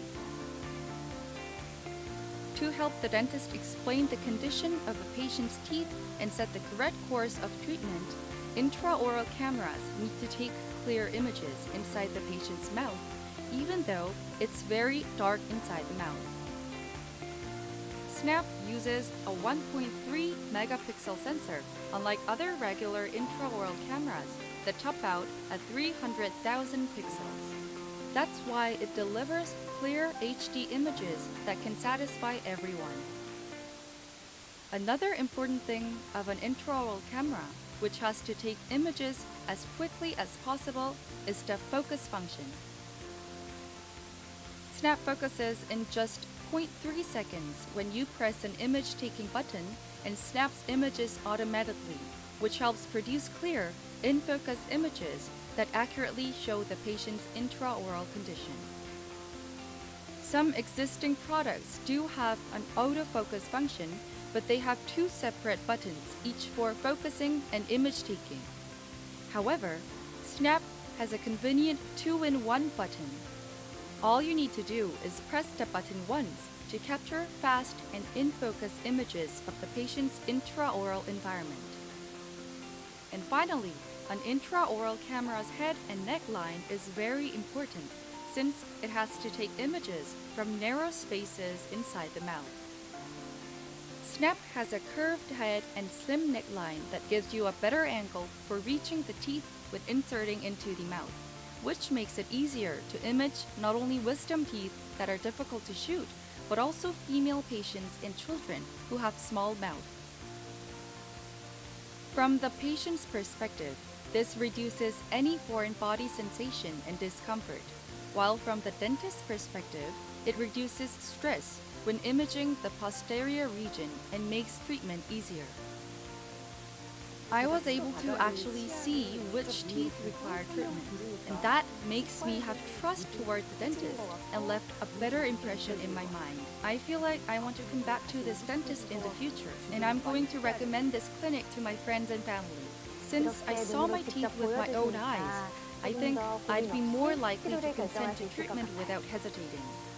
Intraoral camera snap helps accurately explain to patients the condition of their oral environment and creates a more credible and trustworthy impression of the dentist in the mind of patients.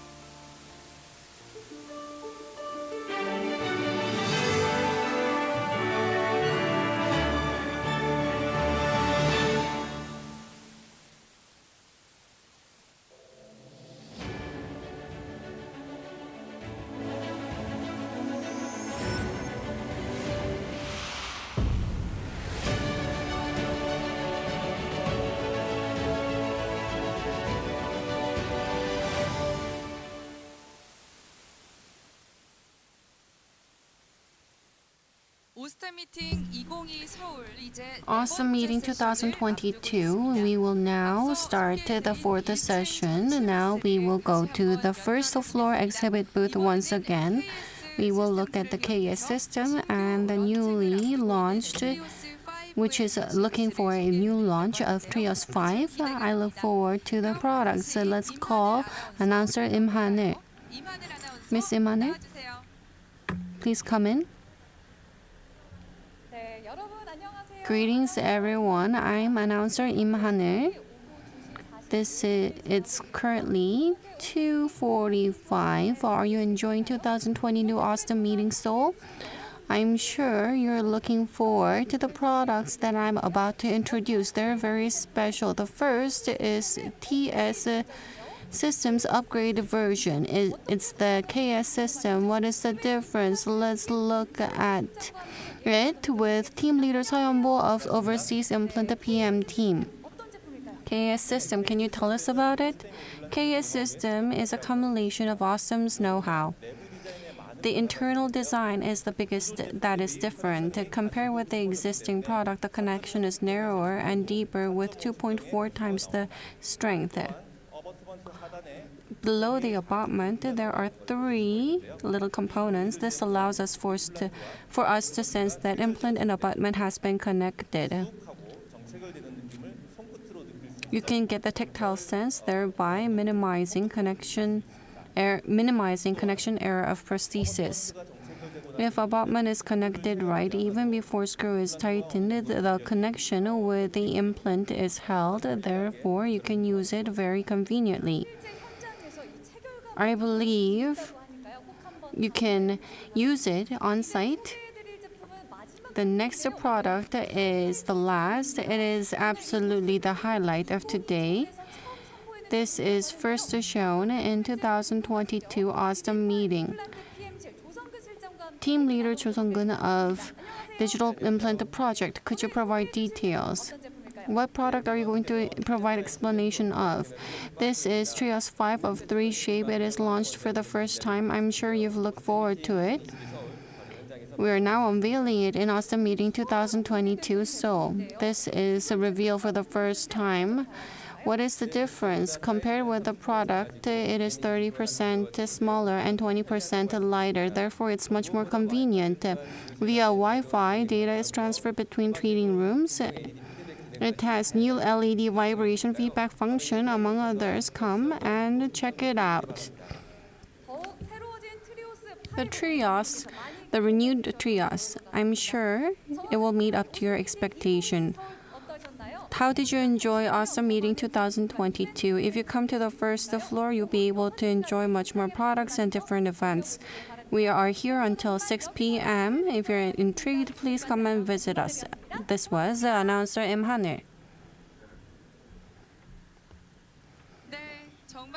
That was great.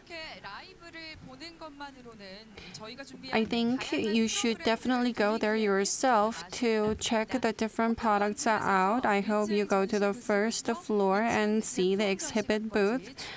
There's also product display room in the second floor, so please go and see for yourself. Next is the highlight of Osstem meeting. It's the live surgery. The live surgery will be done by Dr. Son Young-hee and Dr. Kim Young-jin. The chair will be Dr. Kim Kyung-won of Twin Dental Clinic. Dr. Kim Kyung-won has graduated from Seoul National University and he has completed maxillo-oral facial. He's a specialist of oral maxillofacial surgery. He's a dentist at Twin Dental Clinic and Director of Education and Research Institute at Osstem Implant. Let's call out to Dr. Kim Kyung-won. 안녕하십니까. 김경원 원장입니다. Hello, I'm Dr. Kyung-won Kim, Osstem Meeting 2022. So, the highlight of the meeting is the live surgery. And through the discussion of three speakers, I believe it was a very fruitful time, and they talked about one guide. How much of one guide have you used in this live surgery? Dr. Young-hee-son of Ijeon Dental Office and Dr. Kim Young-jin of Pocheon is going to talk about how to maximize aesthetic effect in the anterior region by using one guide. So live surgery will be done.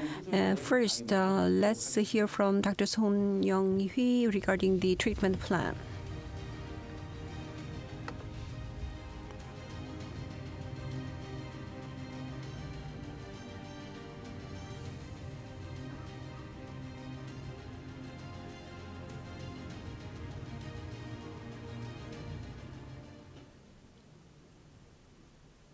Good afternoon.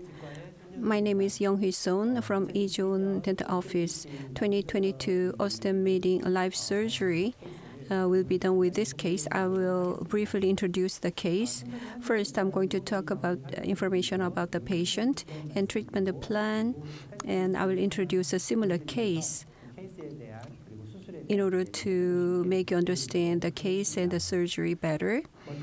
The patient is 70-year-old male. Chief complaint, upper anterior bridge has mobility, and he's complaining about the discomfort. Currently, from number 21 and 23, there is a gingival recession, and there's a mobility there. PMH, PDH, no remarkable situation. If you look at the intraoral situation, number 21 and 23 are connected with a 3-unit bridge, and the crest of bolus is quite severe. And in the posterior region, there are many implant restorations. And if you look at the CT, number 21 and 23 CT views, as you can see, labial bone plate is missing or very thin. If you look at the pontic area, the resorption is quite severe, so implant cannot be placed as it is. To place implants, alveoloplasty needs to be done to place implants. If you look at intraoral situation, number 21 and 23, gingival recession and perigingival swelling, a slight swelling is observed. So before surgery, the bridge is removed, and then after treating, the temporary is maintained. Today, the temporary will be removed and a tooth will be extracted. Number 21, 23 will be extracted, and number 21 and 23, immediate implants will be placed using one guide. For number 21, a T3 4 by 10 millimeter. At number 23, TS3 4 by 11.5 millimeter implants will be placed. After the placement, internal external socket grafts will be carried out. For external socket graft, pouch technique will be used for the grafting. And after the surgery, custom abutment and PMMA temporary will be used for immediate provisional restoration. before finishing the treatment. One guide design. This is the design for number 21. As you can see, the maximum palatal lead is planned. Number 21, and if you look at number 23, labially they are beyond the safety zone. Implants are placed. So when we place like that, usually the distance between the implant's outer surface and the labial bone plate, outer surface, is called IP, and the gap should be 3 millimeters or more, ideally, so that implants can be free from remodeling. And according to the plan, IBP is less than 3 millimeters. It'll be a little bit over 2 millimeters. So, as Testori said, IBP of less than 3 millimeters. An implant is placed like that. Internal and external circuit grafts should be simultaneously done. So, in the afternoon, we will do the surgery like that. So, this is the placement direction. It is we try xenograft, EOS, and EOS collagen will be used. The membrane for pouch technique is skied membrane. So it is based on natural collagen, and it is cross-linked. So when it is hydrated and fixed, it tends to be torn out. So hydration will not be done before fixation. So if fixation is not feasible, then memory holding suture will be used to stabilize the membrane.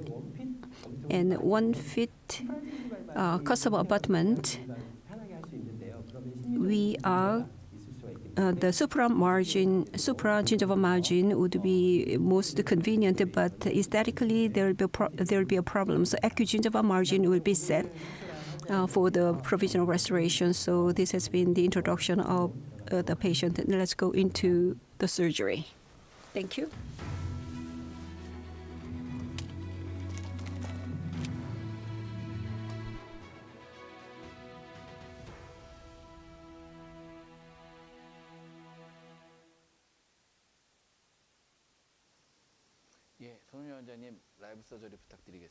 So, Dr. Son, live surgery, please. Let me start the live surgery. First, I'm going to extract the tooth in the anterior region. Periotome is to be used. So it is important to do the extraction atraumatically.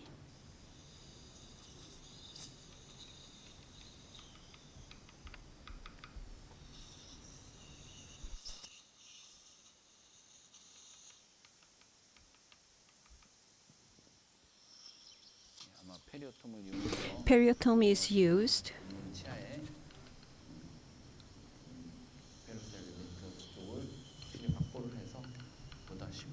So in order to extract the tooth easily, so I'm going to extract the tooth.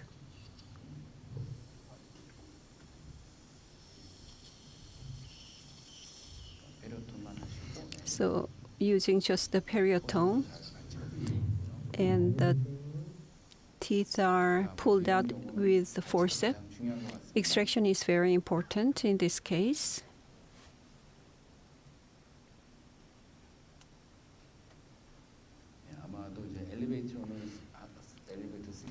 If you use an elevator, the alveolar bone would be pressed. So now the extraction is done.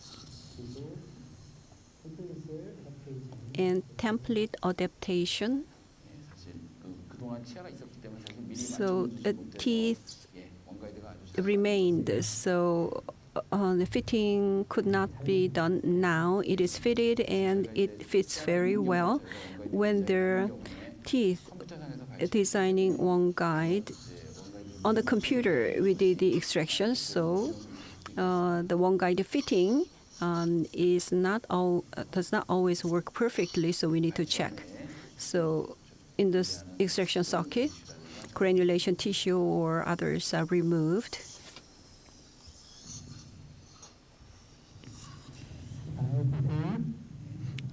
Open the mouth, please. So one guide is fitted again. So the guide is not shaking. It is stabilized on the adjacent teeth.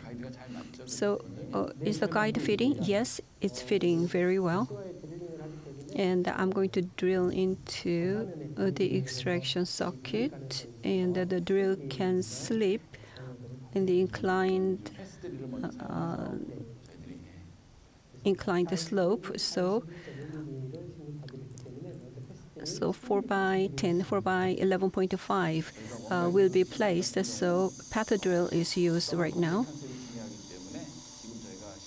So 10 millimeter implant will be placed, and the path drill of 7 millimeter long is used. So extension is used because previously the full length drilling was not done. So 7 millimeter path is used. So short drill must be used first. At number 23.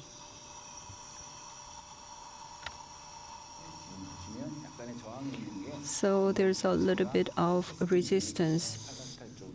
The cortical bone at the palatal side. So not to make the drill slip.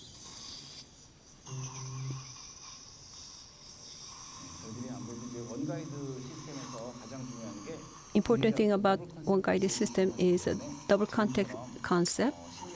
So 10 millimeter, 11.5 millimeter is the ultimate drill length. So 7 millimeter short drilling is done first. 13 millimeter path drill is used. So 10 millimeter. The full length is 13 millimeters.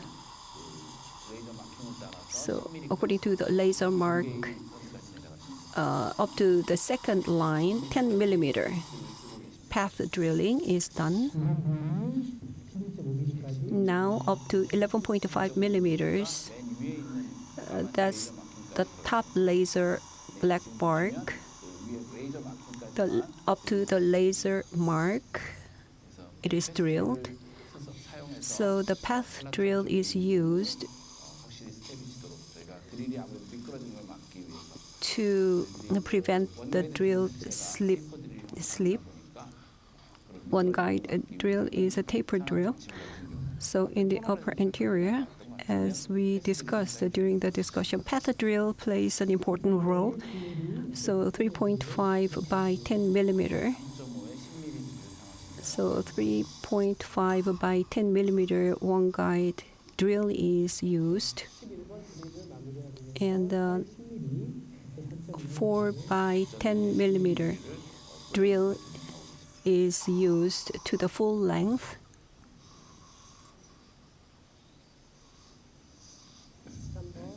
Number 13.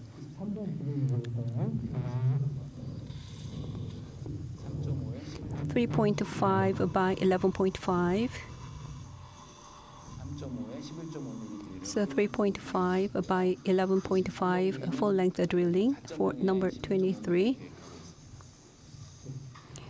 4 by 11.5 is planned. 4 by 11.5 millimeter. Double contact.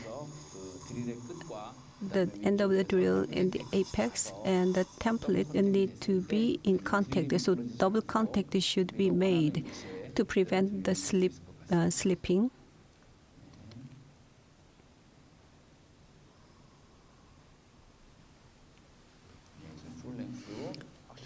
So we are checking whether it is a full length drilled.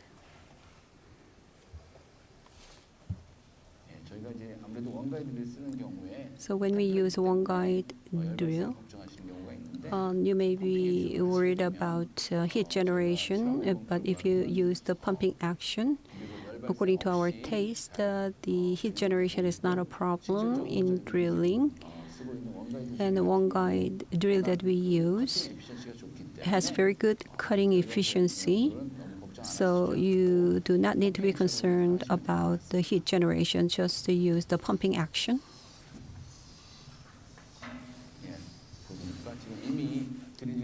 So drilling is completed. Now implants are to be placed. So at number 21, 4 millimeter diameter and 10 millimeter long implant is to be placed.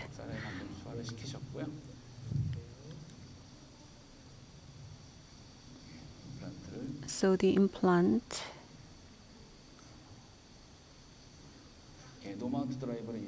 using no mount driver. So about 80% of drilling is done up to yellow line, and implant is placed.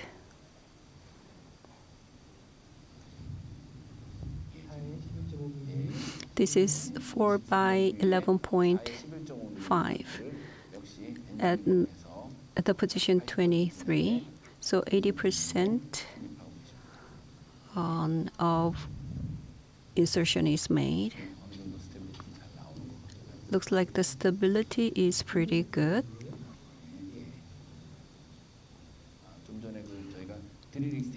So a drill extension was used before.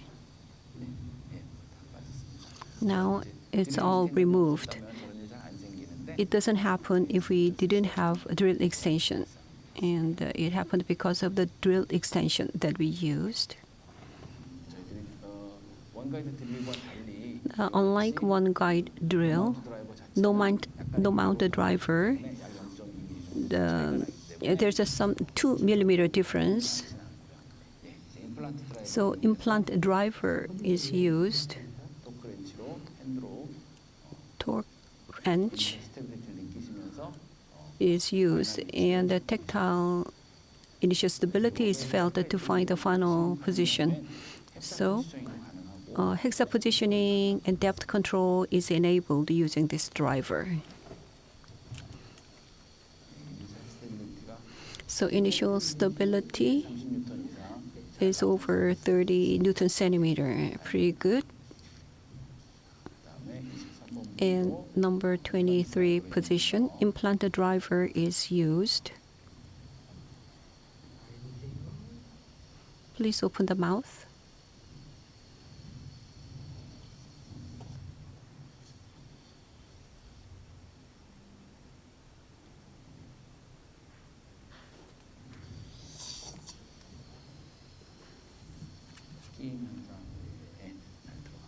Now it's inserted.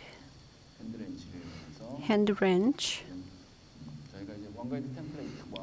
one guide template, and implanted driver's yellow portion is adjusted. Hex control and depth control can be done.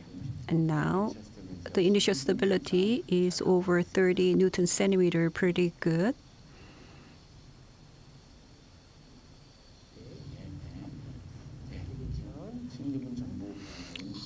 So the placement is over. Path drill is used by Dr. Son. So the sloped palatal bone on the bone, the step is made to prevent the slip.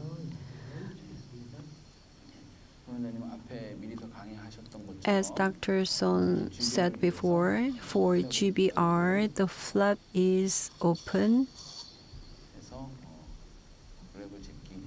Flap will be reflected and GBR will be done. Vertical incision and crestal incision a little bit palatally. So the tooth behind number 23,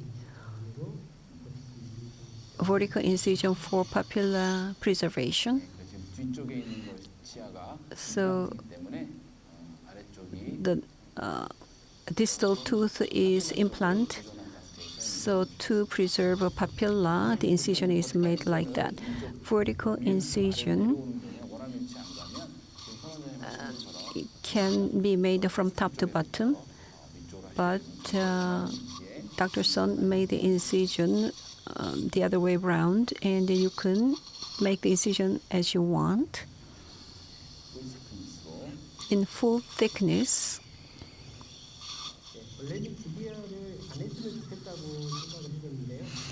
I thought the GBR may not be necessary, but number 21 and 23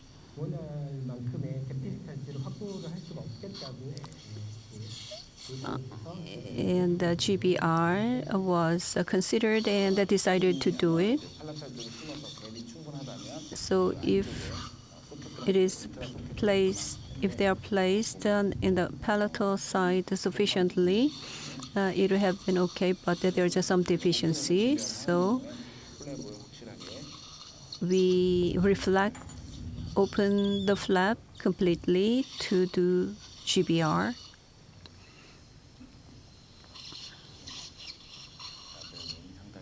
Labial bone is quite thin.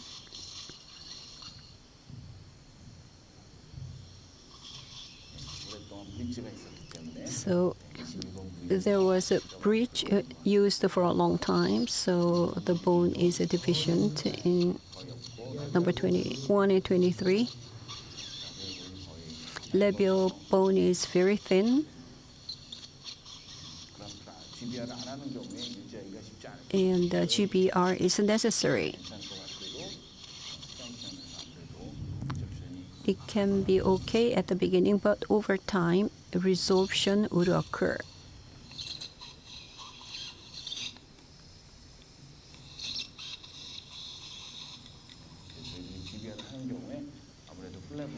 So when you do GBR, the full thickness is used here.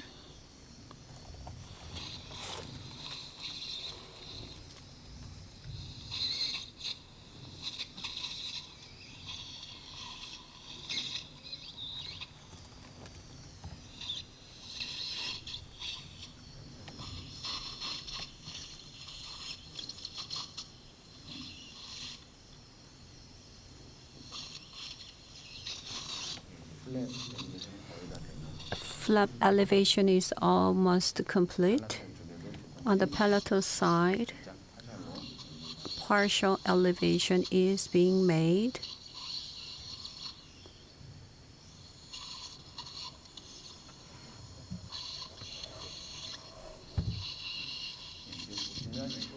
As you can see, implants are positioned palatally. On the CT, you can see it is the planned positions.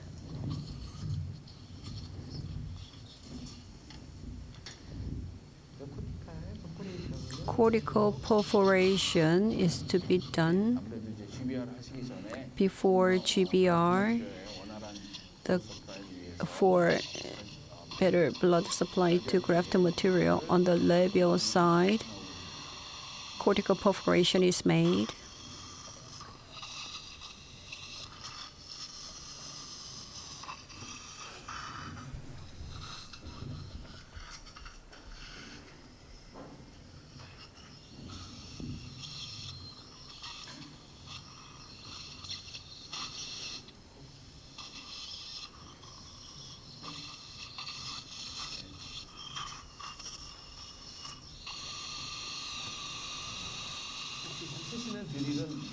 So what drill are you using? Anchor drill for one guide. So anchor drill is being used to do cortical perforation on the labial bone to provide blood supply to the bone. When you do grafting, some doctors do it before surgery, but Dr. Son placed the implants with one guide, and this is maxilla, so not a lot of perforation would be required.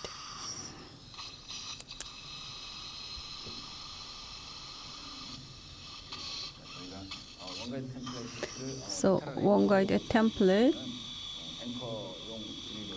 So anchor drill is used to perforate the labial bone.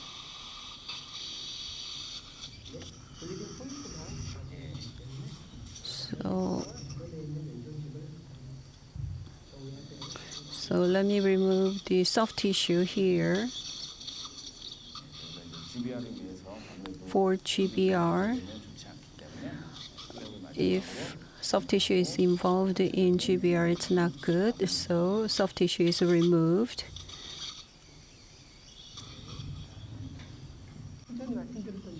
As I said before, a pouch technique is to be used.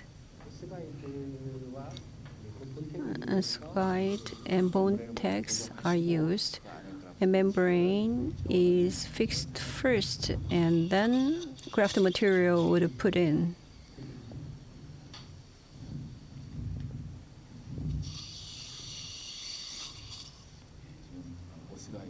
Os guide.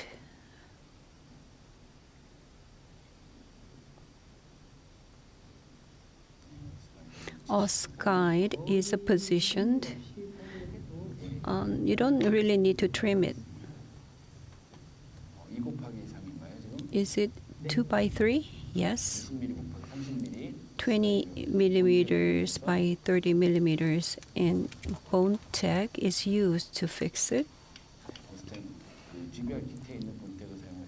The bone tags in GBR kit can be used.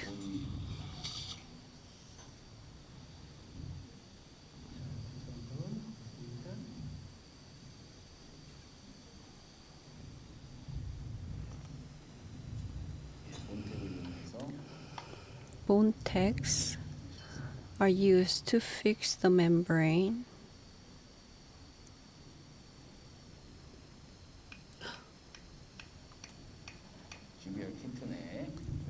So bone tags are included in the GBR kit. It is a bone tag. It is not bony screws. It's one size. So I was wondering whether it is 6 millimeters. So bone tags are used to fix it.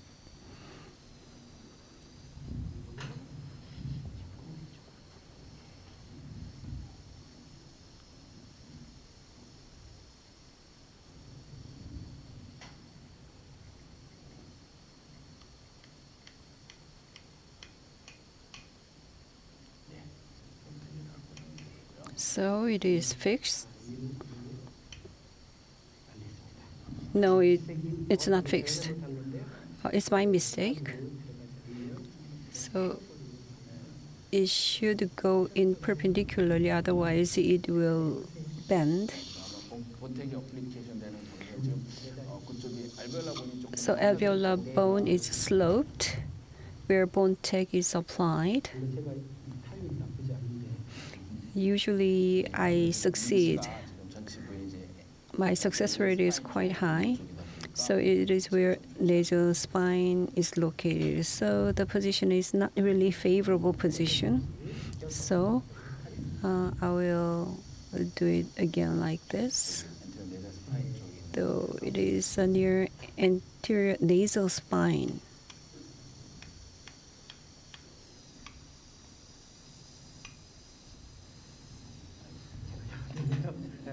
Sorry about that. So, and I will move beyond the interior nasal spine. The angle is not very good, so actually this is bent. So also bone tag is good, but my hand is not working very well today. Number 23, it is fixed pretty well.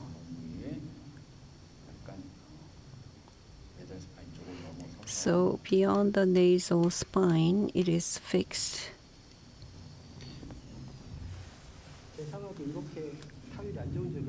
So I have never been unsuccessful like this before.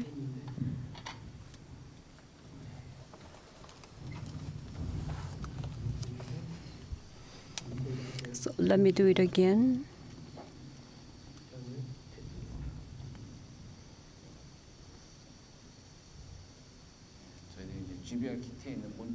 The bone tag included in GBR kit is used.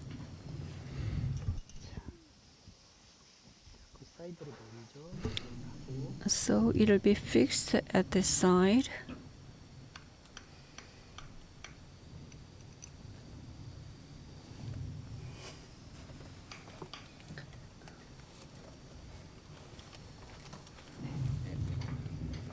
Now it is fixed. Because of the shape of the alveolar bone, the angle was not really good.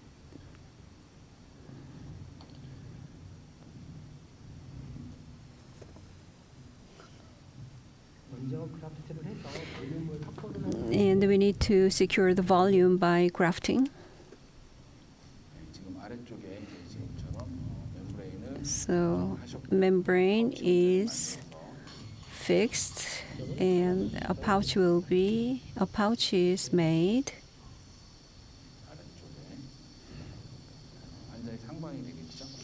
So upper side of the patient,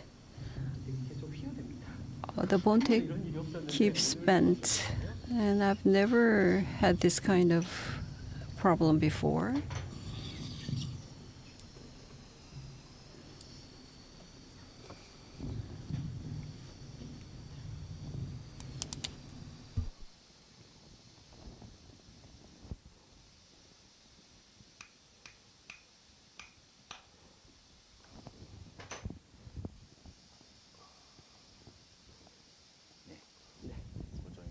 Now it is fixed.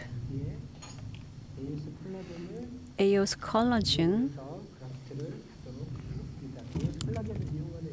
is used for the grafting.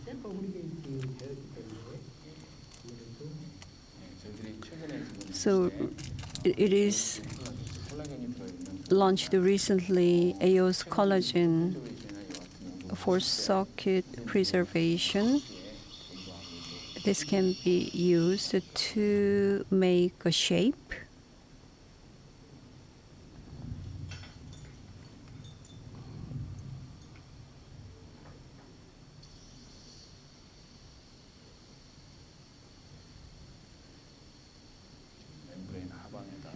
Below the membrane, the collagen is inserted.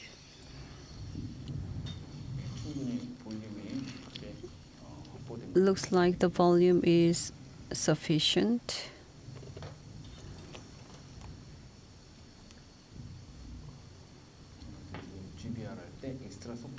So extra socket.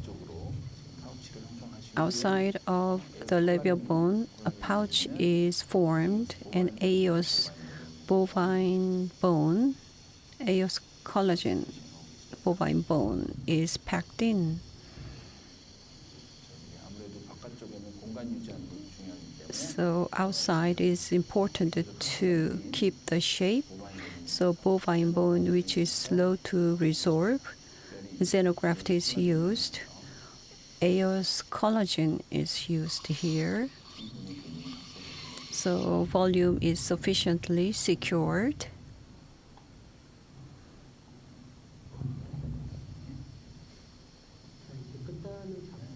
And holding onto here, and this will be removed later on the anterior side. It is fixed.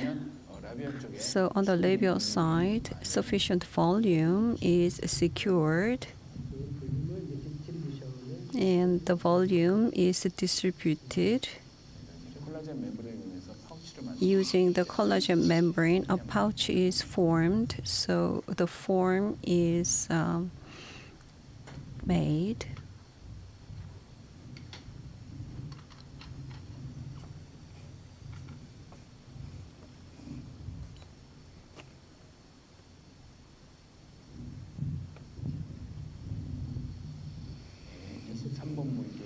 So at number 23, the same. over it, over the alveolar bone. It's on the bottom area of the patient. Now it is bent.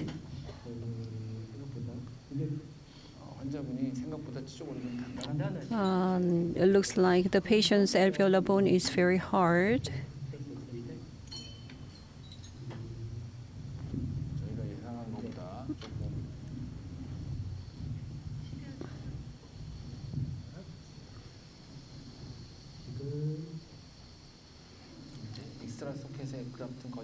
So extra socket grafting is almost done.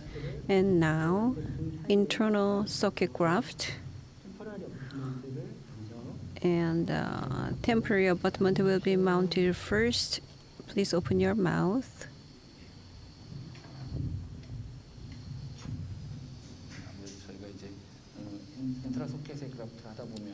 Intrasocket graft material will go inside the implants. So before the socket graft, suction please.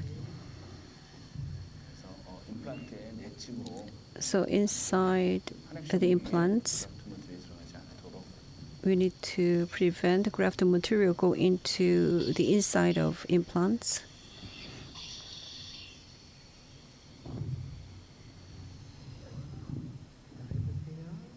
Please open your mouth.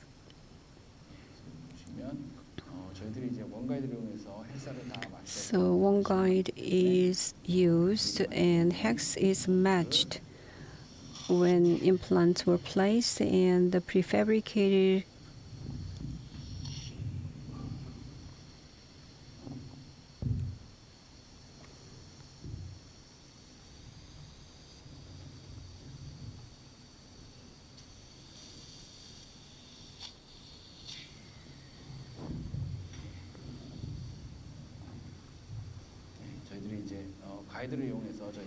we use a guide with hex positioning. Implant depth is controlled, so prefabricated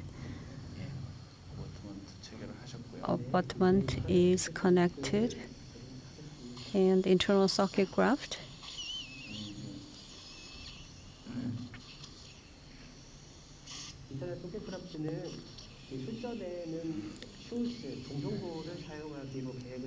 And before surgery, I plan to have allograft, but AOS collagen, the xenograft, is chosen over it. So inside xenograft, AOS collagen is put in the intrasocket, and abutments are connected so that the graft material doesn't go into the implants.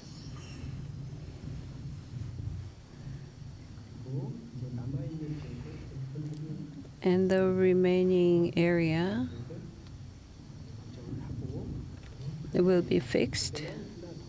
One more bone tech at number 23. I believe it will be completed once it is fixed.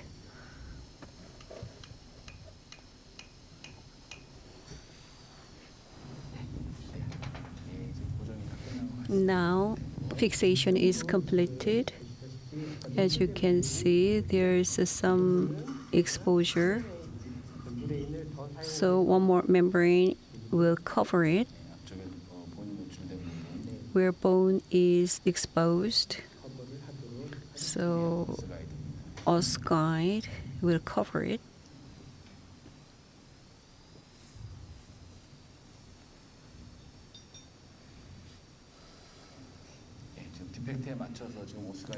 So Oss guide is being cut, matching the defect. I'll hydrate it first. So it is hydrated first.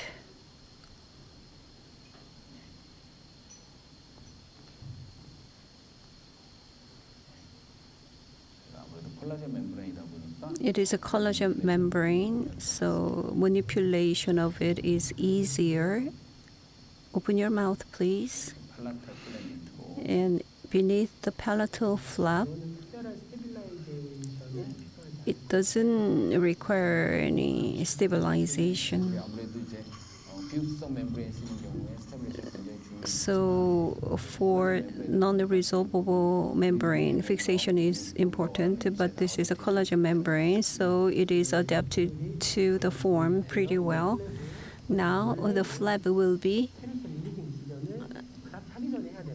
periosteal incision releasing should be done before raising the flap, but this is a pouching technique, so periosteal incision is made right now.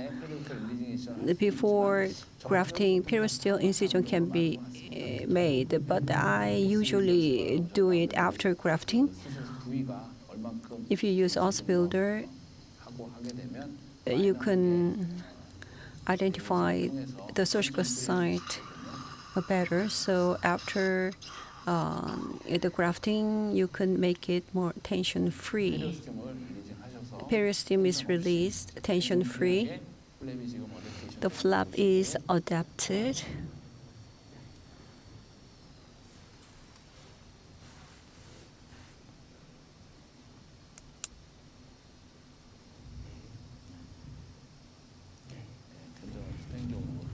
So you can pull it tension-free. So suturing before finish. So periosteal releasing incision tension-free. So it is not that we pull it using suture. It should be tension-free. So that will make wound opening less. And number 21, the most important area is where nylon suturing is used. The 40 nylon is used. So flap needs to be inside.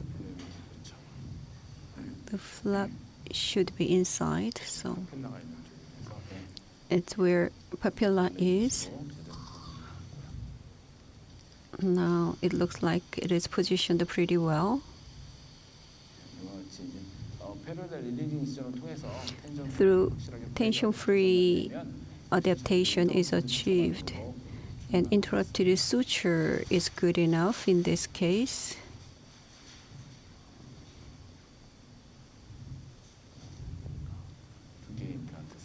So between the two implants, as we expected at the beginning, if stability is not good enough, in the worst case, we would place one more implant, but over 30 Newton centimeter primary stability has been achieved, and pre-made, prefabricated abutments are connected pretty well. Now horizontal mattress suturing.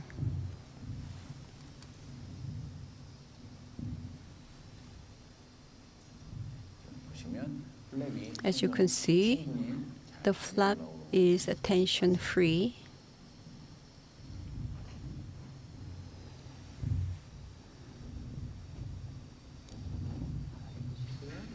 Please open your mouth.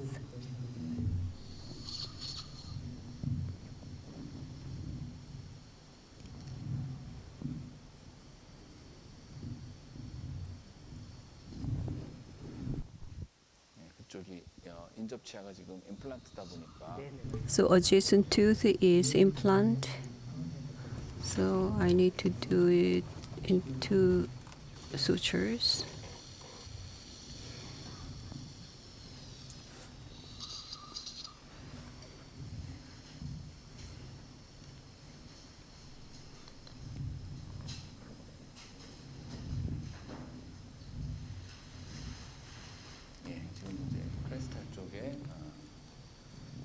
In the crestal area.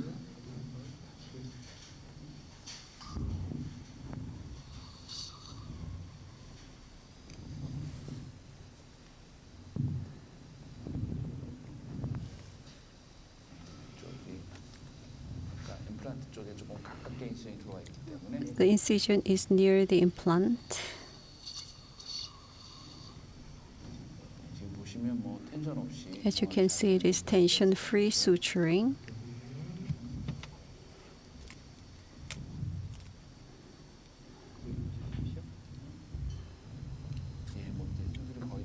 Now the surgery is almost complete. So proximal area before crystal, distal to vertical incision.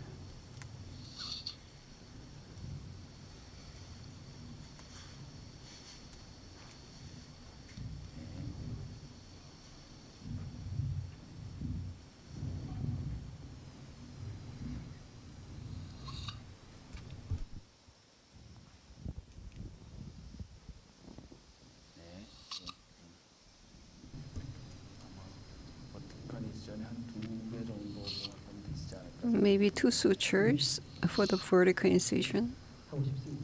Yes, that's what I want.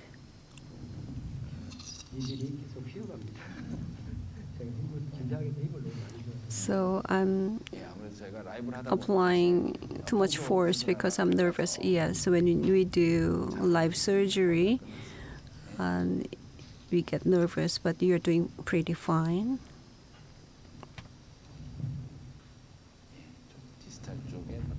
So a vertical incision is sutured in the distal side.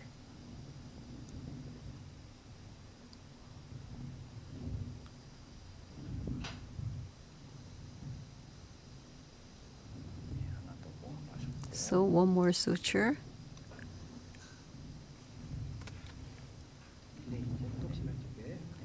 Now I'm going to the proximal area. So a vertical incision is all sutured up, and in the proximal area,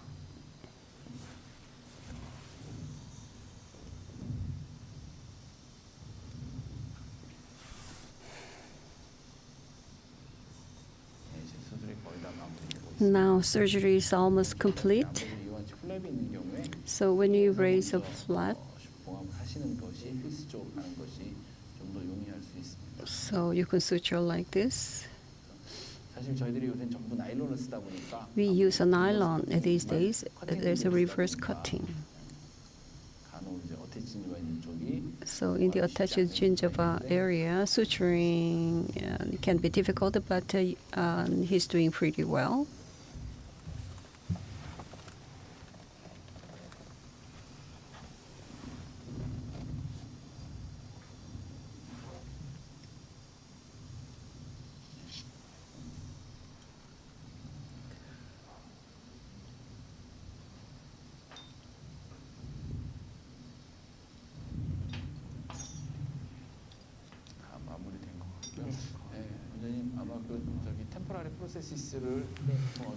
Temporary prosthesis can be adapted, and you can do the attachment later.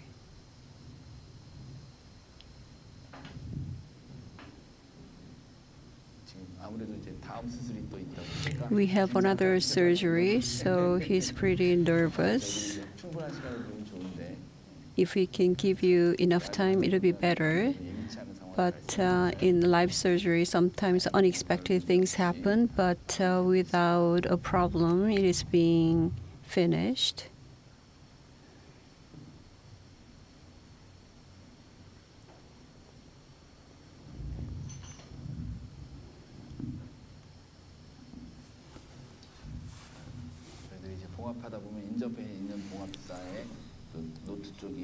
So the adjacent nut can be pushed in, preventing the suturing at the desired site. So vertical incisions are all sutured up. And now I can just work on here. So surgery is almost complete. Here, a little bit of tension. 혹시라도 지금 거의 뭐 텐션 없이 So it's almost tension free, and the figure of 8 is used. Horizontal mattress suture was done once before.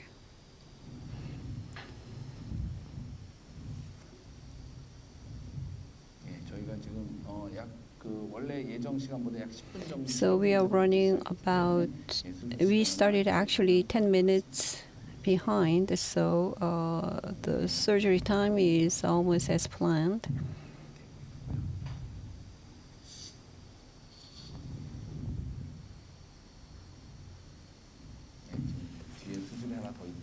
So we have one more surgery to do, and Dr. Son is rather hurrying up, and it looks like it's all done.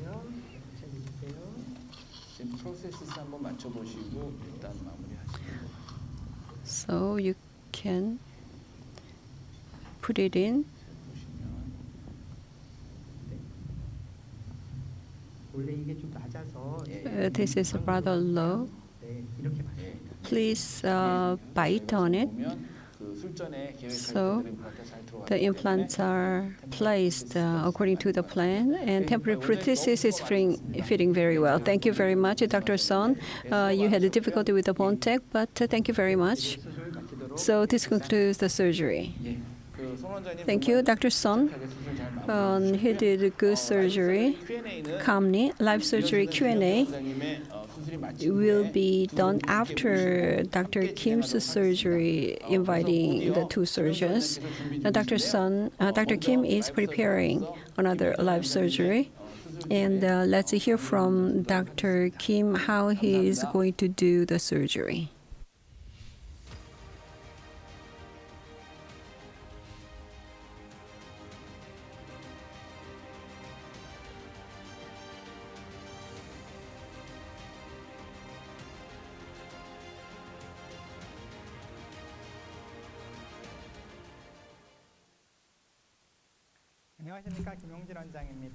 Greetings, I'm Dr. Kim Yong-jin. I am extremely honored to take part in 2022 Osstem Seoul's live surgery.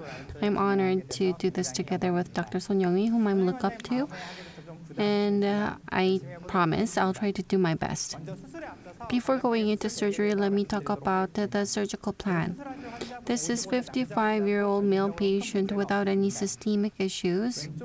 He has 3 implants placed by another dental clinic on the left. Today we're going to focus on anterior and upper right posterior area. This is condition before surgery. The anterior prosthesis is as shown in number 21. Severe gingival resorption can be observed. In 22, period condition does not look good. A guide is going to be used to place the implant in the upper anterior. Prefabricated 1-fit abutment and PMMA bridge is going to be used for immediate restoration. Guide is going to be used. Trios is going to be used to fabricate guide. Oral scan is sent to Osstem 1 Guide Center and merged with CT data. Prosthesis design is made. This is number 14, 16, and the anterior 4. The prosthesis design is made. Guide surgery is planned for immediate implant placement. In surgical planning stage, you can see severe labial concavity on the anterior zone. Appropriate implant diameter and length was chosen in 11. Due to labial concavity, I don't think the implant will be exposed, but the implant apex area buccal wall is going to be very thin. Hence, I'm considering augmentation. Bone width for 14 is fine, and in 16, implant is going to be placed like this. If you look closer, look, a crestal approach is needed here. 5.0 by 8.5 millimeter implant is going to be placed. The residual bone is about 4 to 5 millimeter. One cast will be used for sinus lift for implant placement. Template design. On both sides of the anterior in number 2, in 12 and 22, immediate implant placement after extraction will be done, and in 14, 16, simple implant placement will be done. One guide will be used for number 12, 14, and 22, and in 16, one casket will be used for crestal approach for implant placement. There are additional things to consider in number 12. Apex to the implant, the residual bone is very limited. Therefore, in a simple manner, I will not reflect the flap extensively, unlike Dr. Son, and am going to do contouring augmentation. The biggest area is number 21.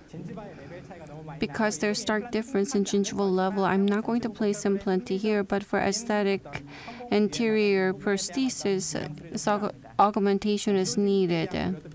I need to consider the soft tissue, therefore, in a simple manner, socket preservation is going to be done. In number 12, on the apex side, contouring augmentation will be done using tunneling technique. I'm going to share a similar case. In number 11, extraction was done. In number 22, it looks very similar.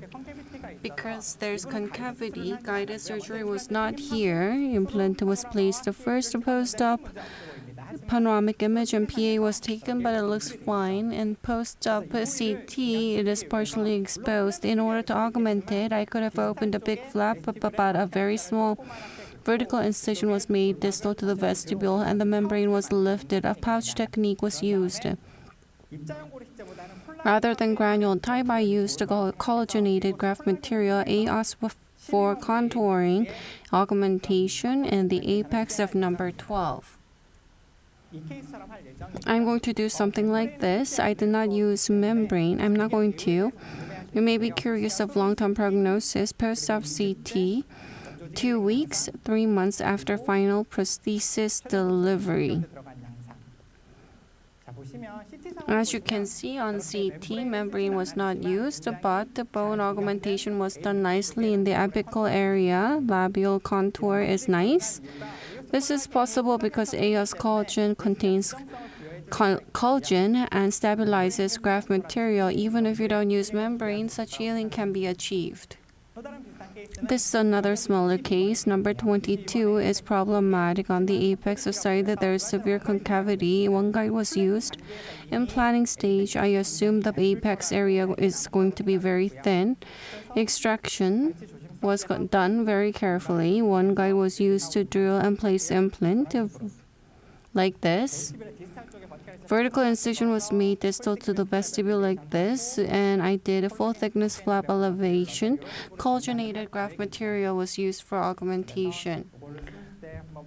I'm going to show this when I do the live surgery. This is the most difficult case. In number 21, gingival recession can be absorbed. The difference of gingival height with adjacent teeth is too stark. How can I overcome this? I can do connective tissue graft, but I didn't think it would be predictable. Collagenated graft material was used to do socket preservation. It's a similar case. In number 21, I'm not going to place the implant here, but for soft tissue contour below the pontic base, I'm going to use collagenated graft material for socket preservation. Pontic base in a ridge wrap form will be used to protect that area. After 3 months, it looks slightly different, but because the pontic is in ridge wrap form, the ideal gingival regeneration was achieved. This is final prosthesis. Gingival regeneration was achieved without a problem. In this case, the gingival recession amount is smaller than the case today, but I'm going to take the same strategy. If the gingival recession is too much, even if you use collagenated graft material like AOS, there could be stable soft tissue regeneration with the epithelialization superior structure, but if there's too much exposure, it can lead to unwanted consequences. The plan for today is like this. So for this patient, 2 implants were planned for number 11 and 21, but the implanted position and distance of implant in number 11 was not good. After placing implant in number 21, final prosthesis will be connected to number 12, which was already placed. In number 11, gingival recession is excessive. I used collagenated graft material for socket preservation. This is panoramic image. 11, number 21 extraction was done, and in number 11, as shown, if the patient has chronic period disease in the anterior area, there is granulation tissue in the palatal area. Due to chronic periodontal disease, soft tissue is thickened. I do not remove such granulation tissue and attach it to the buccal flap and make a space. And in the socket, I remove granulation tissue fully, and I use collagenated graft material. After I use the granulation tissue, which I've attached to the buccal flap like a dressing material, like a membrane.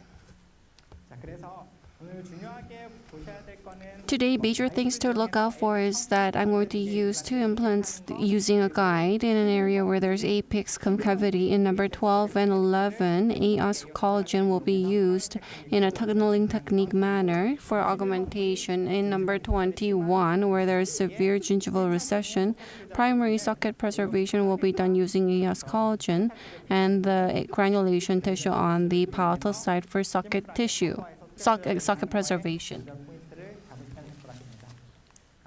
Thank you.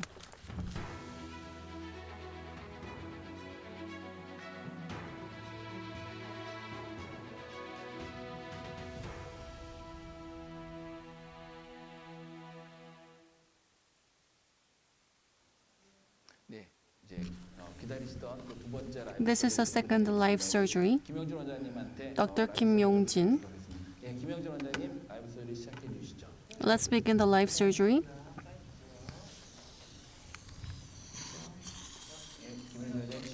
Dr. Kim, you can start. Yes, I'll begin.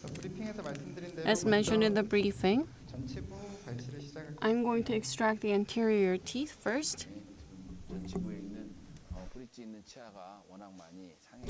The anterior teeth with a bridge, it's very damaged. Number 21 is going to be extracted. There's very little attached. Just with forceps, tooth is being extracted.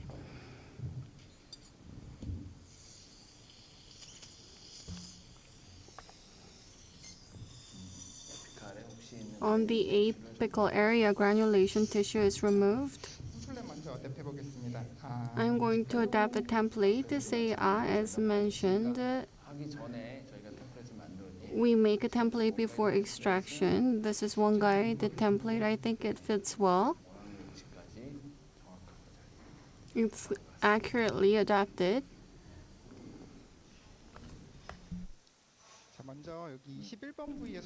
In number 21, socket preservation is going to be done, and soft tissue amount may not be enough. So in number 6, I'm just going to graft connective tissue graft as well as epithelium tissue.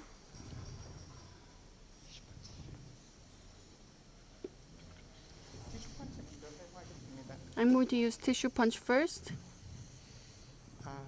Say ah. The diameter of tissue punch is 6.0, so I'm going to use it first. Later, in number 21, for socket preservation, Dr. Kim is removing the tissue without using guide. Are you using 6.0 diameter? Yes. To the left. Why the tissue punch is used? On the crestal side, the soft tissue is removed. For number 21, this is going to be used for socket preservation. Guide template is adapted. First, I'm going to do crystal approach. The area with the least amount of residual bone. The initial drilling depth is 3 millimeters, 7 millimeter stopper, and 4 millimeter stopper. This is one casket, a 7 millimeter drill with a 4 millimeter stopper. So Dr. Kim's going to drill up to 3 millimeter. Tissue punch has already been done. 3.1 one cast drill. So 4 millimeter stopper. So drilling is done up to 3 millimeters. 3.1 millimeter one cast drill. Drilling up to 3 millimeter is done. 3.8 one cast drill. So before penetrating the sinus of floor, Dr. Kim is expanding more. 3.8 by 4 millimeter with 4 millimeter stopper. I'm going to increase the drilling depth. This is 3 millimeter stopper. Drilling is going to be done up to 4 millimeter. The final drill. So it is better to penetrate the sinus floor like this in order to preserve the sinus membrane. I don't think it has been penetrated. I'm going to use 2 millimeter stopper and going to use 5 millimeter drill. 3.8 by 5 millimeter drill is used.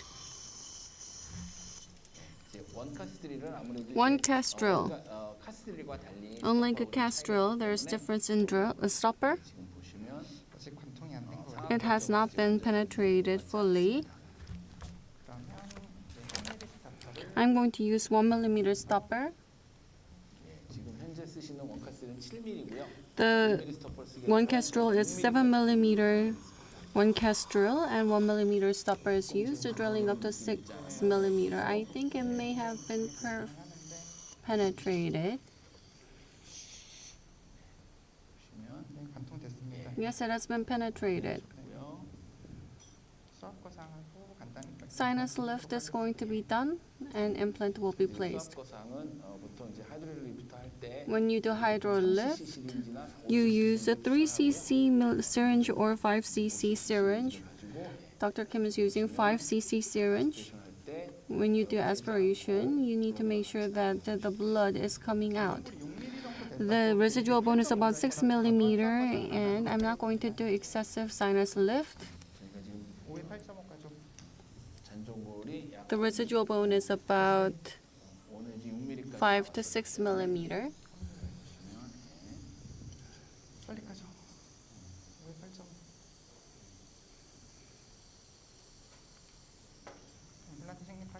I'm going to place the implant.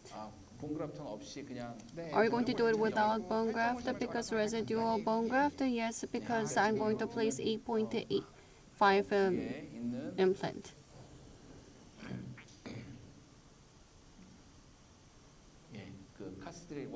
One cast drill was used for drilling. Membrane was lifted, and below that, without bone graft, almost like tenting, implant is being placed. Did you place the 5.0 by 8.5? Yes. TS3 5.0 by 8.5. It is being placed 80% with the engine. Implanted driver is used to get the final position. Depth control. If you use one guide template and get to the yellow part, you can get the right hex. Additional support in order to get that. In the anterior area, there can be slipping. I'm going to use it like a tent pole. It's like a vertical stop, yes. It's like a vertical anchor. Implanted driver is used so that the one guide template does not slip and slide in the anterior area. Implanted driver is in number 16 where implant has been placed. In number 14, without tissue punch, are you going to do it? Yes, I'm going to do it without the tissue punch. Initial drilling is done in number 14. 다음에 3.5 by 11.5 millimeter. One guide drill is used. 3.5 by 11.5.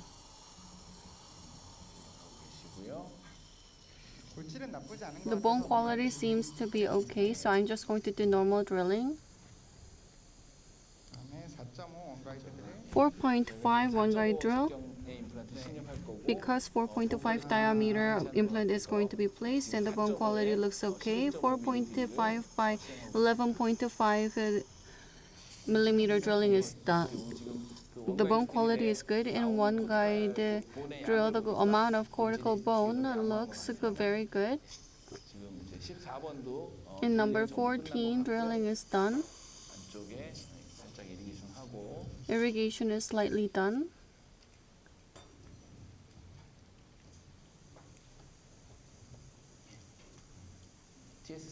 TS3 4.5 by 11.5 millimeter implant will be placed. 4.5 by 11.5 millimeter implant. It is placed 80% with engine, and then the implant driver is used to get the final position. Torque wrench is used. You can see that the assistant is holding the one guide template so that it does not slide. Implant driver is used to get the final position. The torque seems to be good. It seems over 30 Newton centimeters. Implant depth control is being done.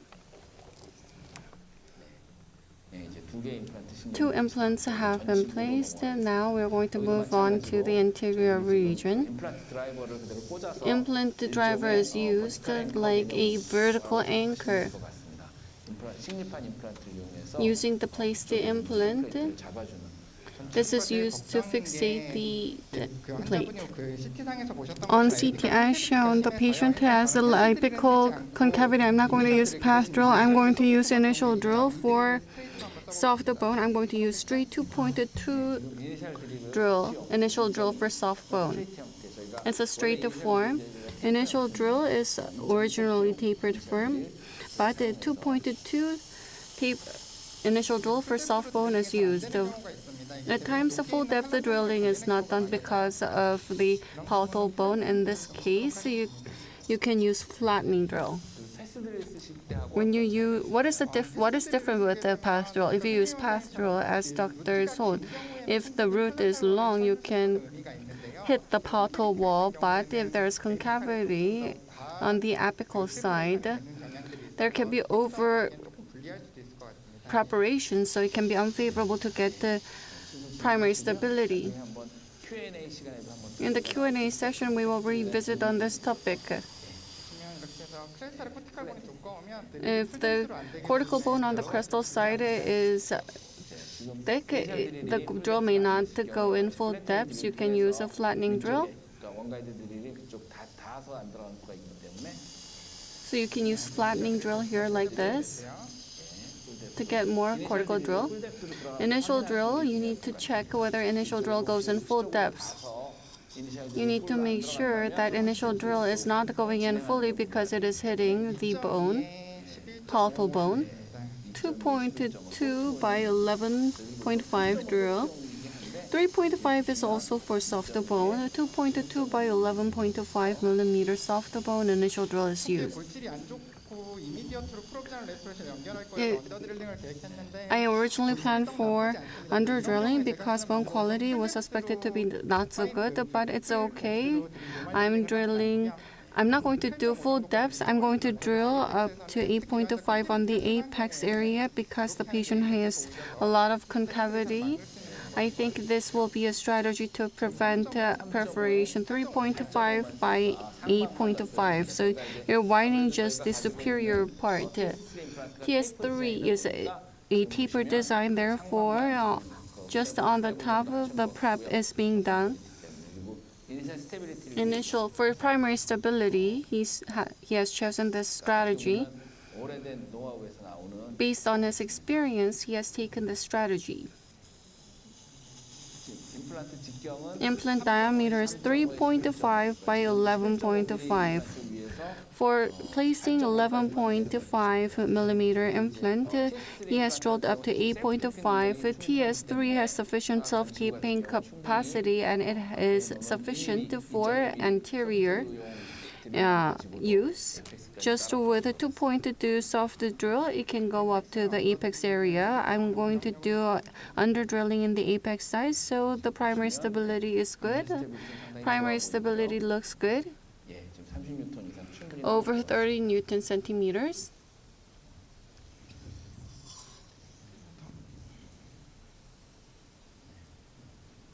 아무래도 이제 저희가 그 전치부를 하다 보면 When you treat the anterior zone, TS3 implant can slip towards the labial side. You can see that implanted driver is used here as well.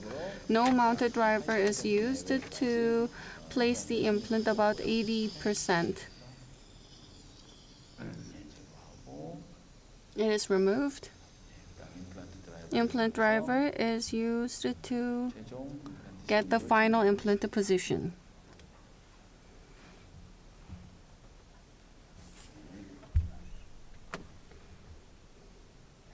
예, 여기도 뭐 스테빌리티는 나쁘지 않아. The primary stability looks good. Implant have been placed.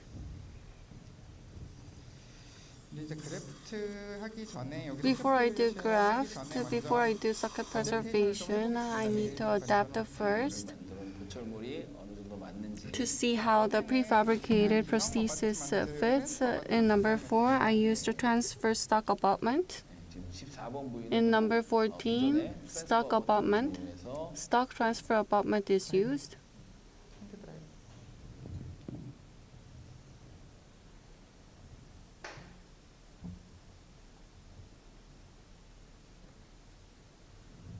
헥사가 있는 어버트면 어떻게 했죠? Is it an abutment with hex? Yes. 저희가 원가이드로 헥사 카트로 해놨기 때문에 Because one guy was hex cart. 예, 지금 보시면 I think it fits nicely. Can you bite? Say yeah. I think it fits nicely.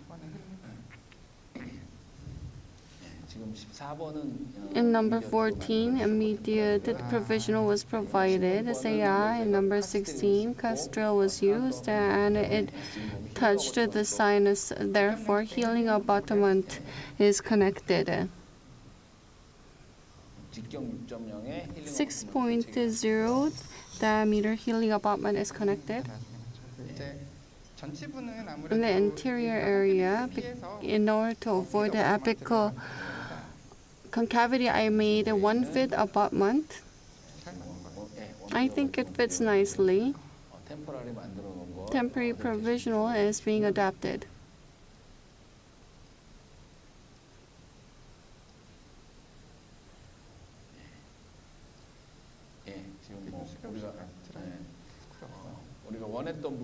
In the desired area, it has been adapted nicely.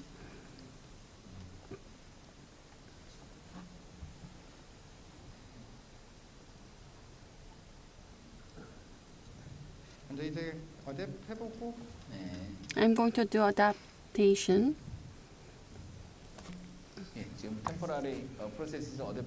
Provisional is being adapted, and now I'm going to move on to graft. In number 21, socket preservation will be done.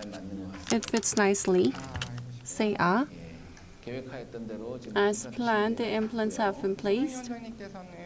Dr. Son, he had a type 2 patient with no labial bone. I wanted to see type 1 socket preservation.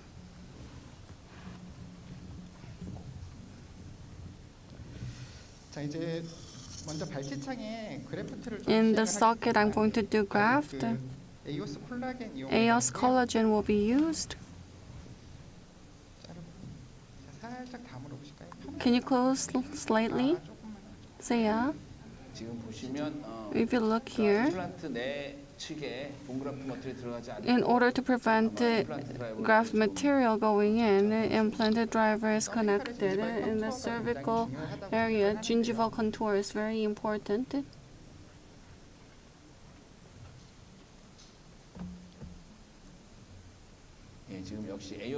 AOS collagen is used. I use collagenated materials.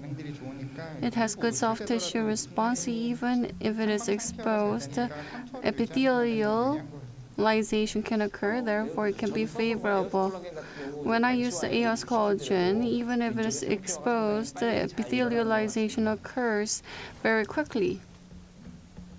지금 보시면 그 임플란트 그 내부로 Within the implant and towards the internal connection, in order to prevent the graft material going in, implanted driver is used.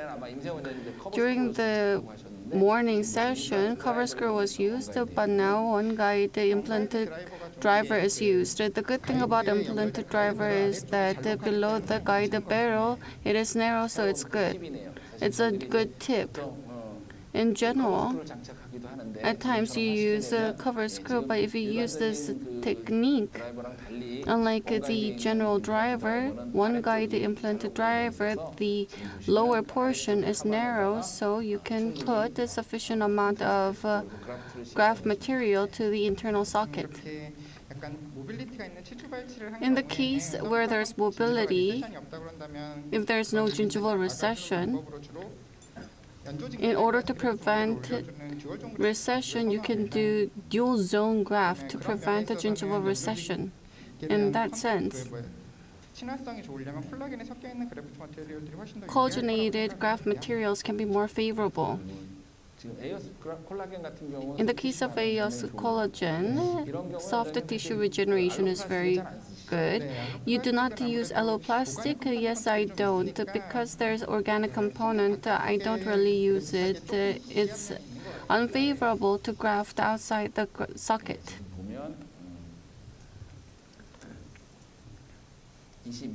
In number 12, graft has been done. You can see that AOS collagen doesn't crumble. I think that's really attractive. Implanted driver, even after it is removed, you can see that the AOS collagen material, the form is being maintained.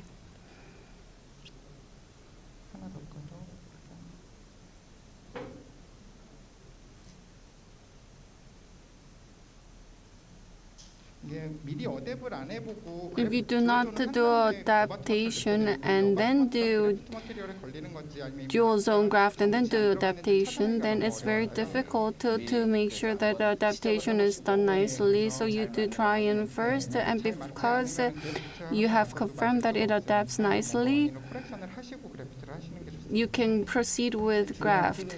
I think this is an important tip because you're using the implanted driver. It's my first time seeing someone use implanted driver and using AOS collagen. I think this is based on his long years of experience. It's a great tip. As you do implanted treatment on the implant connection area, at times it can be quite troubling because it goes into the connection area. In doing socket preservation and implanted treatment in type 1 socket, AOS collagen can be an issue if you do it without using the implanted driver. AOS is used sufficiently. Dual zone graft is done.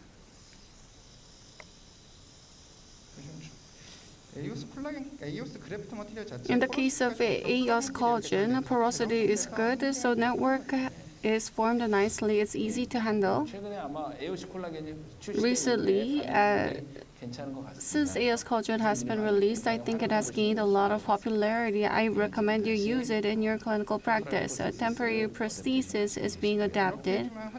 If you do this, you can get the cervical gingiva contour that the patient had before extraction, and additional support can be gained with the graft material. Therefore, based on my short clinical experience, I think it's a good idea.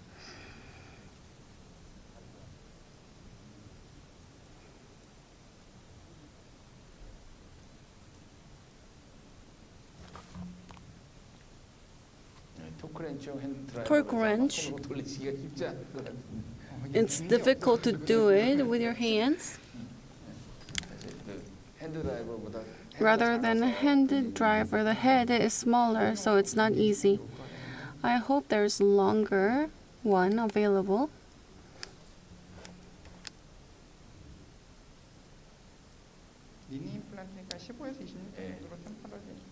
This is an immediate implant, 15 to 20. Mini implant placement. Temporary prosthesis has been done.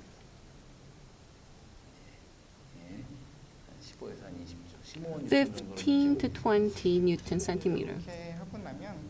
Once this is done, because if you use a 1 feet abutment, cervical contour can be maintained and emergence profile can be given. I think a dual zone graft is very easy for this purpose. Irrigation.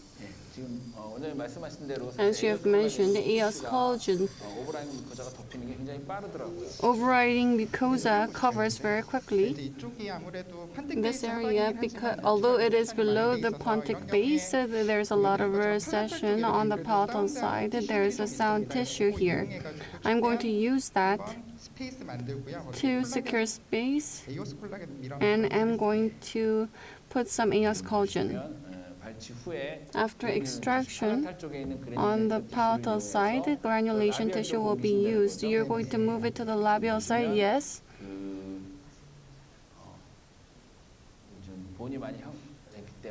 There's sufficient bone, so the granulation tissue on the palatal side is going to be moved to the labial side using the incision.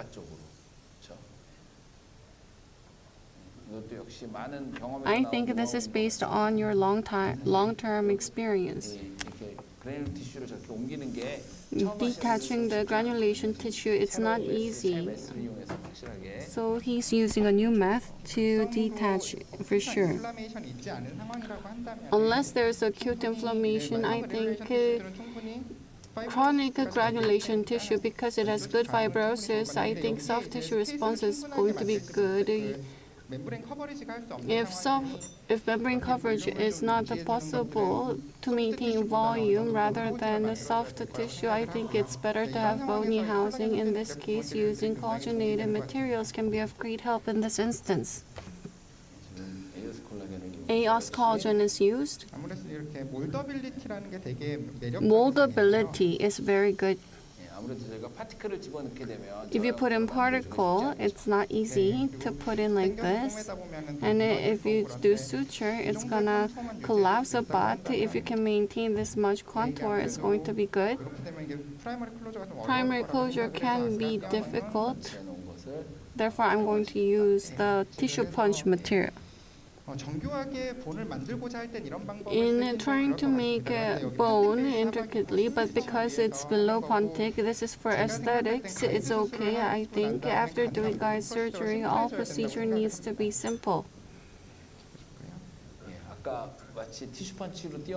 Using the tissue gained from tissue punch, it fits perfectly. I think we are getting lucky here. As you can see, collagen holds blood very nicely. In collagenated graft material, there are many options available.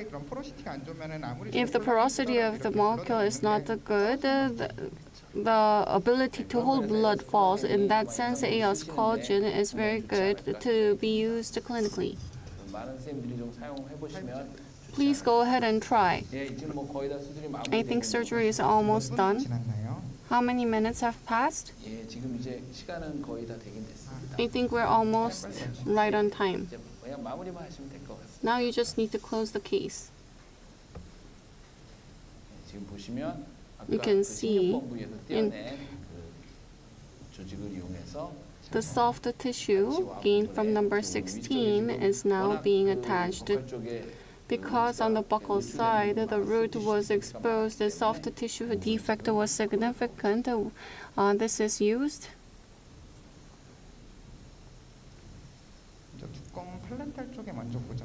So I'm going to fix it towards the thick palatal area first. In some sense, without additional CT graft, this is a method to avoid CT graft. If additional connective tissue graft is necessary, yes, you may do it, but I'm not an excellent surgeon. I'm not really comfortable about doing CTG. Periodontists think pre-gingival graft is very easy, but as a surgeon, CTG is not really easy. If it's difficult for you, Professor, then what would it be for me? In number 16, tissue punch was done. 6 millimeter tissue punch. Did you get it separately? I have all sizes of tissue punch. The tissue punch set from Osstem is available. It's for Reisinger. I bought it.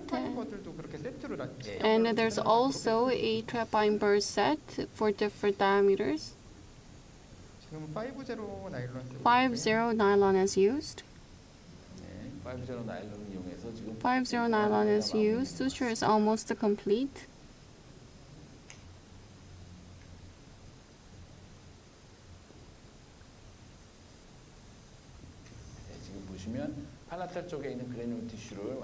The palatal granulation tissue was moved to the labial side, and on the labial side there was a lot of soft tissue lacking, and now it's been compensated for.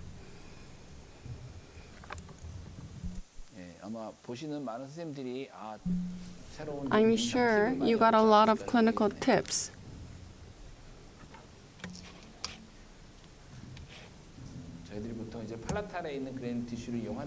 Using palatal granulation tissue. Some people may have only thought of it as a vague idea, but as we watched Dr. Kim do it, I think it has dawned on many people that that's possible. If there's severe post-discharge or if there's a lot of inflammation, it's a technique that cannot be used, but a chronic granulation tissue, you can use it because it has fibrosity.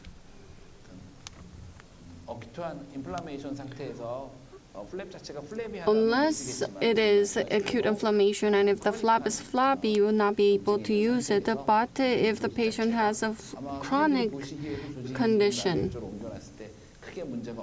then it will not be a major issue.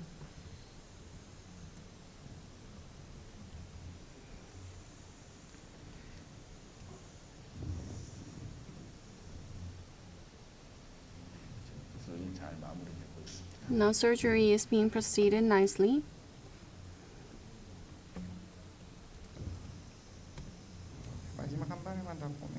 So I'm going to do suture just once more. Surgery has been done successfully.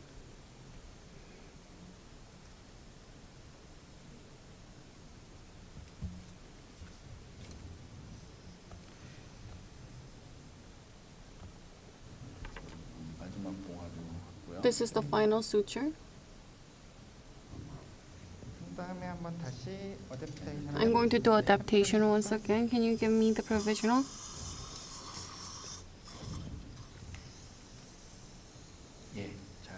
It fits nicely. Can you have the patient to do occlusion? Pontic base, I think if you can get this kind of gingival contour, I think this can be addressed prosthetically. Congratulations on successful surgery. Now we'll move on to Q&A session. Thank you.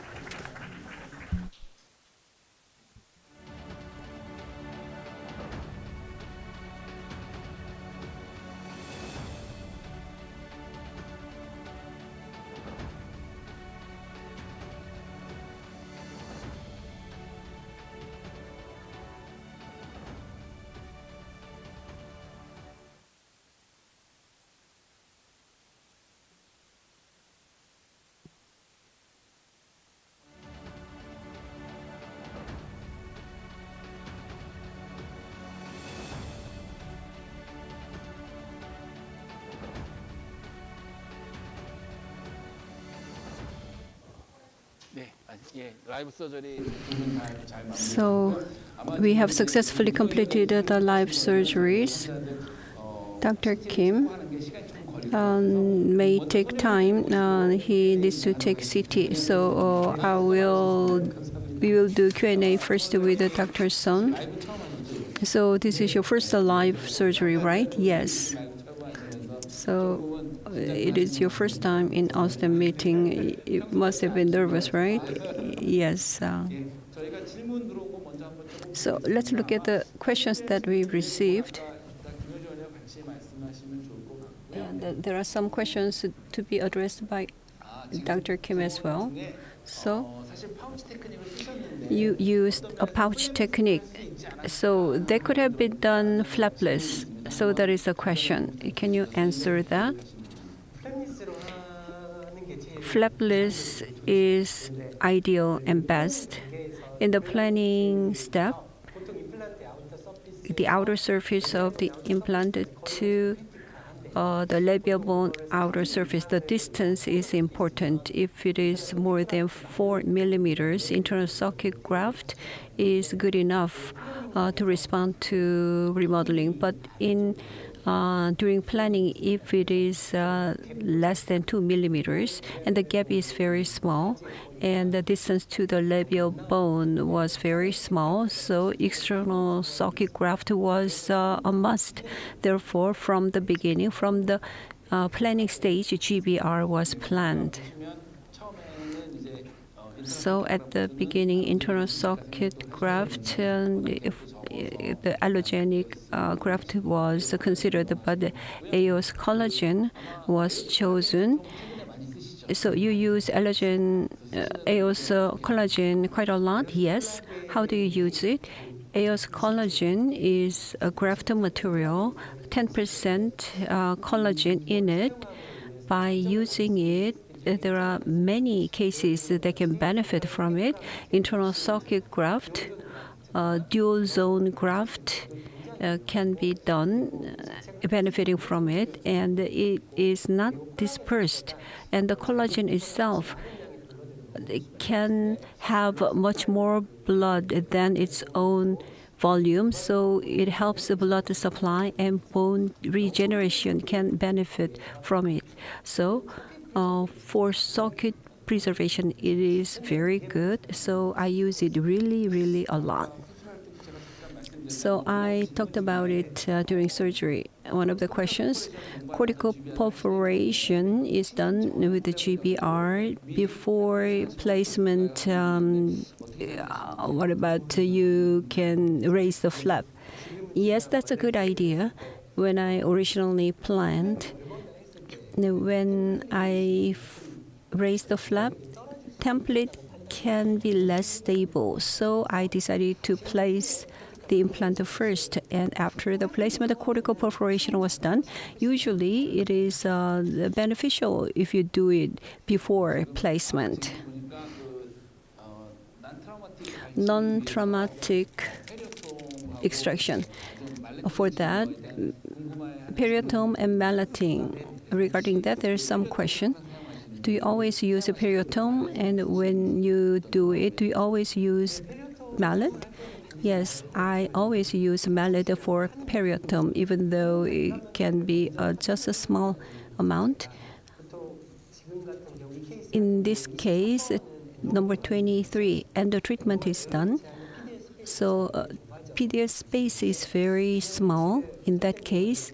So if you just extract labial plate, when a labial plate is thin, that is problematic. So to avoid that occasion, when endo treated or PDS space is very thin, I use it. So in this case, a labial plate is thin. So in case of Dr. Kim Young-jun, a forceps was used to do extraction. So if you use a forceps only to luxate the tooth, the labial bone can be fractured. So that's why periotome is used. So you can refer to this when a labial plate is very thin. When you do forceps delivery only, and if you do luxation with forceps, labial plate can be broken. That would be a problem.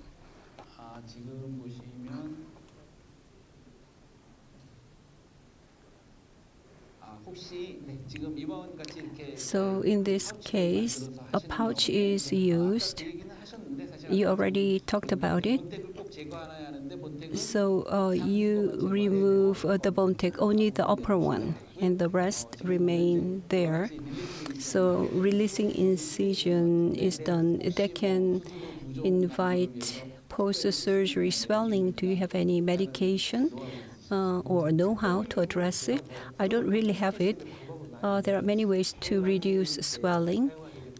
Usually, medication, hexadesamine, can be used after this surgery, and the cold pack or compression can be applied, and there has been not a major problem when I use them. And another medications can be done, but dexamethasone is something that we use. So what is the dose and for how long? According to papers, tapering is not necessary for short-term use. So 1 millimeter 3 times a day for 3 days. So if it is used within a week, the steroid can be used without tapering. Bone techs are used quite a lot. Is there any special know-how for that? The questioner is talking about the malatin type. I believe he's talking about bone tech. GBR kit bone tech of Osstem. Actually, this is my first time to see it is bent. The basal bone of the patient is very hard. I checked it, and I never experienced this kind of bone tech bending before. In the maxilla, bone tech is good enough, but in the mandible, if you are to use a bone techs, drilling may be a little bit necessary. For bone screws, Osstem bone screws is useful in fixing membrane in the mandible. So the short one, I believe it's 1 point. I can't remember it from top of my head. So bone tech is used a lot. In the maxilla, bone techs hardly get bent, but anterior nasal spine or bone is much harder than we expected. And Dr. Kim has just joined us. Thank you very much for the wonderful surgery. Dr. Kim, so what's your impression of the live surgery? I felt really nervous, and I learned a lot from Dr. Son, so I felt pressure. I have a joint question for you. There are many questions on the live chat. Dr. Son, you used the path drill. So we talked about that. The path drill, you both used it. Dr. Kim, you did not use a soft drill. You just used initial drill for soft bone. Could you elaborate on that? What is the path drill like? Path drill, I used it. There are two types, 7 millimeter and 13 millimeter.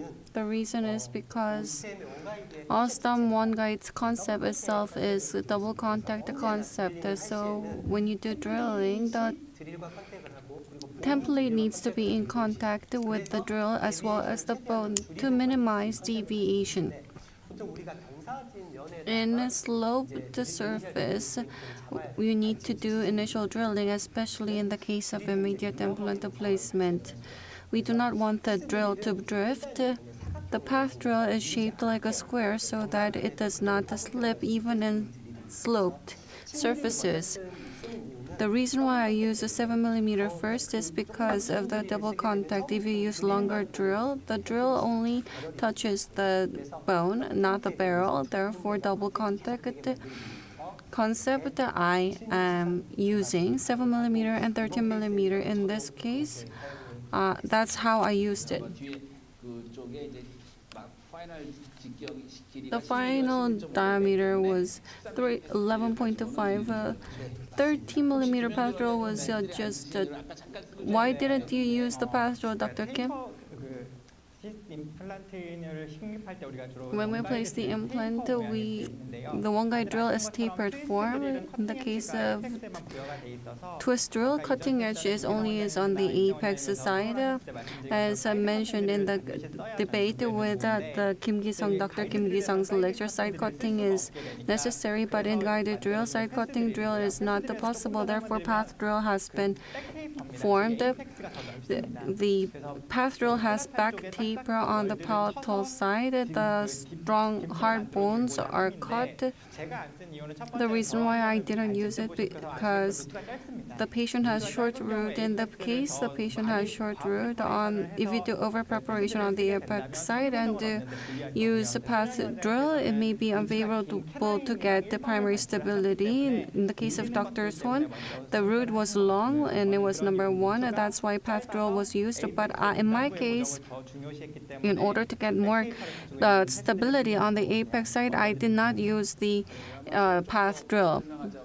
To give you more information, in one guide kit, the path drill itself is, as Dr. Kim has mentioned, it has micro back reverse tapping capability. Therefore, it can prevent the slipping. I think post-op X-ray are available. Can we see? So I'll show mine first. Post-op panorama. So on the panorama, 5 bone tacks are used. The implants are placed as planned. Number 23 looks a little bit deeper. But in order to get primary stability, I planned it to go a little bit deeper. On the CT, number 21 CT, as you can see, it was not pushed, and it is very well placed as planned. And the collagen graft is also observed. Number 23 is a little bit problematic. It is pushed a little bit, and I also felt it. So the EOS collagen is pushed, and if only 50% is ossified, it will be okay. So I was wondering whether I should make modification, but it is definitely pushed. So it is a little bit pushed. Dr. Kim, post-op panorama.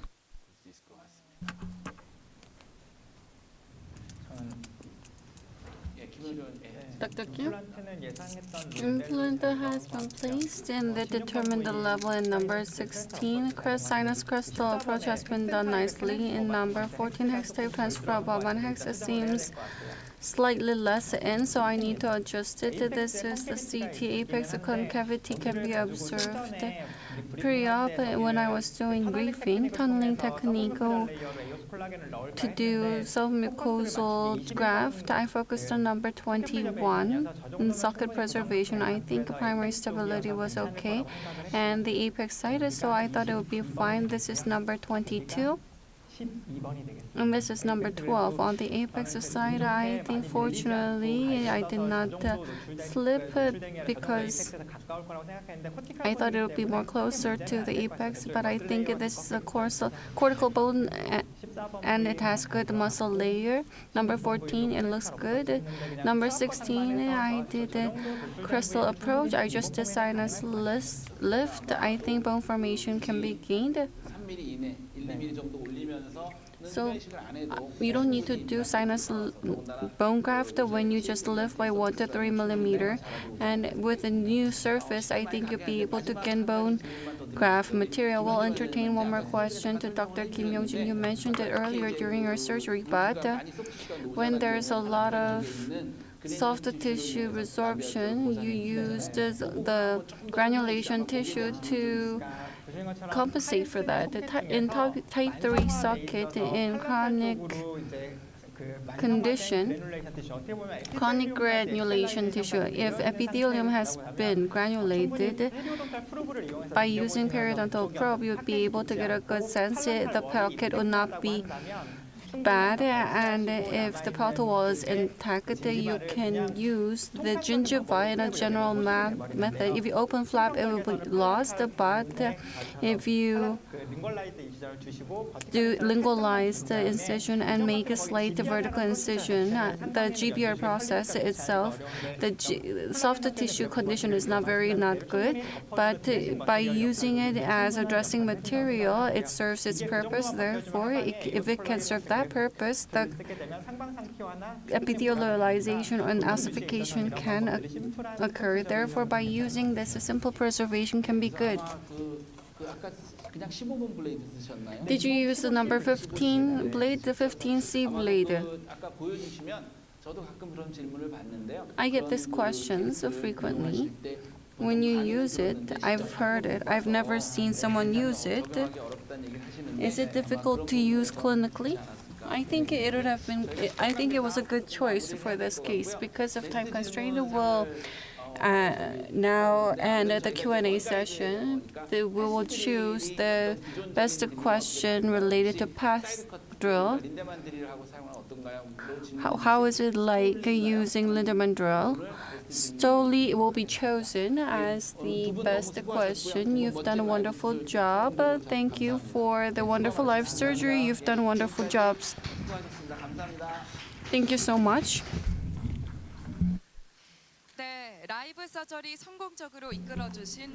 Thank you, Dr. Son Young-hee and Dr. Kim Yong-jin, for the wonderful life surgery, and thank you for chairing the session, Dr. Kim Kyung-won. Now we will end the fourth session, and we will now look at the winners of log-in viewer event. A total of 300 people will win coffee coupon. Let's look at the winners.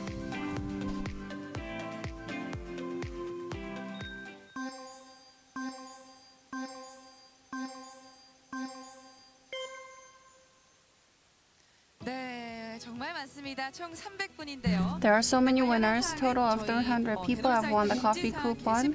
Please refer to the notice board and the dental site. Congratulations once again. The coffee coupon will be sent via the text. Now we will end the fourth session and have a brief break. In the first floor, there's the result of poster contest. It's a brief break, but please go to the bathroom and go to the first floor to look at the contest result of the posters. In the fifth session, we're going to have coffee coupon session and the lucky draw. Please stay with us and try your chance at winning prizes. During the break period, on the second floor in the product exhibit room, you'll be able to view different products. I look forward to your avid interest. Let's meet up again after 8 minutes.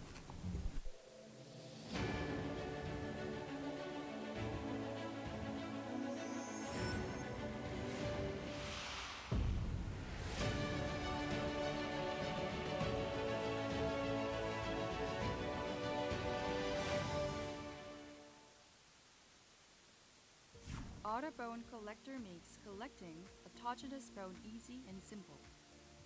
All you need to do is drill once using the Autobone collector to collect autogenous bone. With the Autobone collector, you are capable of approaching up to 15 degrees of the left and the right. And it has a pointed tip that keeps the drill safe and steady, while also preventing it from slipping. Drill once and you're done. You can collect autogenous bone immediately with the Autobone collector. Introducing the Trios 4, an intraoral scanner which scans and digitally replicates the oral cavity in 3 dimensions. The Trios 4 is extremely precise and offers fast scanning. It automatically eliminates unnecessary areas such as lips and cheeks during the scanning using the AI scanning function. even the novice users can scan quick and easy. The Trios 4 is an integrated wired and wireless scanner. It is easily used wirelessly at large dental clinics.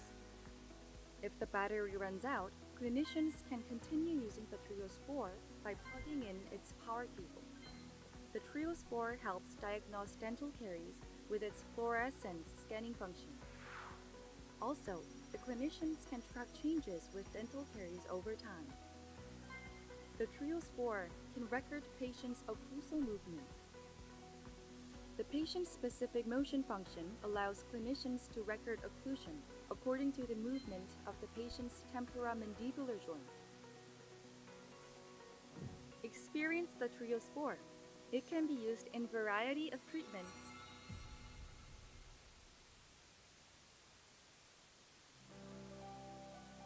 Introducing the OneCast kit, the digital sinus surgery kit. If you use the OneCast kit, you can digitally pre-plan the exact implant position and drill length required for the sinus surgery. Place the one guide template first, then use the drills with rounded apex together with the stopper in order to perform safe drilling. You can also perform hydraulic lifting and bone grafting while the template is still in the mouth. Try the OneCast kit for safe and precise sinus surgery. Introducing the 1485 kit, the implant surgery kit for mandibular posterior region. The 1485 kit is used for implant surgery in the mandibular posterior region with vertical bone resorption. The implant specification and position can be elaborated with digital planning. The surgeon can prevent damage to the inferior alveolar nerve even when the residual bone height is low, in case the surgeon places a one-guide template and performs drilling with the 1485 kit's round design drills. Also, the 1485 kit helps you to place from 4mm to 8.5mm short implants at proper depth and avoid any damage on inferior alveolar nerve. Try the 1485 kit when you need to perform a surgery in a mandibular posterior region.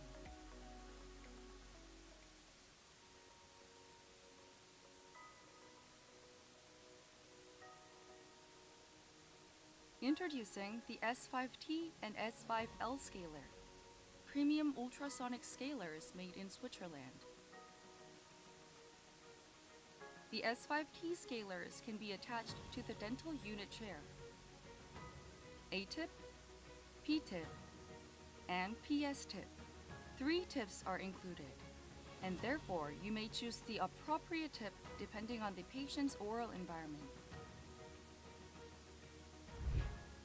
The PS tip is especially long and thin, making painless and gentle scaling possible.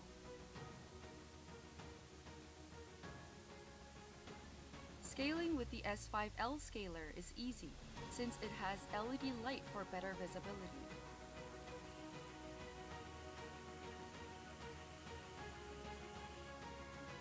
Experience gentle and easy scaling with the premium Swiss scaler S5T and S5L. 안녕하세요. 다시 뵙습니다. 아나운서 이만을입니다. 저는 지금 임플란트 PM팀 임종민 대리와 함께 Hello, I'm announcer Im Ha-neul again. Im Jong-min from Implant PM team is with me at the material zone in the Osstem Product Exhibition Hall. At a glance, it is filled with so many products. What are in the material zone? Mr. Lim?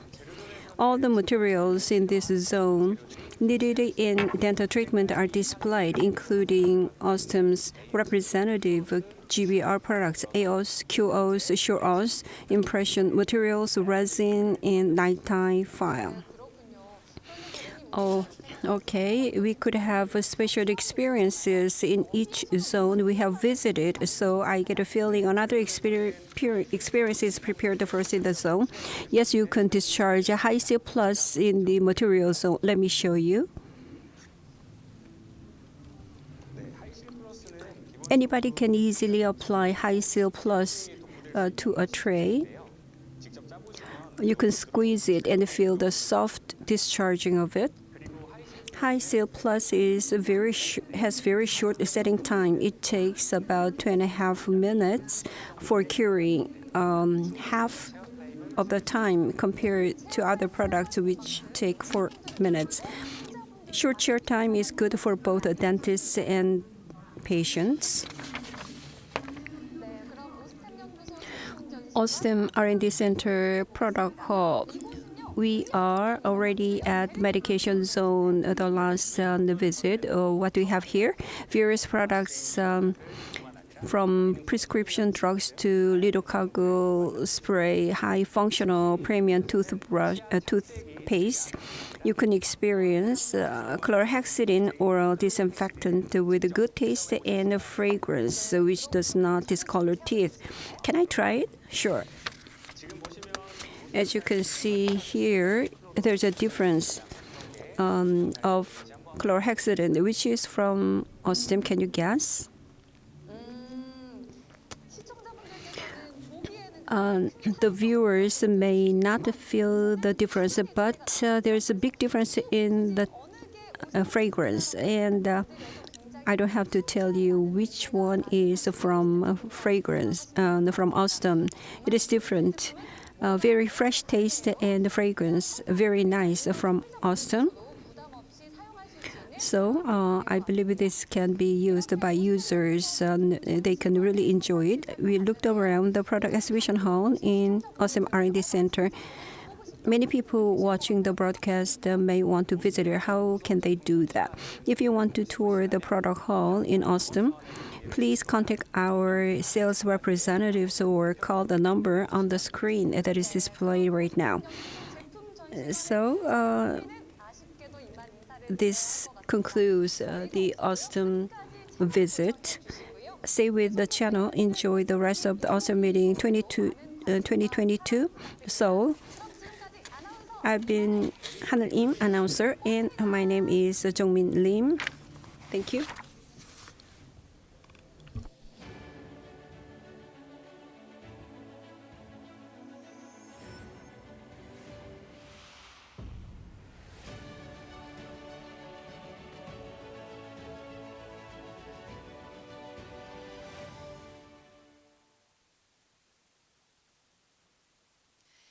네, 오스템 미팅 2022 서울 이제 세션 5 다섯 번째 세션을 앞두고 있습니다. 다섯 번째 세션 시작하기에 앞서서 중요한 순서가 남아 있는데요. 바로 로그인 시청 이벤트입니다. 지금 바로 대놀 사이트에 로그인 하시고 팝업에 응모를 해 주시기 바랍니다. 그런데 여기서 끝이 아닙니다. 이번 세션의 첫 번째 강연이 끝난 후에 오늘의 하이라이트 통 큰 이벤트의 응모가 또 준비가 되어 있으니까요. 끝까지 함께 해주시기 바랍니다. 네, 그럼 이제 오스템 미팅 2022 서울의 마지막 세션을 이어가도록 하겠습니다. 마지막 세션은 해외 연자분들의 강연이 진행이 됩니다. The final session is by the foreign speakers. The first is by Professor Marco Talerco from Italia and Dr. Peter Haney from Czech. Let me introduce the chair of session 5, Professor Park Chang-ju of Hanyang University. Professor Park Chang-ju has graduated from Seoul National University School of Dentistry, and he has gone through training in Department of Oral Maxillofacial Surgery. He's a research scholar, Department of Periodontics at School of Dental Medicine, University of Pennsylvania. He is a professor and practicing surgeon at the Department of Oral Maxillofacial Surgery at College of Hanyang University. Greetings. I'm the chair. I'm Professor Chang-ju Park, College of Dentistry at Yonsei University. And Osstem Meeting 2022 is the most prominent dental event of the year, with no doubt. Now we are having the final session. The session speaker is my friend, as well as an author of many researchers. Professor Marco Talerco is from Italy. Italy is not participating in Qatar World Cup. The title of the lecture is Digital Solutions to Begin Surgery with Final Prosthesis in Mind for a Perfect Smile. After a brief introduction video, we'll start with a lecture. Professor Dr. Marco Tellerico, my friend and co-worker, as the first special lecturer of the last session of 2022 Osstem Seoul.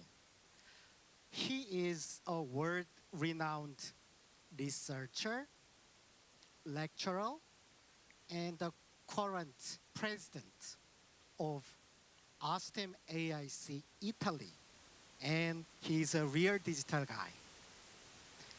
As you know, he has just hosted Osstem Meeting Europe successfully. His topic today is Begin Surgery with the Final Prosthesis in Mind. After a short video intro, please welcome him with warm applause.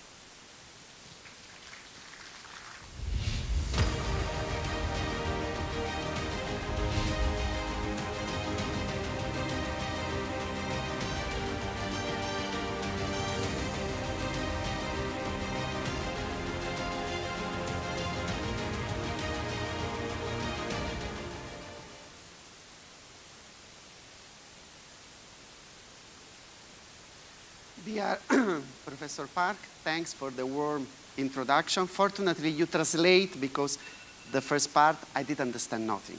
So thanks a lot. As Professor Park introduced me, I live in Rome. This is just some video from my city, the center, the St. Peter Basilica, and the Colosseum that was one of the 7 wonders in the world. I live in Rome in my clinic that is also a training center for Osstem, and I really want to take this option to really thanks Osstem OIC to invited me today. For me, it's a really pleasure, and I'm really honored to be part of the Osstem family. This is my clinic. I just want to show you because also in Europe we use Osstem K3 chair, and we took some live surgeries. Professor Park introduced the Congress that we held a few weeks ago, the European Congress in Rome, in my city, and this is the training center.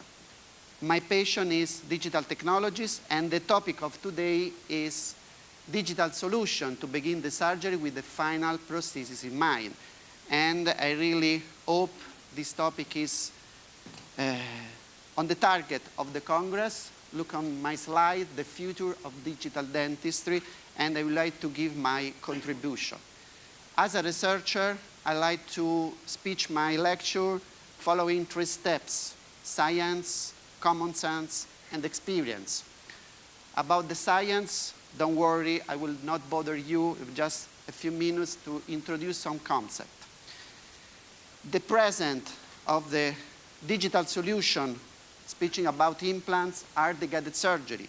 In 2015, the European Academy of Osseointegration already stated that guided surgery must be considered the gold standard in several approaches, such as minimally invasive integration with other digital technologies, aesthetic optimization, immediate loading. We see beautiful life surgeries, and complex anatomical cases. And this is the present. Why we love guided surgery? This is a very simple case, but is able to understand why we should use guided surgery. And because I use guided approach in 100% of my cases.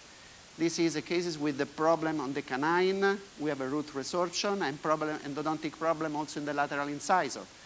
In this case, I don't like immediate implants in this case because there is infection, so extraction, socket preservation with collagen material and xenograft, the same material that the surgeon showed before, with connective tissue on the top, Maryland bridge, and wait the healing, and then plan the guided surgery.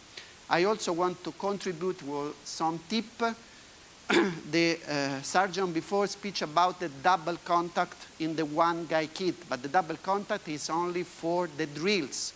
With this approach, reverse and then forwards, if you look, the motor is in the reverse approach, the implant can sit in the previously prepared site, and then we switch to the forward in order to have a bone contact with the implants. Of course, this is very important for 13, 11.5, 10 millimeter implants. But coming back to the main topic of this surgery, this lecture, begin the surgery with the final prosthesis in mind. This is the final prosthesis. In the morning, we saw a lot of lecture about the digital solution. This is a T-link abutment, but if you look at the prosthesis, perfectly match with the planning. This is a canine position. This is a screw retainer restoration with link abutment and zirconia ceramic framework. So this is the present of the guided surgery. This is the follow-up, previous and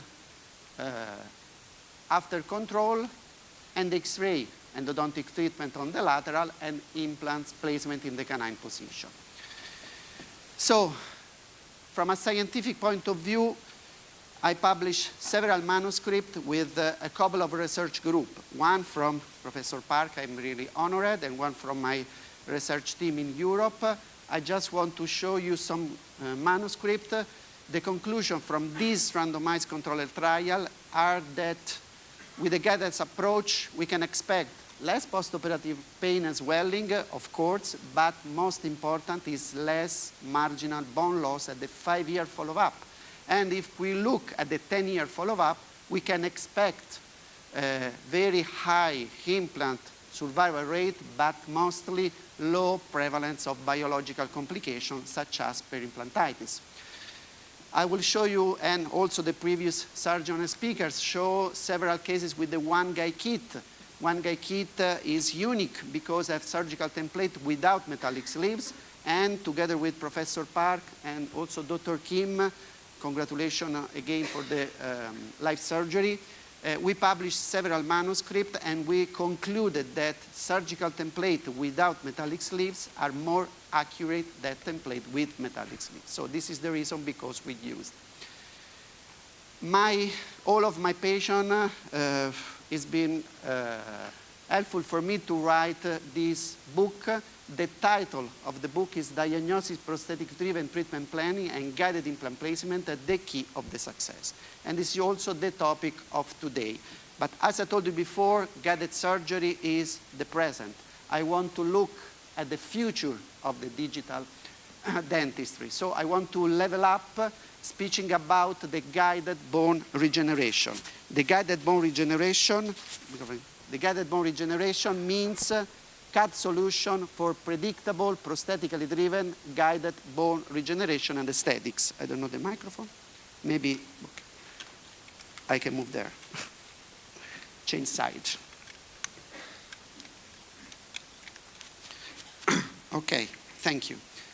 So the computer-guided bone regeneration, in order to approach with a prosthetically driven surgery, also complex cases that need bone regeneration, in aesthetic or not. In the 2015, with my best friend Silvio Meloni, we published the first manuscript. Why guided bone regeneration, computer-guided bone regeneration? Because in all of this symposium, we heard the same concept. Not only the bone, but the pink aesthetic and the function of the keratinized tissues is most important. So the take-home message is begin the surgery with the final prosthesis in mind. Looking at the common sense, I want to show you some cases. This is the first, maybe it's the easier cases. It's class 4 according to the cave of the oval, anterior maxilla. Noemi had a car accident when she was 10 years old. For this case, I plan a customized titanium mesh and guided bone regeneration with autogenous bone and xenograft. Looking at the case, very high smile line. Most important, what Noemi asked to me, to have a bright smile. So I want to maintain the promise. This is the case. we see a bone defect. Fortunately, it's a contaminative defect, but due to the high smile line, we have some problem to resolve the aesthetics. If you look at the CBCT scan, the bone is, the vertical height is maintained, but we have only 4 millimeters to place an implant. Could be also enough with some technique, but we need to improve for aesthetic reasons. And as I told you before, I want to plan my bone augmentation procedure according to the prosthesis and according to the patient need.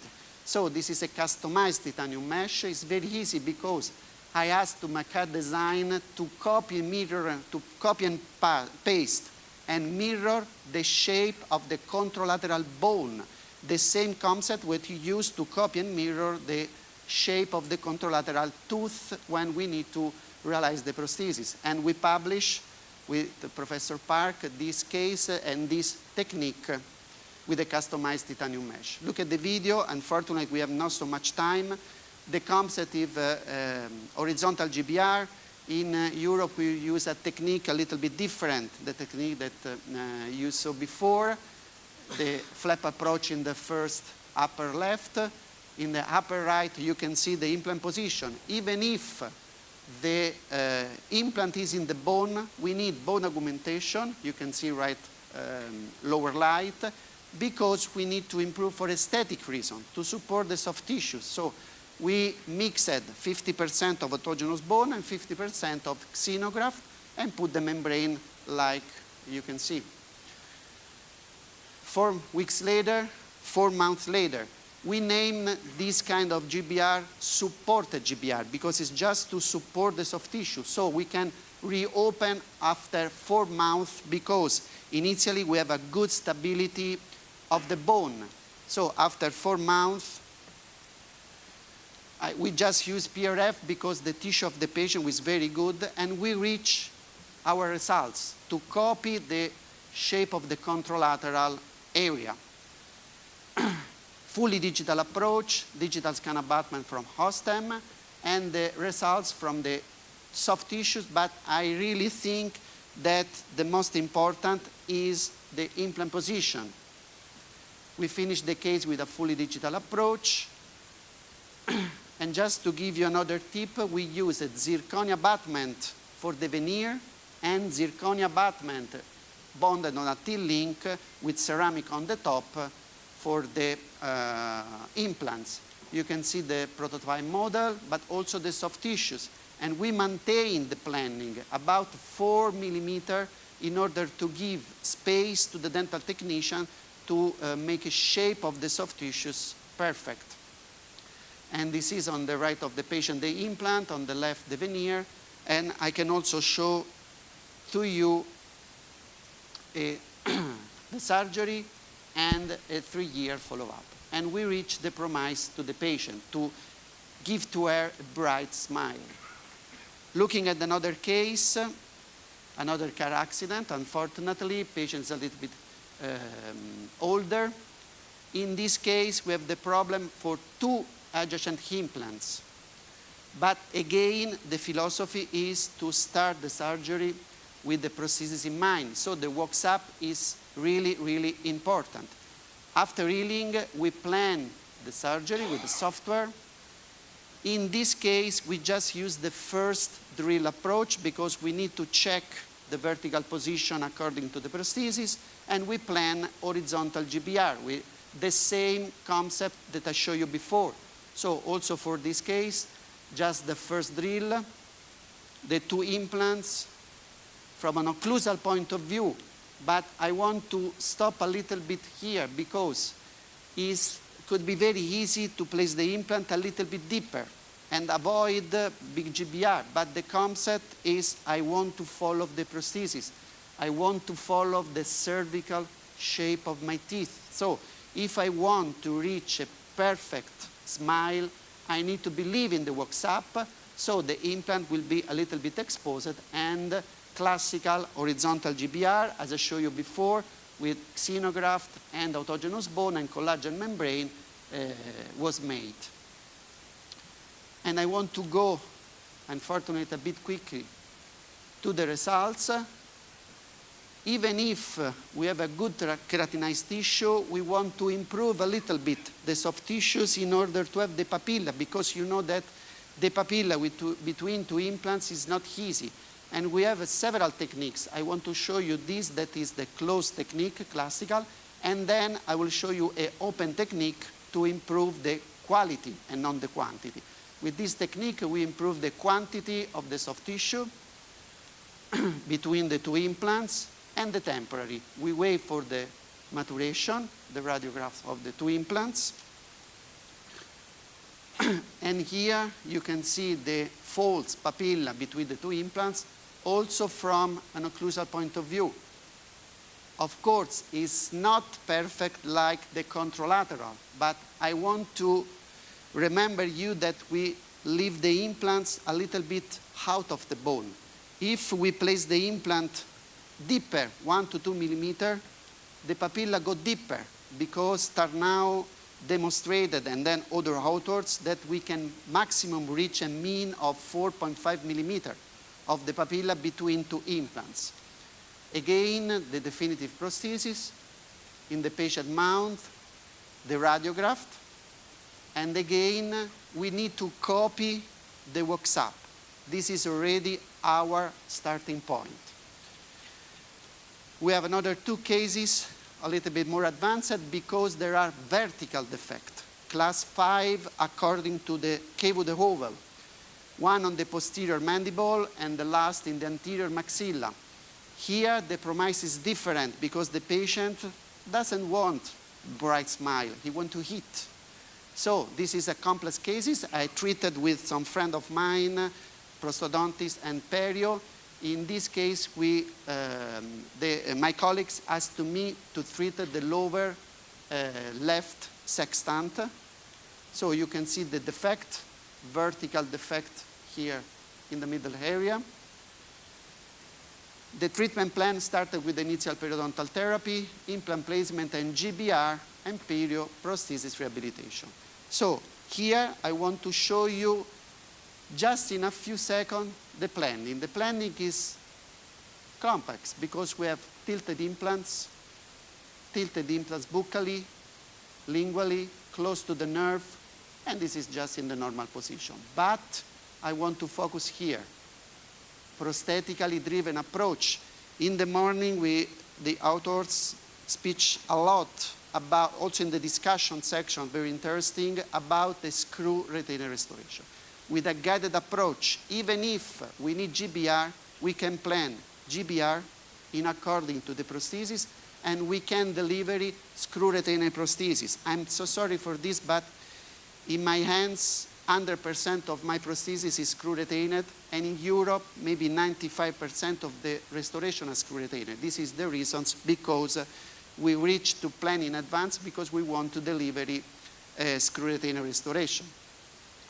Looking at the video is very quickly, but another tip I think that you know, it's possible to prepare close to the nerve using the one casket also in the lower, because we can go close to the nerve with a non-invasive drill. So in this case, you saw by the planning, that is a very tricky case, but the last 2 millimeters of the implant site have been prepared with the one cast drill.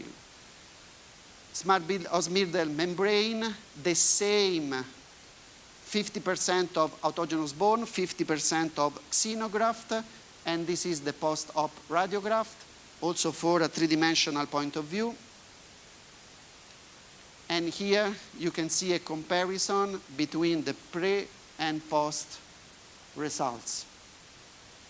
Horizontal GBR in the last implant and 4.4 millimeter of vertical gain in the middle implants. But again, I want to focalize on the prosthetical approach. For this case, I convert the internal connection with multi-abutments, but I used 2 straight abutments and just one 70-degree tilted, just to save not the buccally position, but because the dental technician want to move mesially the emergence, as planned in the wax-up. If you look here, this is the temporary restoration, and this is the metal framework. Posterior is a long span metal framework, but again a screw retainer. The screw holes are perfectly in the occlusal surface of the implants. This is the metal ceramic restoration, X-ray that show the bone. And here I can show to you before and after, but also the 3 and recently, immediately before I came here, the 4-year follow-up, also from a prosthetic point of view, that show the stability of the regenerated bone. This is my last case, class 6, because he's a very atrophic patient, anterior maxilla, vertical and horizontal defect. Beatrice was a very, very perfect patient, but she has to me that she won the teeth that she had before the accident. And this is a removable prosthesis that is my starting point, because Beatrice told to me, I also like the support of my lip. So the prosthesis is my starting point. Look the thickness of the prosthesis. We need to improve the bone in order to give to her the same support without the prosthesis. So I scan with the intraoral scanner the prosthesis, and we are able to pre-plan the amount of bone graft. If you look here, this is the amount of bone graft that we need, that incompatible with a one-stage approach. So in this case, we need more surgeries, two-staged approach. And Beatrice told to me, I want my teeth when I was young, but I don't remember, I don't know the teeth. So I take inspiration with her mother. I scan the teeth of her mother. This concept was published by Dr. Kochman several years ago. So we can scan with an intraoral scanner the teeth of her mother. We can create personal libraries, and we can move the shape of the teeth of the mother on her daughter in order to have a reference for the shape present in the family. The third step is to calculate the perfect position of the final prosthesis, because the axis of the implant, the position, the dipping of the implants are related to the prosthesis. So I want 4 millimeters, as I showed you before, between the cervical part of my teeth and the implants. And I want to deliver a screw retainer restoration. As you can see, we need to improve the bone before and place the implant later. But in the software, we can see everything. So looking at the surgery, just some spot vertical defect, more than 7-8 millimeters of vertical defect. The same concept, the same flap, the same procedure, but in this case, we use a very thick pericardium membrane, or alternative could be not resorbable membrane, but titanium mesh, for example, need to stay 2 millimeters far away from the adjacent teeth, so we prefer resorbable pericardium thick membrane. And this is the first surgery performed by Beatrice. After 7 months, second surgery, implant placement, and supported GBR. Why? Because even if the bone is good, it's bloating, we place the implant are not exposed, but we promise to Beatrice to support the lip. So after implant placement, we plan supported GBR. Supported GBR could be made with 100% of xenograft in this case, because we don't need to put the bone around the implants. So again, one guide kit, PS3 implants, reverse and forward approach. In case of regenerated bone, the torque was very low, about 10-15 millimeters, because the bone is not yet mature, but we don't plan immediate loading. So the implants are covered by the bone, but we need to improve a little bit more in order to reach the aesthetic results and to maintain our promise. So collagen membrane, in this case normal membrane, only xenograft in order to improve the thickness of the regenerated bone, and a first connective tissue graft on the top. As I told you before, connective tissue graft on the top is to improve the thickness of the tissues. There are some techniques, some speakers already stated about this. In this case, I prefer desepithelialization technique.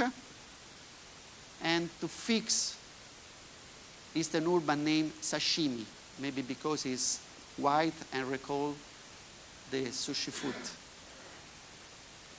This is connective tissue graft on the top, fixed with internal suture.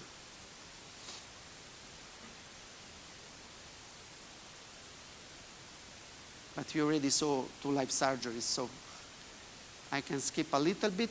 As I told you before, we don't need only of the quantity of the soft tissue, but we also need of the quality of the soft tissue. So the second technique that I want to show you is to improve the keratinized tissues. This technique, the name is strip technique. Also, there are several literature that stated the importance of the keratinized tissue to avoid bone resorption. And I had the personal consideration. Keratinized tissues is most important. It's most important today with the surfaces of the implants, of the modern implants, but is particularly important in case of regenerated bone that have a quality, a different quality compared with the native bone. So this technique is named open approach, strip technique. The concept is to put some strips of epithelium around the area that was left open so that the healing could be from the top to the crest. From a genetic point of view, we have cells that recall the epithelium because we want to improve the keratinized tissue. Because Beatrice is very young and the implant must to remain in her mouth for a lot of years. So, and also because if you remember, the starting point was very complex. So we needed to improve the bone, and now we want to make the bone secure. The flap is open, connective tissue is exposed, strip of epithelium on the border, so that inside the garden, Eastern urban names garden technique, can heal for second intention. And we put a membrane on the top just to protect the healing phase.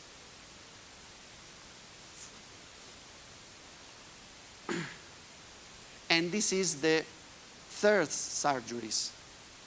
Bone augmentation, vertical and horizontal, implant placement and supported GBR with the first connective tissue graft, and the third surgery to increase the amount of keratinized tissue. Beatrice, as I told you before, is very nice. With a removable temporary restoration, she graduated 110 cum laude in chemical engineering. Why I told you this one? Because to reach good results is most important, maybe the surgeon, the materials, but also the patient must be really collaborated. And Beatrice was really fantastic. See the healing, we increase the amount of keratinized tissue, and we are ready to reopen the implants. We started from this to this, reopening with customized healing abutment, temporary restoration, healing the false papilla. With the removal, with the fixed temporary restoration, Beatrice also took a silver medal in swimming. As I told you before, is fantastic patients. This is the results, and we reach with all of this plan and surgery to maintain, also to improve a little bit the aesthetic lines. Or aesthetic lines mean support for the lip. On the left with the temporary prosthesis, on the right with the fixed prosthesis on implants. So we move to the final restoration. We copy the shape of the mother here. Maybe the case is not perfect, but we have false papilla, The anatomy of the teeth is quite good. The tissues around the implants is good. But most of all, Beatrice is completely happy. This is some emotional pictures comparing to the before and comparing with her mother. So just 1 minute to conclude this short and quick presentation. I'm so sorry for this.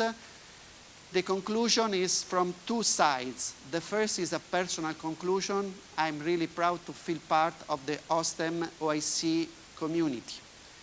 And my dream is that become the biggest scientific community in the world.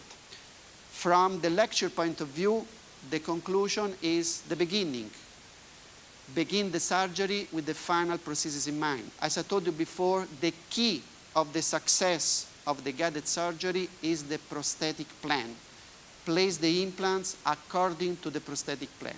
So we move for the future of the digital dentistry the same concept on the guided bone regeneration, to pre-plan the amount of bone we need in order to try to reach the perfect aesthetic results, but most of all, the long-term results of our implants. I really want to thank my staff. Fortunately, I work with all female. I'm really happy for this. This is my wife and all of my staff. This is the gala dinner of the Osstem IOSN meeting in Europe that has been held in Rome the end of October. The gala dinner was fantastic, and I again take this chance to thanks again Osstem Europe to always supported me and also to organize this fantastic event. My time is finished, but I have just 15 seconds. Recently I read an article, and as Professor Park said, the Osstem IOSM meeting in Europe was a tribute for implantologists, and I'm really, really happy for this. I also want to thank Dr. Chong and Dr. Chung, sorry for my pronunciation, maybe Professor Park can, can name well, because take part together with me in a nice roundtable.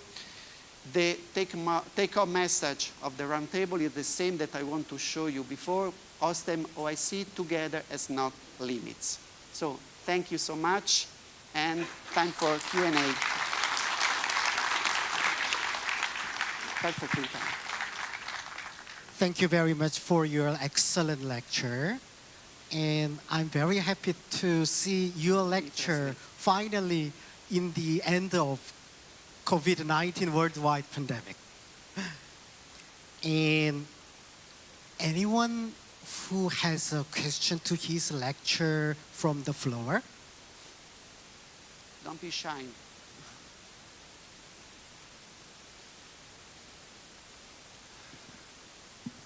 예, 강의 너무나 감사드리고요.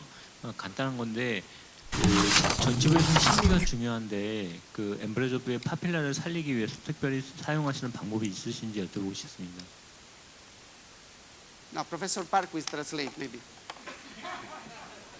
Yeah, his question is to save and reconstruct the interdental or inter-implant papilla. Yeah. You used the connective tissue graft, right? You used connective tissue graft from palate. Yeah. So his question is about your own tip or technical tip about using connective tissue graft to reconstruct the inter-implant papilla. Thank you for the question, because allow me to explain. In the first case that I show, is a small part of connective tissue was arrested from tuberosity, because the tuberosity is the first choice to reconstruct the papilla, because it grows during time. In the last case, I used connective tissue graft from the mid of the palatal because I needed a big amount of connective tissue graft. It was not possible between the tuberosity.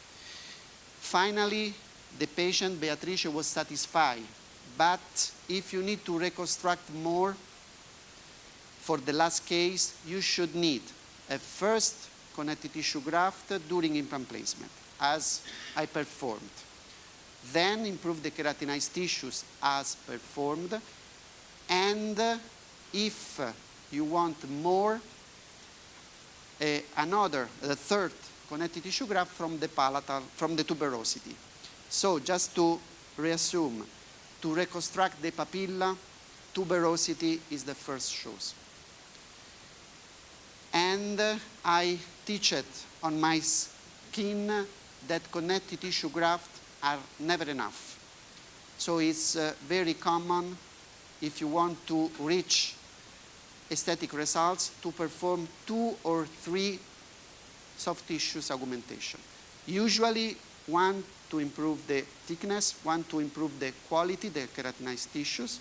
And as I told you before, the first choice for the papilla should be the tuberosity. In the last case, I didn't use the tuberosity because I needed a big amount. Maybe it could be another procedure. Maybe she did. You can summarize. 원장님, 저기 보통은 맥실러리 튜베로시티에서 띄는데 보다 두껍게 띄는 경우에는 팔레이트에서 띈다고 하셨고요. 두 번째는 이와 같이 임플란트를 심어놓고 파필라를 재건하기 위해서 소프트 티슈 또는 커넥티브 티슈 그랩을 하는 경우도 있지만 더 많이 하고 싶으면 수술, 임플란트를 심기 전에 미리 올려놓는 경우도 많다고 해요. 그리고 세 번째는 케라티나이즈드 진지바를 리컨하기 위해서는 2번 그리고 3번의 소프트 티슈 오그멘테이션 프로시저를 하는 것을 일상적이라고 생각하신다고 말씀하셨어요. 혹시 더 필요하신 거 있으세요? It's okay. Thank you, Professor.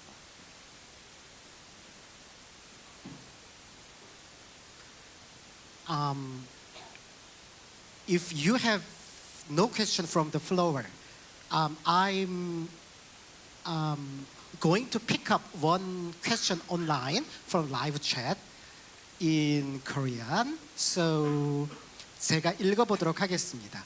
스마일 디자인 과정이 매우 독특하다고 합니다. 라이브러리를 가족에서 가져왔잖아요. 그런 것이 어떻게 되는지 좀 더 자세히 설명해 줬으면 좋겠다는 그러한 질문이 있어서요. 제가 영어로 번역하도록 하겠습니다.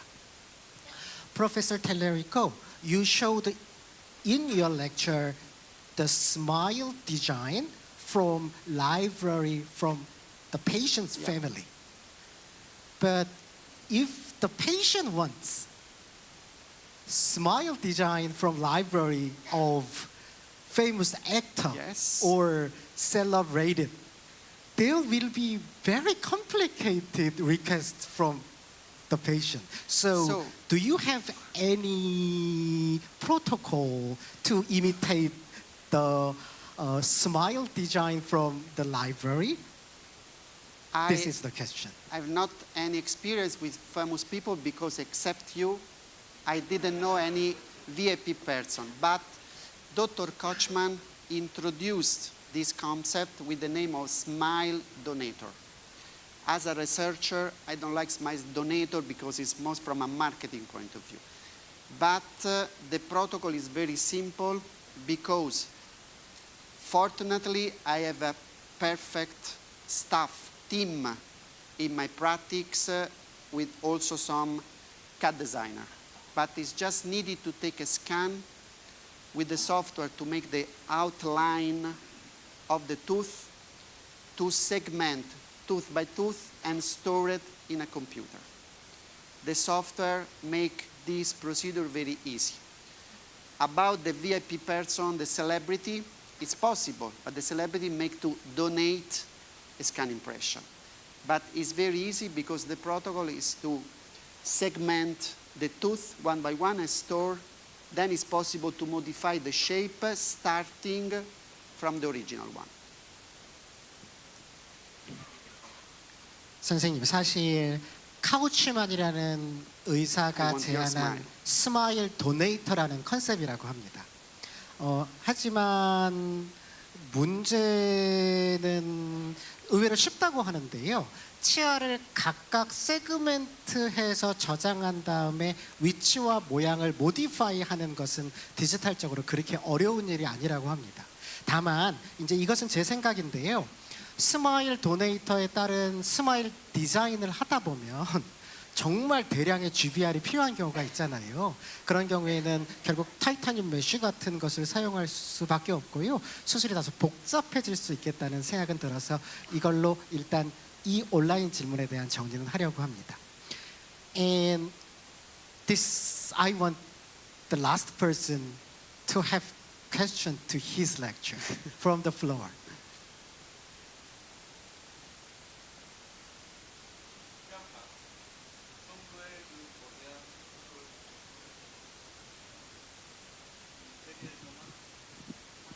비용하는 부담이 얼마나 될까요?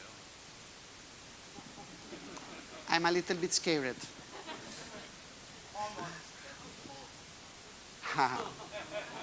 Professor Tellerico, yeah, his question is about the medical fee because to imitate the smile design or smile donation, there often requires a lot of or large amount of GVR. So how much usually do the Italian patients pay for implants and GVR and other soft tissue augmentation procedures?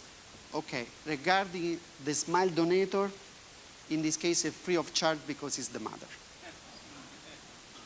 Easy. And I will not perform smile donator for a VIP for money.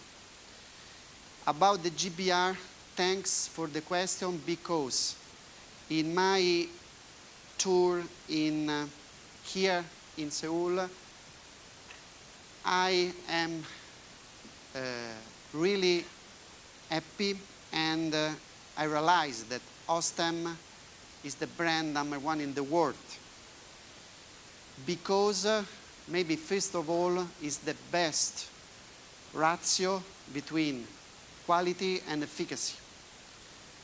And this is the normality. But I also think that, or better, I don't want to speak about the cost, I want to speak about the value. So, just to give a response, there are some situations that it's possible to find a compromise. But there are the other situations that the compromise is a little bit more hard and depends on the request of the patients.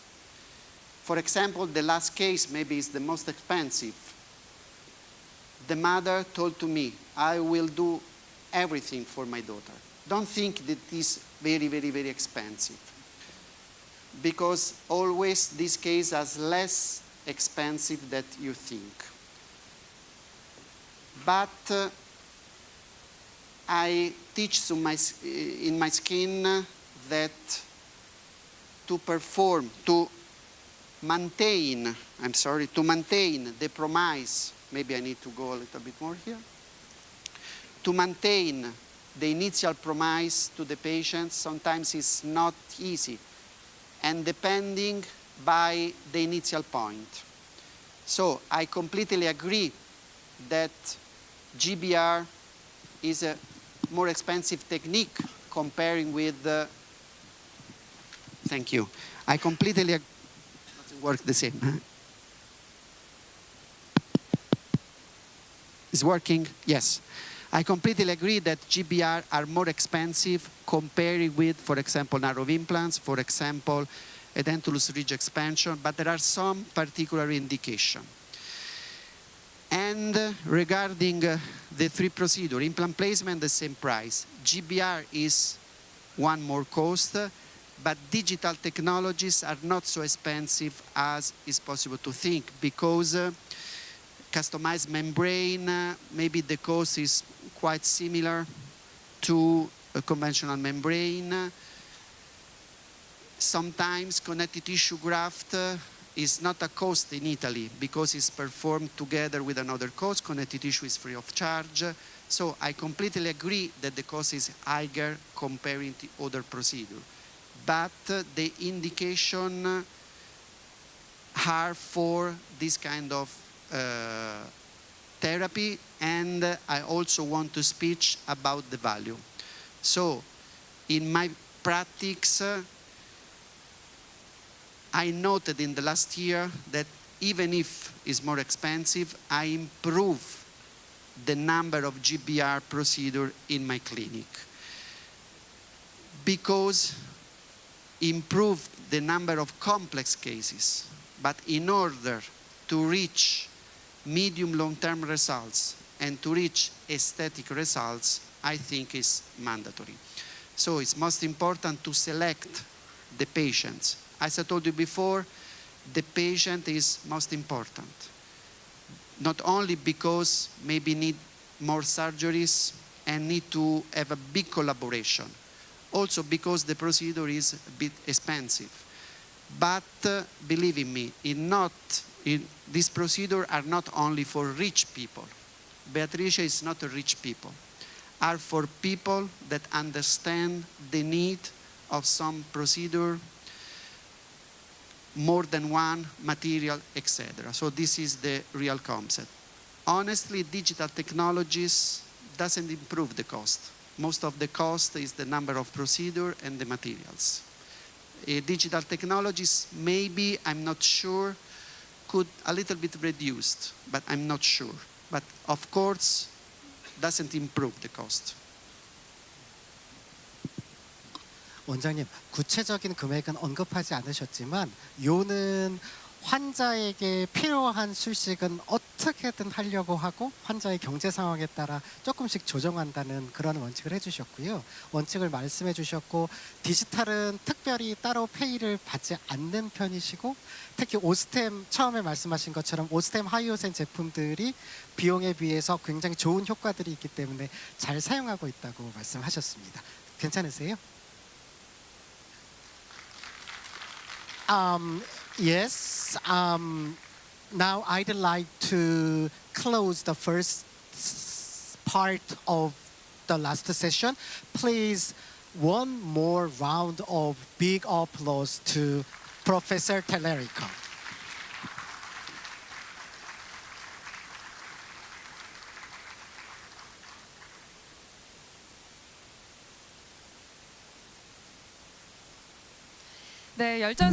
Please give another round of warm applause to Professor Marco Tellerico and the chair, Professor Park Chang-ju.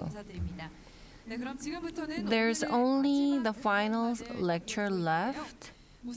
We're going to announce the winners of Coffee Coupon event, which was held with the start of the final session. Please take a look.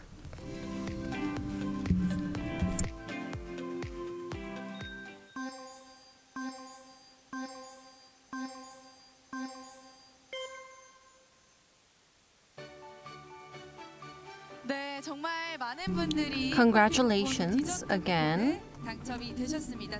A lot of people have won great prizes. Congratulations. You can check out the results via the notice board on the dental site. Texts will be sent for delivery of the prizes. The highlight event of today, there is a grand event where lucky draw will be held.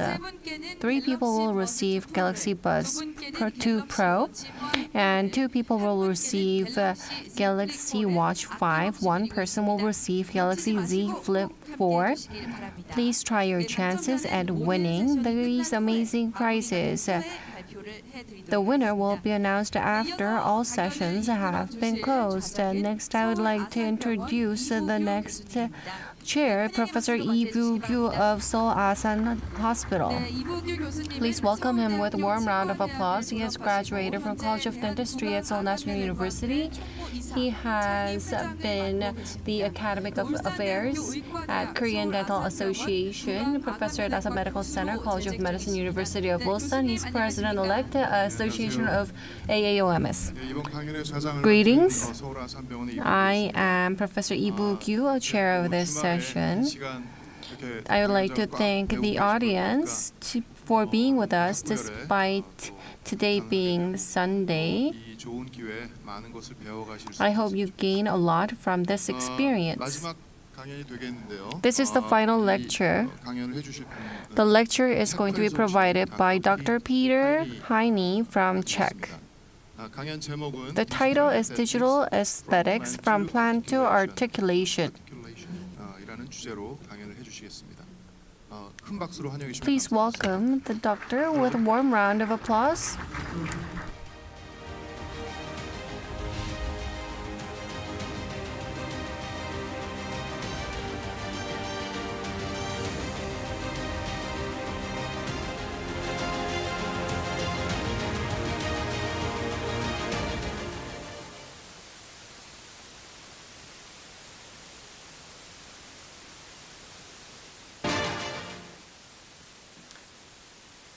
Hello everybody.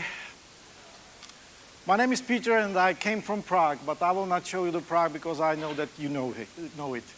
I saw a lot of Korean couples making wedding photos on our Charles Bridge, so I know it was in some movie in here. But you will see it at the end. Are you tired? Let's wake you up. Let's wake you up. You know what, I'm in a digital dentistry since 2005, when I started to scan, when I started to leave the analog way. And first time I saw the CAD cam when I was 17. I was in Sweden, and I saw the CAD cam in time when we didn't have optical impressions. We didn't have scanners. It was a manual scanner. And in that time, as a dental technician, I was looking at it like, okay, this is the future that maybe I will never see in my lab or my office. But just in a few years, everything has changed. Now we have everything digital. We can digitize each step of dentistry. But all the equipment, you saw I have a lot of equipment, all the equipment that we use needs to be user-friendly. It needs to be easy to use. It needs to be everyday usable. If it's something that is too difficult, usually you see those colleagues that are not that familiar with that and they don't use it. So throughout the digital dentistry, we have some advantages, okay? We have some numberized information so we can objectivize all those information. We can send everything everywhere. We can copy that. We can repeat it. We can do the same restorations even before the patient is coming. You saw a lot of those things. I have to thank to Osstem to be a part of this because I saw so many amazing lectures. You know, every time I'm on some congress, I ask myself, did you see something new? And this time I can say, yeah, a lot of. And I think that I don't need to explain each part of this digital dentistry because you saw a lot of it. But I have to tell you that what changed my way of praxis was that now I do full mouth reconstructions in one day. I do a lot of restorations. My maximum is 158 ceramic restorations a week and 4,500 veneers a year. So I have a lot of, a volume of data, so a lot of studies, and we can really compare, you know, how the materials work and how the technology works. In average, when I calculate the time for one restoration in a year, if I calculate all the restorations, I know that it's 24 minutes. So if I know that the patient is coming for 10 restorations, I know that I will need 5 hours and still I will have a little break for that. So everything got more precise, everything got more automatic. Because I have 6 4-axis milling units, I can mill 6 units every 10 minutes. So it's something that no lab can offer me. And this is what I like, because in the heart, I'm still the dental technician, more than a dentist. So yes, I'm a user of Osstem implants, but I'm sure I'm not the one who can talk about the surgery today, because I saw those gods. And I have to thank again to Marco, you know, to show us, you know, the premium implantology. Impressions have changed. But still, if you compare the preciseness of analog, silicon, and digital impression, you still see some disadvantages or inaccuracies. And we are still testing new scanners. Next Friday, I will be doing a huge test for the new 3Shape 5. And I have to tell you, because there are many questions about the scanners, each of those intraoral scanners has some problem. But the problem is not the hardware. The problem is usually in the software or in our hand. Still, there is a human being behind the scanner, and that's a problem. So the strategy, how we use the scanner, is very important for the preciseness. So we can see a lot of differences with each scanner. We can do good scans or bad scans. But really, I see a good future because I even tested a scanner that is still not on the market in Europe. I don't know if it's in Asia, but it is a scanner that, intraoral scanner that is more precise than the lab scanners. So there is a future of completely precise scan. But we still see some disadvantages. So this is one, let's say, thing we need to think about is nothing from the digital world is completely strictly precise. Then, why we need to have the intraoral scan? Because today is very common. Please raise your hand, who of you has an intraoral scanner? Great. I remember when I started to lecture in that time for Sirona, and then for 3Shape, I was many times on the congresses where only 2, 3 hands were raised up. So then, of course, there is the community of users didn't work. At the beginning, for example, when I started in 2005, I was the only one in Czech Republic. There was no one in Slovakia. There were 3 in Poland. There was no one in Estonia, no one in Lithuania, and all those countries around us. So there was nobody to talk about it. Today, we have an internet, we have social media, we have a lot of options, a lot of scanners, and we can communicate all together. We use the intraoral scanners for many things. And my dream is to have the intraoral scanner by each dental unit, because each dental hygienist or each assistant should know how to make the scan. Because in the intraoral scan, we can get more information than just the 3D data. So we have a lot of options how to use the intraoral scanners, for what we use the intraoral scanners. Today we do, normally as a general practitioners, we do orthodontic treatment. We discussed it with your chairman. Yeah, this is the future. Everybody will do the orthodontic treatment because of digital dentistry. We can do the scans even with the telephone. This is, thank you. This is a scan with a very old iPhone X. Today, it's much, much, much, much better. So in the future, maybe we will not need even intraoral scanners. Who knows? There were the face scans already mentioned in those lectures before. It's still improving. We can do a lot of those 3D scans directly from our cell phones. And yes, sometimes we even use it for some planning. So, each year we have more options how to use our digital equipment. If we have intraoral scan, it doesn't mean we can do only communication with the lab. The way we know, like I do the scan and the lab will do the work. No. We can have a dental designer in the lab, send there the data, but the data can come back to the office. So the final or temporary restorations can be done immediately by the 3D printer or some milling unit in a dental office. And we can communicate with the lab like this way, so even the final restorations should not be all the time done in the lab. It should be done in the clinic by the dental chair. So it depends, what is the most efficient workflow for you, because now we have a lot of options. It's not just one way. Thanks to the digital dentistry, a lot of materials appeared. We have more options of treatments in prosthetic point of view. But when we talk about digital aesthetic, can we even combine those two words? You've heard about copying of some shapes of artists, for example. Why not? It's possible. Actually, we don't do that because most of our famous stars we have, like my patients, they don't have a pretty, teeth. But the main thing is that if we want to talk about the aesthetics, we need to know the basic rules of aesthetics.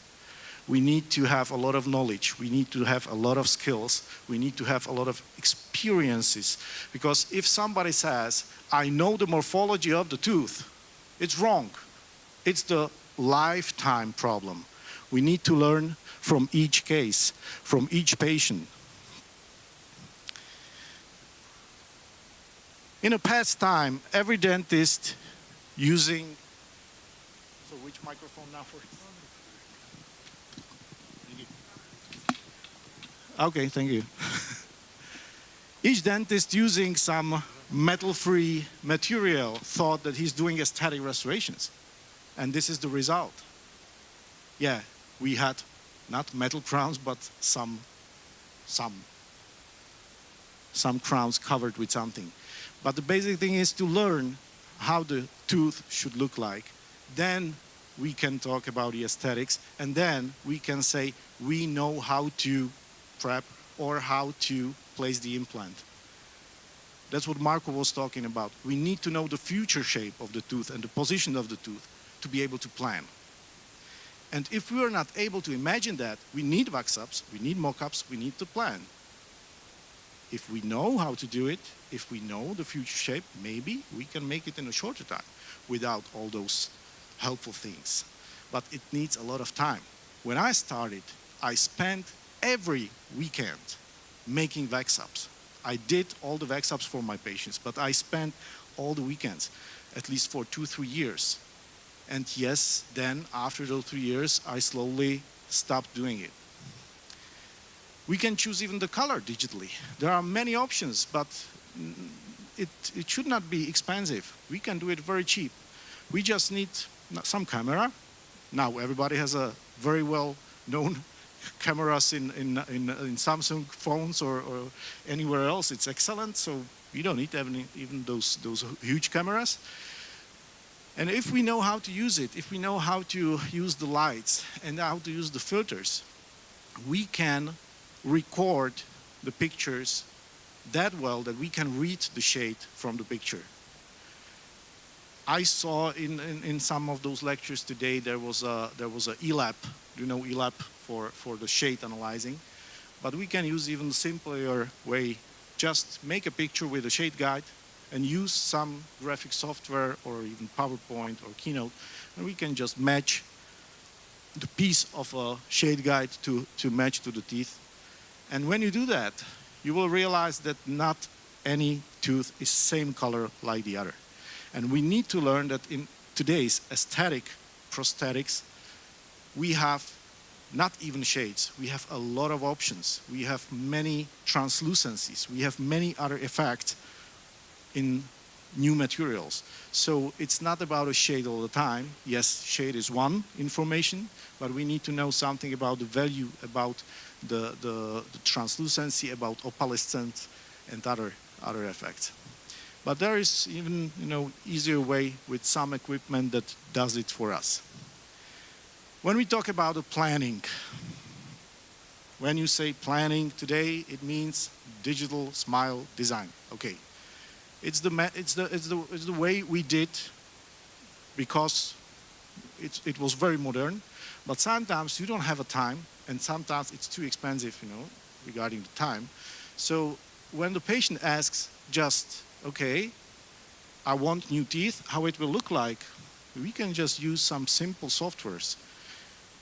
Doesn't matter if it will be paid Photoshop or if it will be some cheaper version. We can do it very fast. And that's the point. If the patient during the consultation asks for some visualization, it needs to be immediately done. Not that I will do the picture and then I will spend the time with that instead of being with my family or with my hobbies or whatever. So it should be done in a few minutes. And we have a lot of options. Yes, this is made in Photoshop.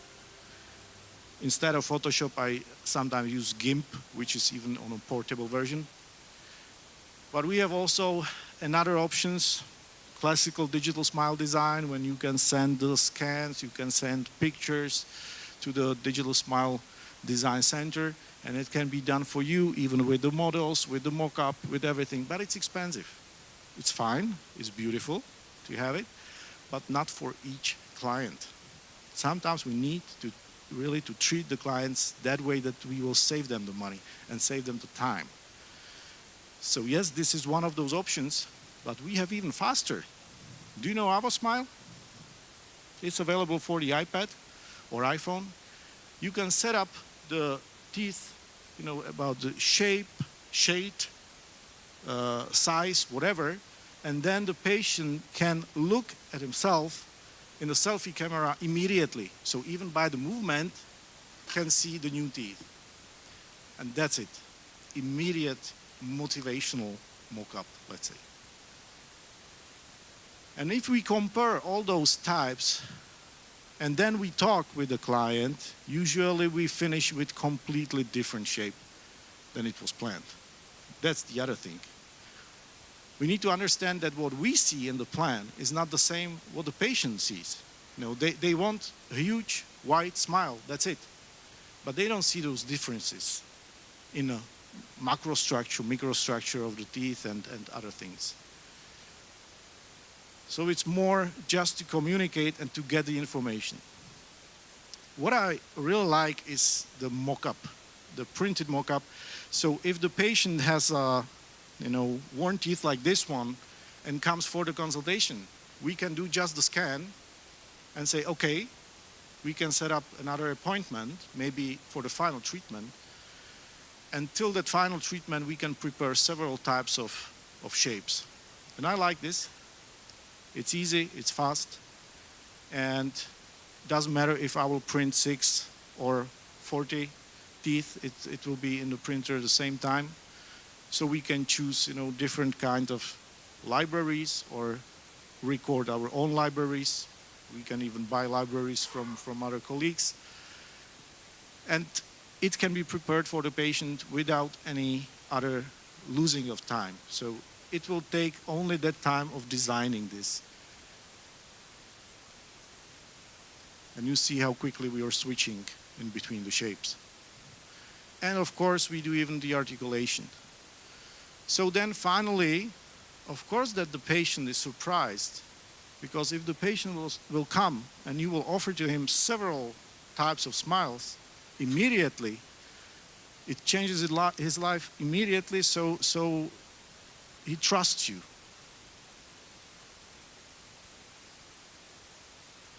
Yeah, it's a lawyer, very famous lawyer, very stressed lawyer, as you see. But happy, and this is just the mock-up, without any prep. We just try that. And this is that patient where we need to be effective because he asked, okay, I have a time only on a Friday evening. So on a Friday evening, he will come and you will start with the prep. There's no time for another visit.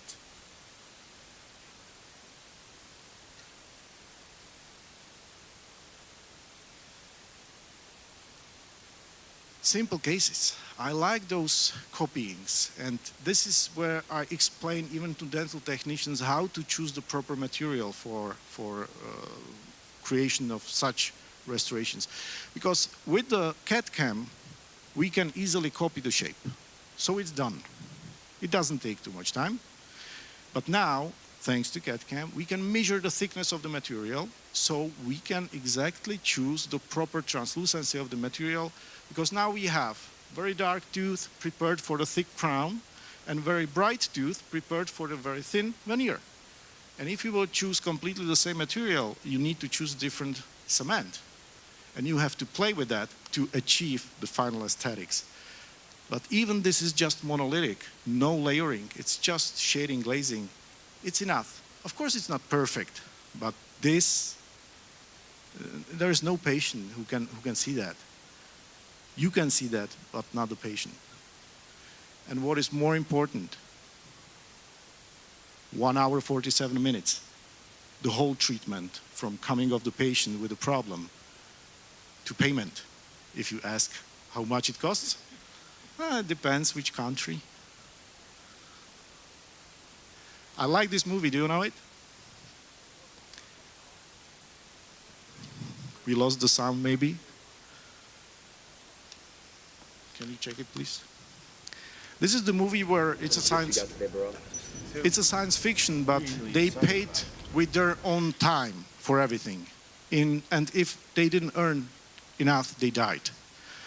But truth is that today we are paying with our time. If you will calculate, what money you have to spend for something, I usually see behind that money the time I need to spend in my office. So then I think, isn't it better to rather to go somewhere and enjoy the life? Because we are paying with our time. So the time for me is the most expensive part of the whole calculation of each type of treatment. Time, not the material, not the equipment, but the time. We talked about the orthodontic treatment. Here is a patient who came. Here is a milk canine, permanent canine, second incisor missing. What to do with that? She came because she expected immediately to be treated with veneers. Yes, I can do that, but the preparation will be cruel. We did the scan and we planned the fixed orthodontic system, which is simplified just to the front region, and we treated this lady just in 4 months. After 4 months, she came, we just removed, we put it in a retainer, and did the preparation without extraction of that milk tooth. The root wasn't that long, but it was working. There was no problem. So we explained, okay, we can change the shape of the tooth. We will need to touch the gingiva also. And in time, this tooth will be extracted. We will put the implant, but we will treat just that one tooth. In time, you will have a problem. This is done already 8 years ago, and it works. So why to do that, what we call the over-treatment? It can be done very quickly and easily. And of course, quicker you do that, cheaper it can be. Another case, this one was very cheap, because when we saw this guy, and he was a student in that time, we realized, okay, this is a nice case where we can present all the digital plans and mock-ups and everything. And we offered him a big discount, huge discount, if he will be available for all those pictures. So we have a lot of pictures by a checkup. And this was the first visit. This was the first time I saw him. He had some braces for 5 years. He didn't know why, but he had it. So we removed this and made a scan, just to have a chance, to plan something, to check everything. We did the scan with already prepared position of the bite. So we designed the new teeth according to the wished shape and size of the teeth. So this was the initial situation at the beginning. This is the scan and the plan in the 3D. And then we printed and milled different kind of mock-ups. And finally, he came and we immediately done everything. We just placed that white mock-up. I made it white. You know why? Because I wanted to push him to normal colors. I wanted to ask him, do you like it? No, it's too white. Okay, thank you. Because otherwise, everybody answers, if I will show B1 shade guide, they say, oh, it's yellow. So most of the teeth we do now is bleach 2, bleach 3. So in that time, I thought, okay, let's do it white. So he will rather step backward to the normal shades. So during one visit, all the teeth, 12 in the upper and 14 in the lower were done. And again, we had a we had a scan of the mock-up inside of the mouth, then the preparation, we tried different designs. We milled it with different materials because we wanted to show all those options. I don't use zirconia for single crowns. I love zirconia, I use it, but I don't use it for single crowns. And I don't even use zirconia for abutments. I use lithium disilicate. You know why? Because it works, and I have a final aesthetics from the bone level. So I can support the gingiva with colored ceramic, with fluorescency, and with proper dentin color. So this is the final restoration. Everybody asks, and it doesn't fall? No. Adhesive dentistry works if we do it properly.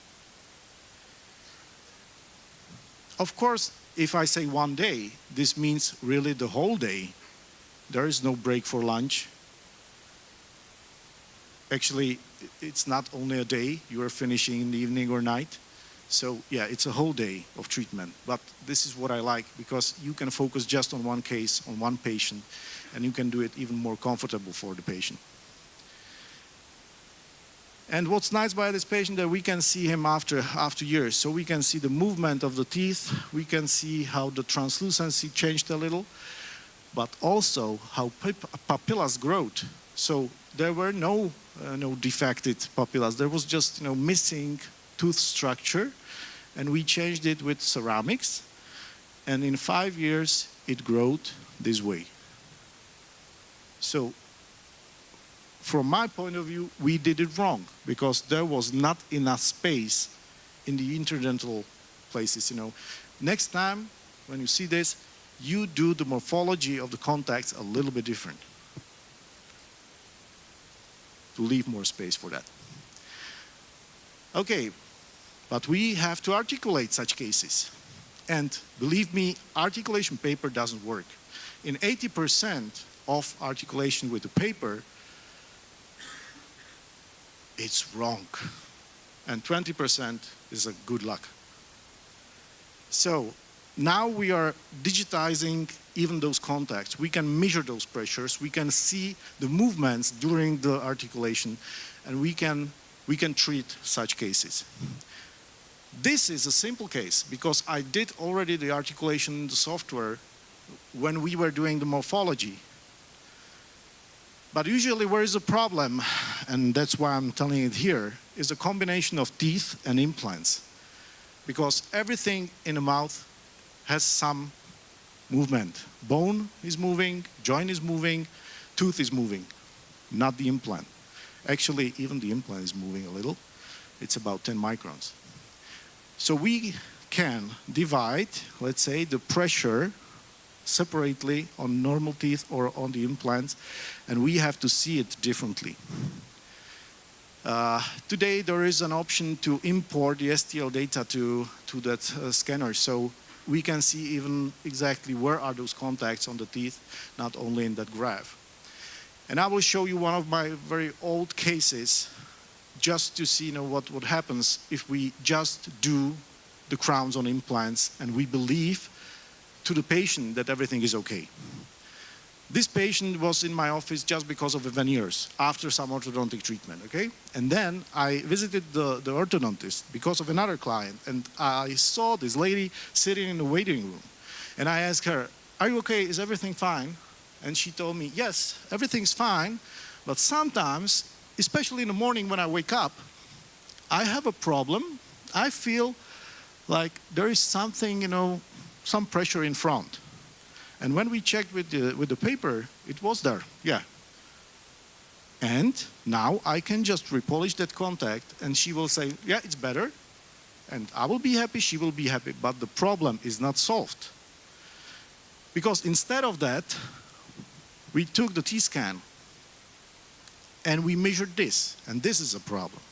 70% of contacts is on the right side, and we have one overloaded tooth.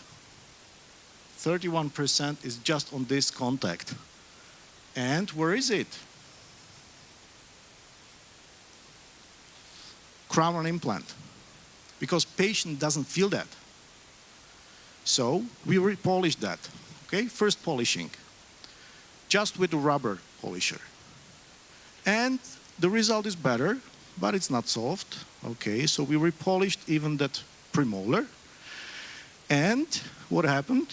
Okay, it's much better, but we see another problem. So after the third polishing, we found another contact, another crown on implant. Actually, just the composite in between, the crown and the screw. So we repolished that, and look, immediately bite was changed and released, and she didn't feel the front. We didn't touch that front incisor. And thanks to the digital articulation, we can see those things immediately. So we can treat bruxism in 15 minutes. If it's, let's say, easy case. Sometimes it needs more months. But usually, if there is a problem of 1-2 teeth, it can be immediately treated. So what the digital dentistry brought us? For me, the first thing is efficiency. Time saving for anything you want. Of course, somebody sees, the time saving like, okay, I can do more work. Yes, I tried this at the beginning, and then I realized that I'm slowly dying. No, now I'm trying to save the time to be able to come to Seoul, for example. And of course, it's comfort for patients. They don't need to come several times. They have a lot of things treated immediately. Calls the patient, yeah, my tooth is broken. Okay, come, and it's solved. Bye, see you in 1 year. So another things that brought new methods, new materials, new options. Many years ago, I was asked to be a final speaker on a huge congress where were 1,200 people. And they asked me, you know what? You have to bring those people to the hall. Make something loud. And in that time, I wrote EMAX song because it was the lecture about the EMAX ceramic. I made the EMAX song. If you want to see it, it's on YouTube. Then, before COVID, I did another one. It was on a same congress in Budapest. And when I discussed, what to do for you, for Osstem, because I really like the company, and what I told to Chairman, I don't think Osstem is #1. I think the Osstem is the only one. There is no other company like that. So I thought, okay, you're coming second time to Seoul, make something that nobody will forget. So 2 days ago, I wrote the Osstem song. Actually, I wanted to prepare also the movie, the music clip. Okay, maybe next time. It wasn't enough time for that. I already started, so I can send you the working version. But now, yeah, it is the EMAX song 1. Finalization of the song was on the way from Prague to Seoul. First connecting flight was delayed, so I had a lot of time for that. So finally I finished it, and please enjoy, because I don't feel that strong to sing now, but you will hear me. This is the first Please make it loud. song. Doesn't matter who you are, doesn't matter where you're from, doesn't matter which you call, doesn't matter there's a storm, doesn't matter what you like, doesn't matter where you go. Now it's time to grab the mic, now it's time to make the flow. Doesn't matter if there's bone, doesn't matter if there's not. Osstem's got some solution, Osstem's got all what you want. Osstem's got all what you want, Osstem's got all what you need. Osstem knows what's the blood clot, Osstem's never let you bleed. Doesn't matter who you are, doesn't matter where you're from, doesn't matter which you call, doesn't matter there's a storm, doesn't matter what you like, doesn't matter where you go. Now it's time to grab the mic, now it's time to make the flow. Doesn't matter if you're poor, doesn't matter if you're rich, doesn't matter if there's crown, doesn't matter if there's bridge, Doesn't matter if you're nice, doesn't matter if you're bad. Doesn't matter what's the reason for smiles, we screw it down and make you glad. Doesn't matter who you are, doesn't matter where you're from, doesn't matter which you call, doesn't matter there's a storm, doesn't matter what you like, doesn't matter where you go.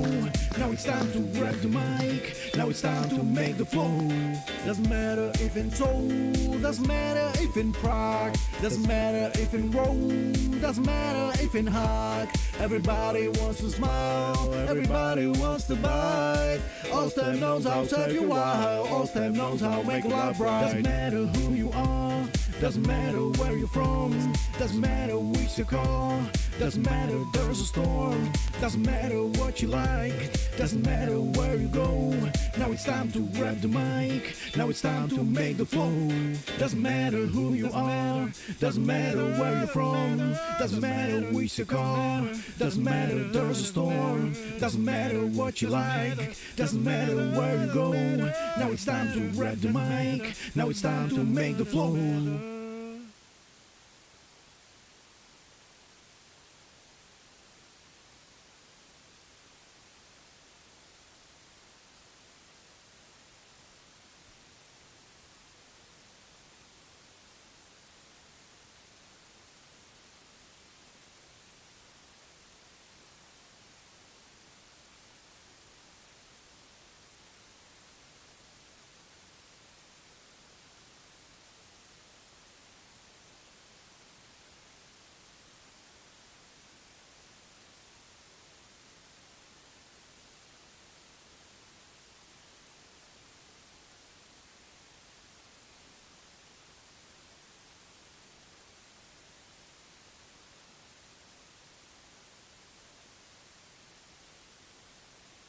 Very short crown. So many doctors ask about that teeth endodontic treated before, or how to attach it. This is that biggest advantage of adhesive restorations, that the prep is very small and very quick, because we don't need to prep too much. We don't need to do endodontic treatment anytime. It's just about the proper shape and proper cementation, and that's why I don't need, or I don't use the zirconia, because you need to have etchable ceramic. So you need to have feldspathic, low side, or lithium disilicate. Even with all those new hybrids, it doesn't work. It doesn't work itself. So it needs to be bonded to that tooth, but then it really works. It doesn't matter doesn't matter. Okay. It doesn't matter what's the size of the tooth. Okay, the one guy have another question about vertical height. When you do the full mouth rehabilitation in one visit, he said, "I'm not prosthodontist guy, so I don't understand." But he said how much to increase it? Yeah, he said, yeah. This is a very often question. It's a most often question. You know what? I had to go, of course, through all those articulation theories. I have a lot of equipment, all those articulators, face bows and everything. And then I realized it's simpler than we think. If there is the problem only of those worn teeth, not the problem with the joint at the beginning, you need to set up the teeth into the aesthetic position. So you need to see the patient standing with normal look of the soft tissues with the closed mouth. So you have to set up the bite, but then leave the patient to close, because you will recognize if it's too much or if it's not. It's really the aesthetic way. And of course, if you're not sure, just take some composite, the cheapest flow composite you can get, and just build the first molars to the proper shape of the cusps. And you will see how much of enamel disappeared. So this can be roughly done, and the rest, we are humans, so we can adapt to many things. It's not that strict. It's not that strict like sometimes we read in the books. Okay, thank you. 그러면 현장에서도 질문 하나 받아보겠습니다. Is there any question from the floor?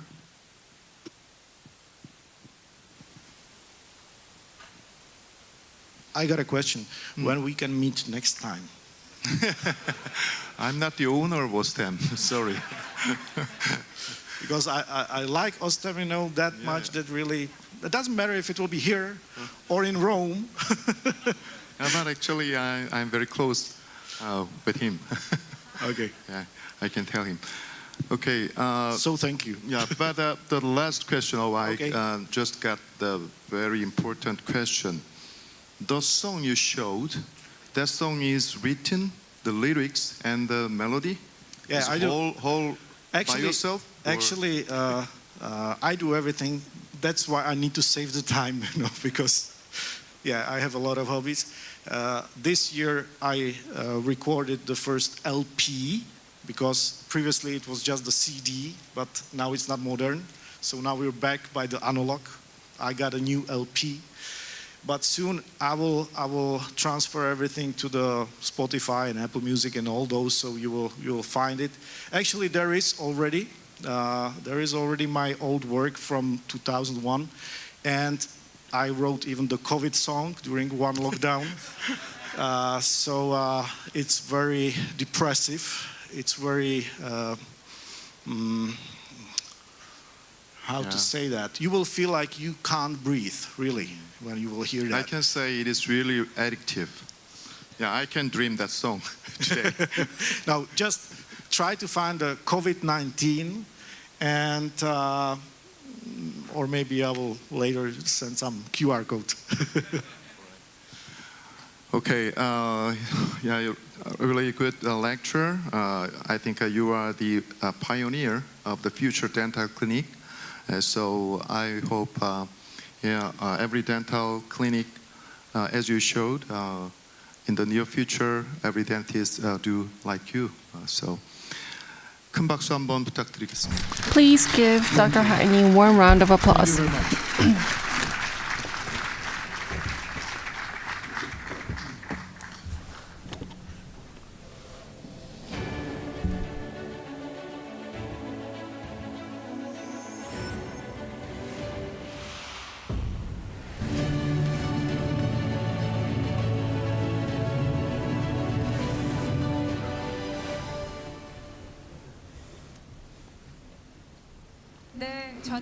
I'd like to thank Professor Lee Woo-gyu, who served as chair, and I would like to thank the two excellent speakers. And now, survey on satisfaction on lectures. We want to conduct a satisfaction survey on the passionate lectures delivered here on Osstem Meeting 2022. Text message of it will be sent to all on offline participants. If you click on the link in the text message and fill out the simple survey form, 200 people will receive chicken gift coupons and catch the luck by joining the survey. Now we will begin the poster award ceremony. Up to October, 162 posters were received. We had received a lot of attention. 16 evaluators went through a lot of debate and evaluation to select the 6 gold prize, the 3 grand prize, and 1 master prize. The prizes will be given by President Choi Kyu-ok. Now let's invite President Choi Kyu-ok to the stage.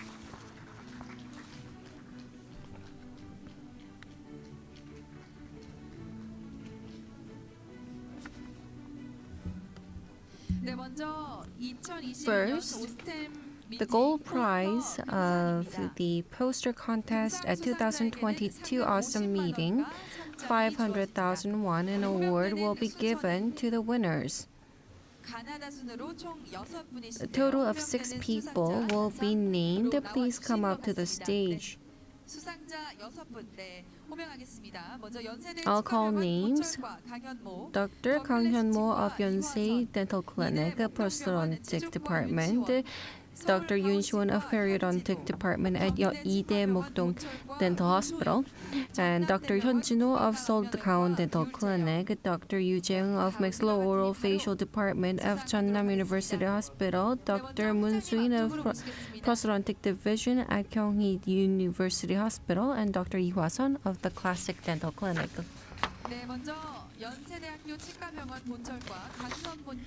First, the award will be given to Dr. Kang Hyun-mo of Prosthodontics Division at Yonsei University Dental Hospital.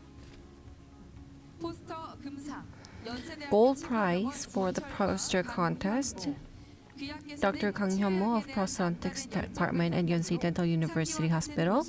Based on your passion towards dentistry, you have demonstrated a wonderful clinical case. You have been chosen as the gold prize at 2022 Osstem Meeting Seoul, Korea. Osstem Implant President Choi Kyu-ok, please give him or her a warm round of applause. Next is Dr. Yoon Si-won of Periodontal Department at Ihwa Women's Mokdong Hospital. Poster Gold Award of Periodontal Department at Ihwa Women's Mokdong Hospital. It reads the same.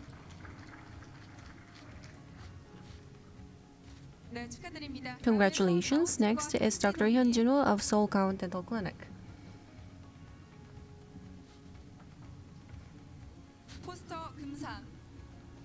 Gold prize of poster contest. Dr. Hyun Jin-ho of Seoul Gaon Dental Clinic. It reads the same.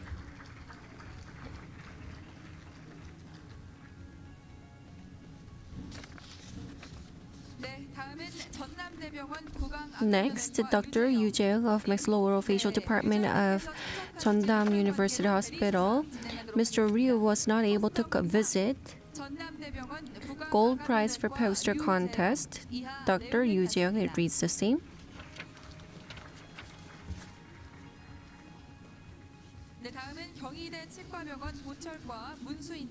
Dr. Moon Soo-in of Prosthodontics Division at Kyunghee University Hospital Dental Clinic. Gold prize for the poster contest. Gold prize, it reads the same.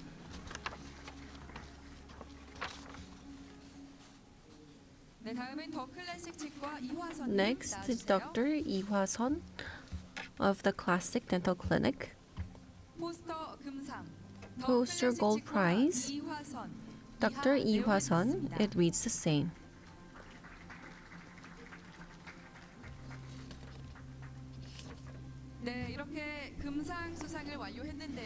All winners have received the gold prize. Dr. Lee Hwa-sun will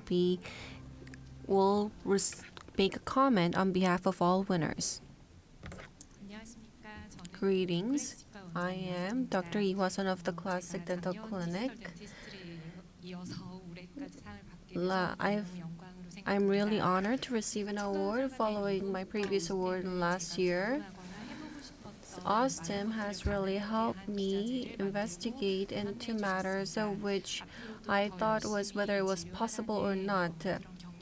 Osstem has provided a lot of innovative products. I'm really honored to receive this award and I will continue to push forward. We'll have a photo shoot for the winners. Please step forward to the stage.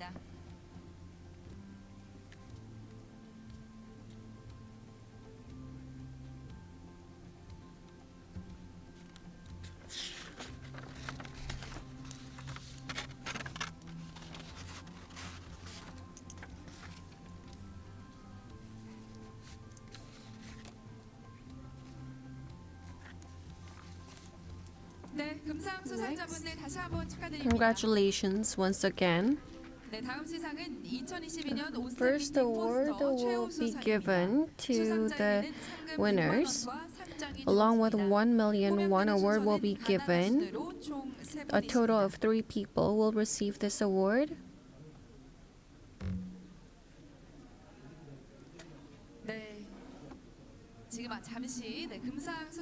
We are going to wait for the photo shoot for the gold prize winner. Now we'll move on to the first prize winner. Please step forward. Dr. Hon Jun-tae of Yonsan Dental Clinic, Dr. Kim Jin-woo of Oromaxillofacial Surgery at Ihwa Mokdong Women's Hospital, and Dr. Lee Yoon-seok of Implant Dental Clinic. So the chairman is invited to the center of the stage. First, to Dr. Chun Tae-hong from Yonsan Dental Office.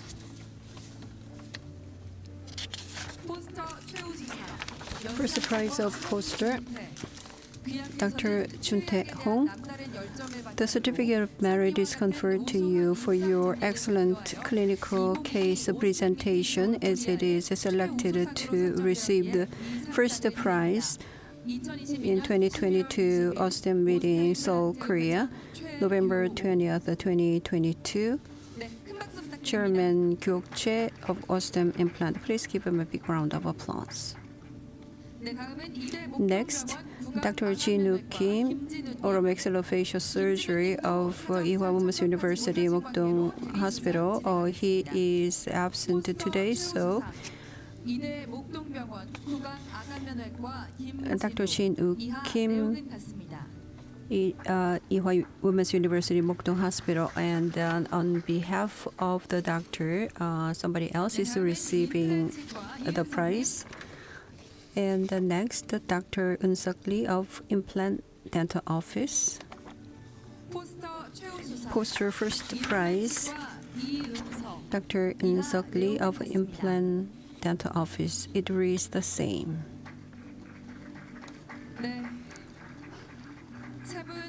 So congratulations to all three winners. I would like to invite Dr. Eun-seok Lee to give us what he's feeling after receiving the prize.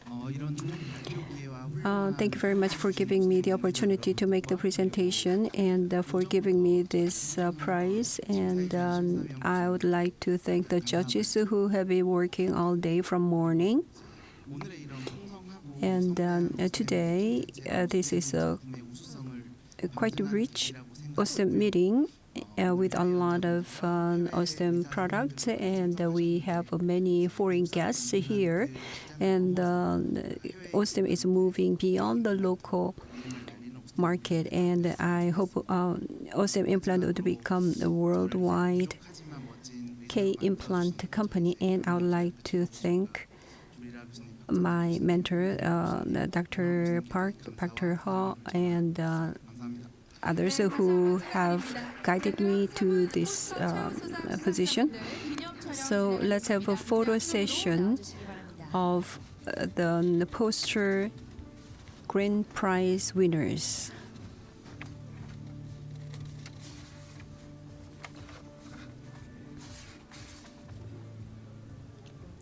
I mean, the first prize winners.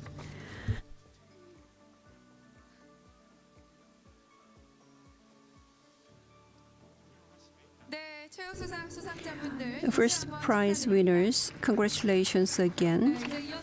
Next, the best poster is selected for 2022 Osstem Meeting Poster Grand Prize. 2 million won and certificate of merit is to be conferred. Who is the winner of the grand prize? The winner is Dr. Hyun-min Lee, Periodontal Department of Chosun University Dental School. Please welcome him with a big round of applause.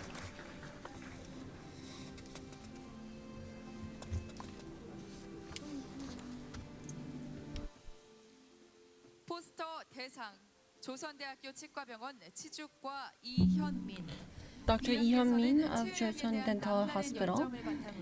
Based on your passion for dentistry, you have demonstrated an outstanding clinical case at 2022 Osstem Meeting, Seoul, Korea, and you have been awarded with the grand prize. November 20th, 2022, Chair of Osstem Implant, Choi Gyu-ok. Please give him a warm round of applause. 네, 이어서 수상 소감 부탁드리겠습니다. I would like to hear a word from you. Greetings, I am periodontal department at the Joseon University Hospital. I would like to thank my mentor, Professor Lee, as well. I look forward to good products from Osstem. I will continue on providing good treatment to my patients. We will have a photo shoot session. We will have a photo shoot with Mr. Chigyook of Osstem Implant, the chairman.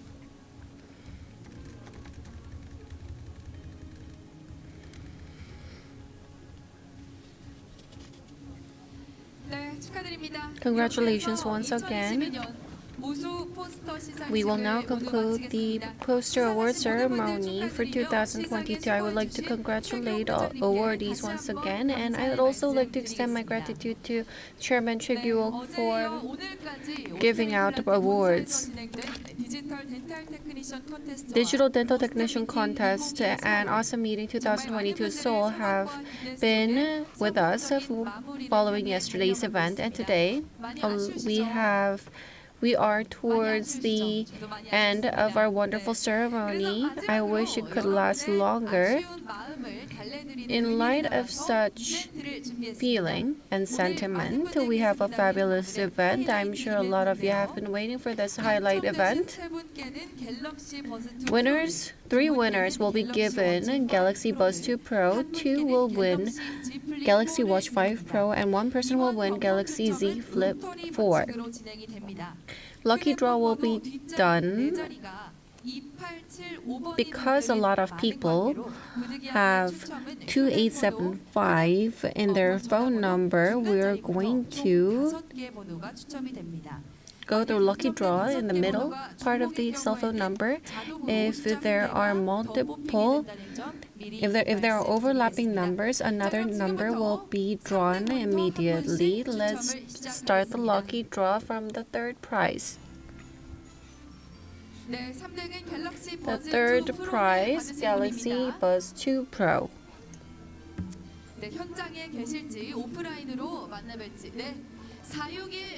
461868. 461868. Next. 282339. 282339. Congratulations. You've been awarded with the third prize, Galaxy Buds 2 Pro. Third but not least, 474849. It's a unique number, 474849. Congratulations. Next is the second prize. You'll be able to win Galaxy Watch 5 Pro. Who will win this fabulous prize? Congratulations. 529049. 529049. Galaxy Watch Pro. The second winner. 529297. It's similar. 529297. You're the winner of Galaxy Watch 5 Pro. Now there's only the final grand prize. Who will win Galaxy Z Flip 4?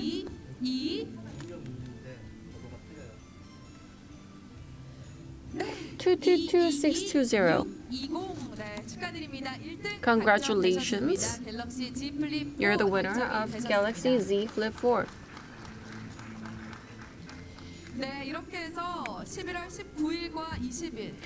The first Digital Dental Technician Contest and Osstem Meeting 2022 Seoul, which has been continued for 2 days in November 19th and 20th, is now coming to an end.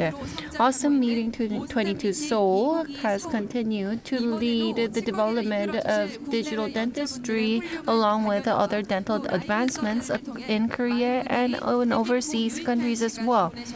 I hope you have had meaningful lectures from prominent speakers at home and abroad.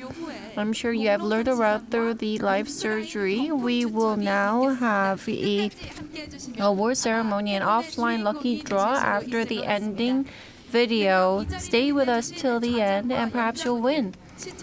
I'd like to thank once again for the chair, speakers, and the audience who are with us today. Now I will close this session. I'm announcer Kim Yoo-soo. Thank you for being with us.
Now, award will be given to those who have dedicated hard for Osstem Seoul.